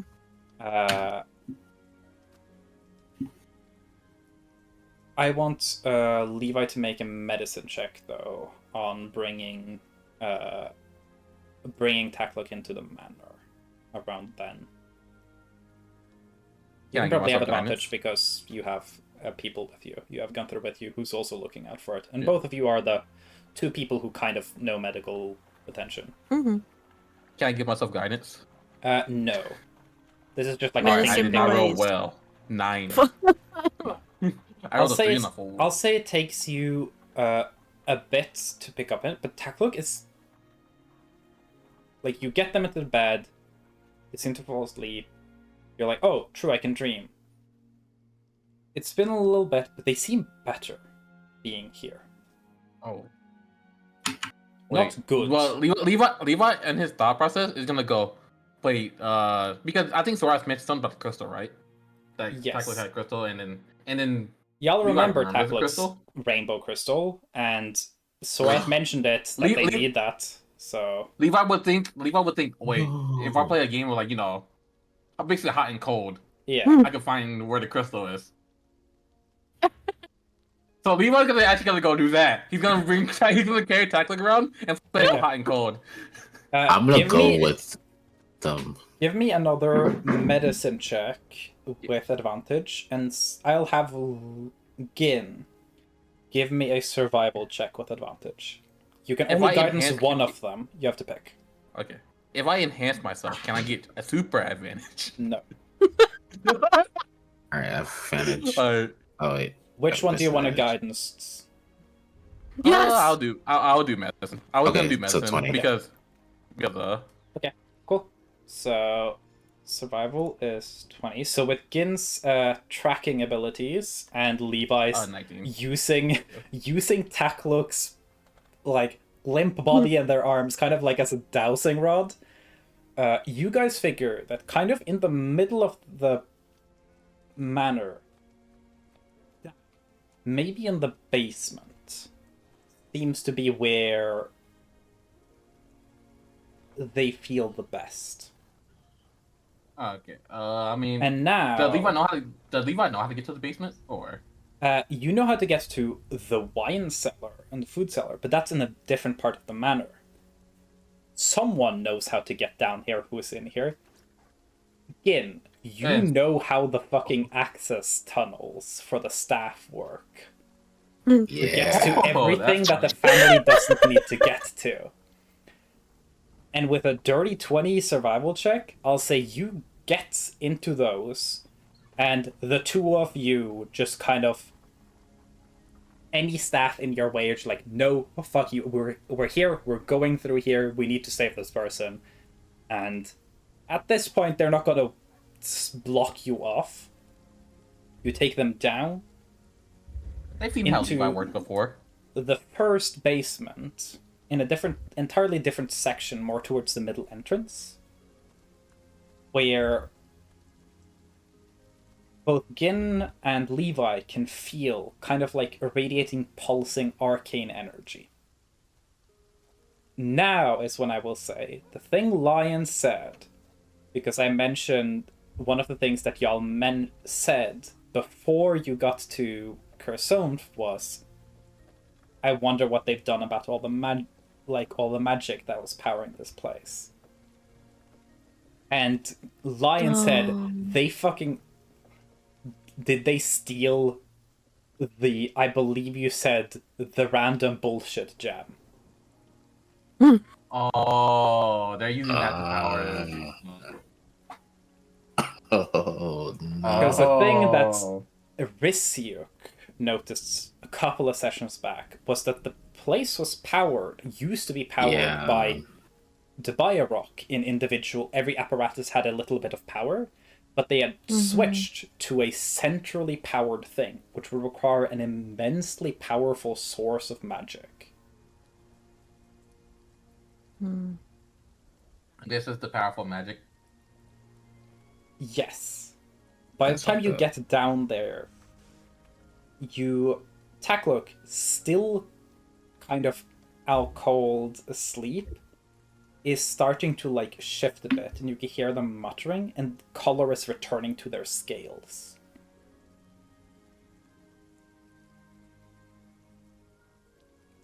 You're in this room. There is a machine, glass and metal panels that has the crystal in the center of it.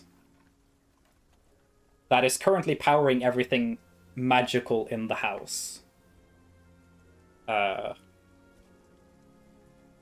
Beyblade. Levi would just go to say it again. Just know that if we pull this out, we're gonna become probably enemies with Thor's family. We're leaving anyway, right?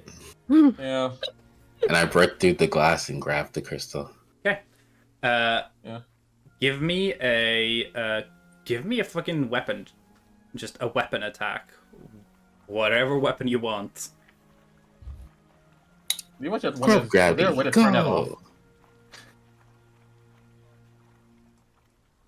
So, with the 13. power of Scrub Daddy on your side, you smash through the multiple layers of protection on this in one blow and grab the gem. And the second you pull it out, the entire house goes dark. And Sorath can see it. Sorath and everyone else who's still outside can see it happen. Just all the windows, everything just dark. Immediately. The second that the crystal is returned to Takluk, Levi can immediately notice they're getting better rapidly. It'll probably still be best to like keep them in a bed with a crystal nearby for a while, let them recover. But you're pretty sure they'll be fine.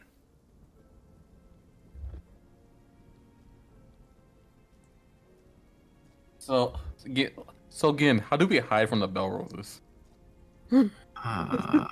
It's kind of dark right now, so maybe they won't find us too quick.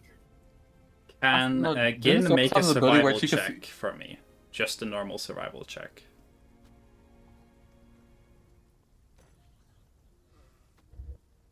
15. You would have had advantage because of Levi, but this is happening in perfect darkness, so the disadvantage, and they cancel each other out. I will say, shit's in chaos right now. The entire place is dark. Pleasant Valley barely has any light to begin with.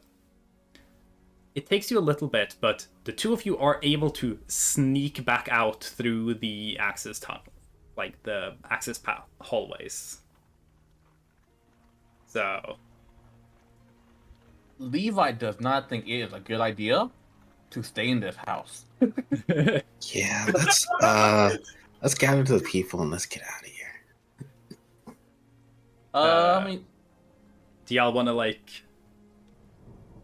sneak out and away? You can definitely do that. Yeah. do we know where the rest of the group went? Like, where did the rest stay with Thoras, or? I'm assuming that the rest of anyone who didn't say anything about immediately going with y'all went with Sorath. So currently it's Levi, Gin, and Gunther sneaking away. Okay. Oh god, that's the heavy armor boys again. Yeah, that's the why heavy does armor this keep boys. happening? So, I mean, Levi was standing on Thoras and then like go, we're gonna sneak out. We found Thoras, Takluk's gym. Or Crystal, So- whatever. I'll say Yeah. Sorath hears, sees the house go dark. Like a minute later, you get the message from. You get the message from Levi. Connect the dots and easily he enough. would also say it was powering the house. Yeah, Yeah. and I'll say the last thing I'll have happen this session is that the first person of note that exits from the manor towards the oubliette is Anselm, carrying a sword, screaming at the top of his lungs, "What have you done to my friend?" And he's running around, and you have some idea that he's probably looking for Emrys. Or Ambrosia, whoever one of them he'll find first. And that's where we'll end session. Whoops. I probably should Cliffhanger. Thoras. He is getting better. I will say, Levi's pretty sure that Takluk will make a recovery. He just Yeah, so needed this Levi gem. was like, yeah, this innocent anyway should be. We found his gym. He's getting better. We're sneaking out. Yeah. So yeah.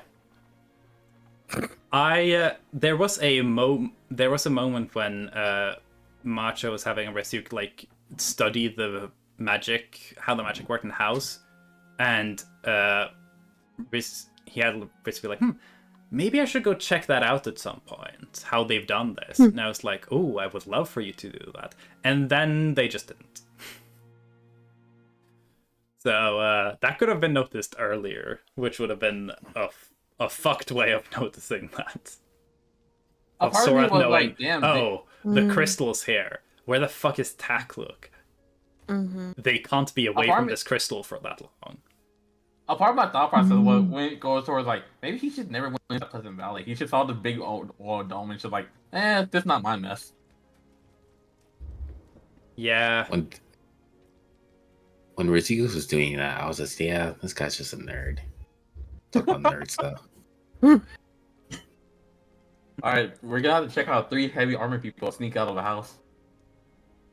That's gonna be interesting. With a body. What's a body? With the body. 'Cause, yeah, Oh, I gosh. think... Body, this had... Yeah, the thing Lion said was like, oh my god, they killed Takluk and like stole the bullshit gem for power. And I was like, okay. My twists aren't that cool, I guess. I was joking. No. No, I love when it So happens. cool. I love when that happens because it feels like I kind of take that as like a good thing, because like, ooh, let's go. My twist is believable enough that it's in the ballpark of what people would have as among their random guesses. So, yeah.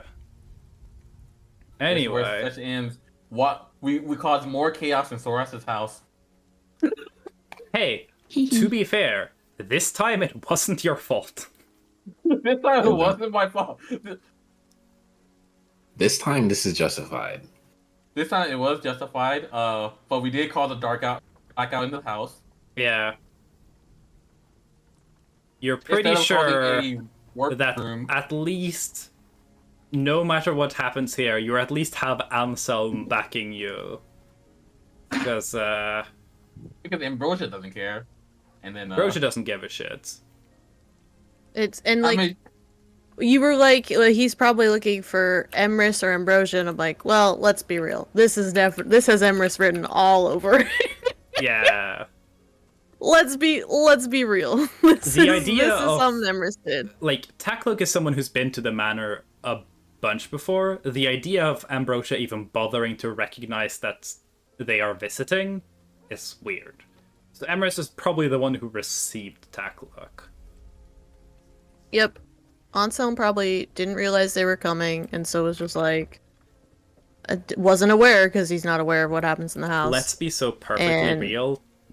Takluk probably sent like a letter, Yeah. and Anselm just never read it because Anselm doesn't read his mail. Like, he just never got to it.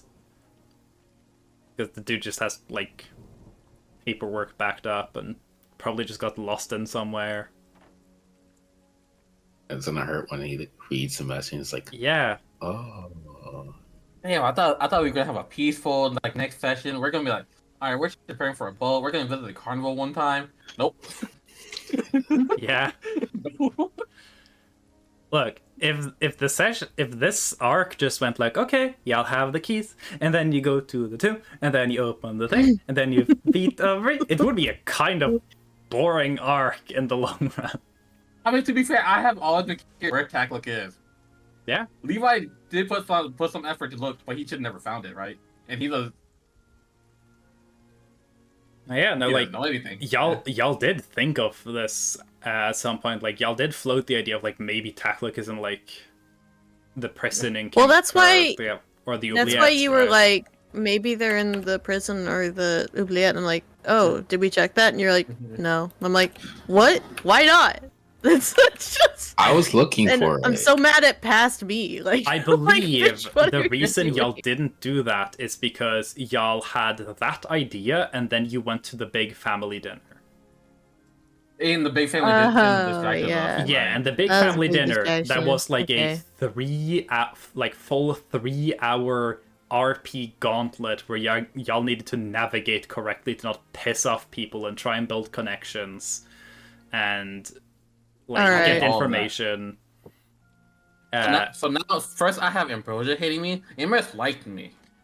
This Now is she's why gonna this hate is why me. I allowed the insights to be rolled on Emmer's knowing anything about Tackluck, because Oh, Emrys, god damn y'all it. asked if Yeah. Tackluck had showed up, and Anselm was like, no, I didn't hear anything about them arriving. I'm pretty sure I would have been told about it if they showed up. And Emrys was like, nope, hasn't visited. And Ambrosia was like, oh no, I don't believe so. But in a like, why the fuck would I know that? He's like, Tackluck is like a bug to me. There's so much beneath me. Pitiful creature. Why would I even notice your arrival? So yeah. Would Ambrosia have ever thought about like stealing the crystal from him? Or taking the crystal Y'all from him? might learn about that next session. Okay. I'm sorry, Crystal. If we have to like run out. Yeah, no. You know how you're gonna go sleep Yeah. with. You know how you're gonna go sleep with Minia? I'm sorry, we're on the run. Yeah. We're on the Probably run. ever got We caught. running. All right, I need to leave for real because I need to go. You need to go so, to theater. Bye. Bye-bye. Let's go. Mwah. The Peace. Yeah. Oh. no, Peace. y'all solved 2 of the mysteries. Hell yeah! Opened the box, found Tackluck. well, now we need to solve the carnival mystery. Yeah. Yeah. Well, it's not even a mystery. We know how it's gonna happen is how bad it's gonna end up. With the carnival, you know something's gonna happen. You just don't know exactly good. what, exactly where, exactly how, or exactly when. But you also Oh, wow. You know what something. you should know it's gonna be bad. Yeah. Mhm. It's Just gonna a end up All you know. spreading like a Ready to blow. All you know is that there's something planned for the big final performance, and somehow the air is getting drier in a place there's been Yeah. daily rain for almost 1,000 years. Yeah, no, It's Lion just gonna said it get right. bad. There's a gas leak, like Yeah. happening. You just And don't it's know just when how someone can- will light a match. Yeah. And the fun part is y'all are gonna go away for a while. Place that Yeah, takes I was 2 just weeks to thinking. go there and 2 weeks to come back. Probably. Mhm. No, you know the thing is, if we leave right now, we don't have to deal with our family drama. Yeah. Honestly, that's what I'm thinking. They could deal with it for themselves, while we run away. Yeah, So naturally. yeah. Like, once it's somebody else's problem, we don't have to care. We caused the problem. Now we're out. But yeah, great job, guys. You own a boat now. That's fun. Damn, would Tackle have been dead if he came back? That's the question, actually. Would Tackle have been dead? Yeah. I was going to roll for it. Most likely not. Tackle was meant to survive.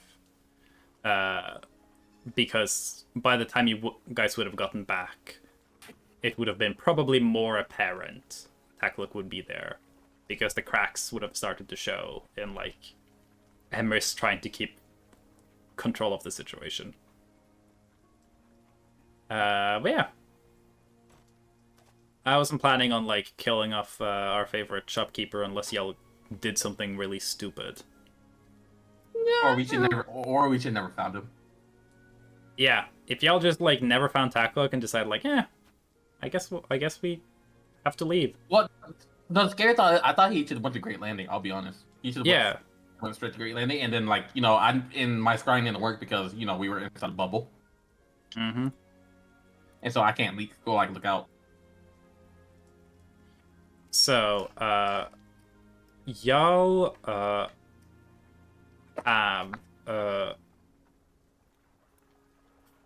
so Pleasant Valley vanishes into the Shadowfell. Canonically, literally the day after you guys leave Leibal. So the 11th of Tamapsu, the 11th of the 6th month. And then Sorath gets a message from Tackluck, I believe on the 40th. That is when Tackluck enters. Tackluck enters on that day Celine was correct. The reason the message cut off halfway is because no information can leave Pleasant Valley. So Taklock walked through the barrier and ended up in Pleasant Valley while using the sending spell, so it cut off in the middle. To be fair, Sorath never shared that she doesn't need spell, right? Or anything like Sorath that. did say that Taklock said they were going to Pleasant Valley, or like told y'all that they were in Pleasant Valley, because Taklock did not say that specifically they the were sending doing spell that. Cut off, right? But not specifically that the sending spell cut off. I think they said like I didn't hear all the like it cut off. It was like a little weird, but y'all weren't able to figure out because y'all weren't sure if Taklock ran out of words or if something happened. So Taklock has essentially been in here for almost a month. Some of that was traveling to Kurzunft, but yeah. Yeah, just as an interesting information. How did you know how we got the shortcut, so we had Lincoln, we didn't just go flying around. Yeah. How did Taklock go in? Like, did he just get sent? Taklock had to deal with it being chucked into a random spot. Ah. Like I did. Yeah. But Lincoln... Did he get fit in the air or anything, or? that is a possibility.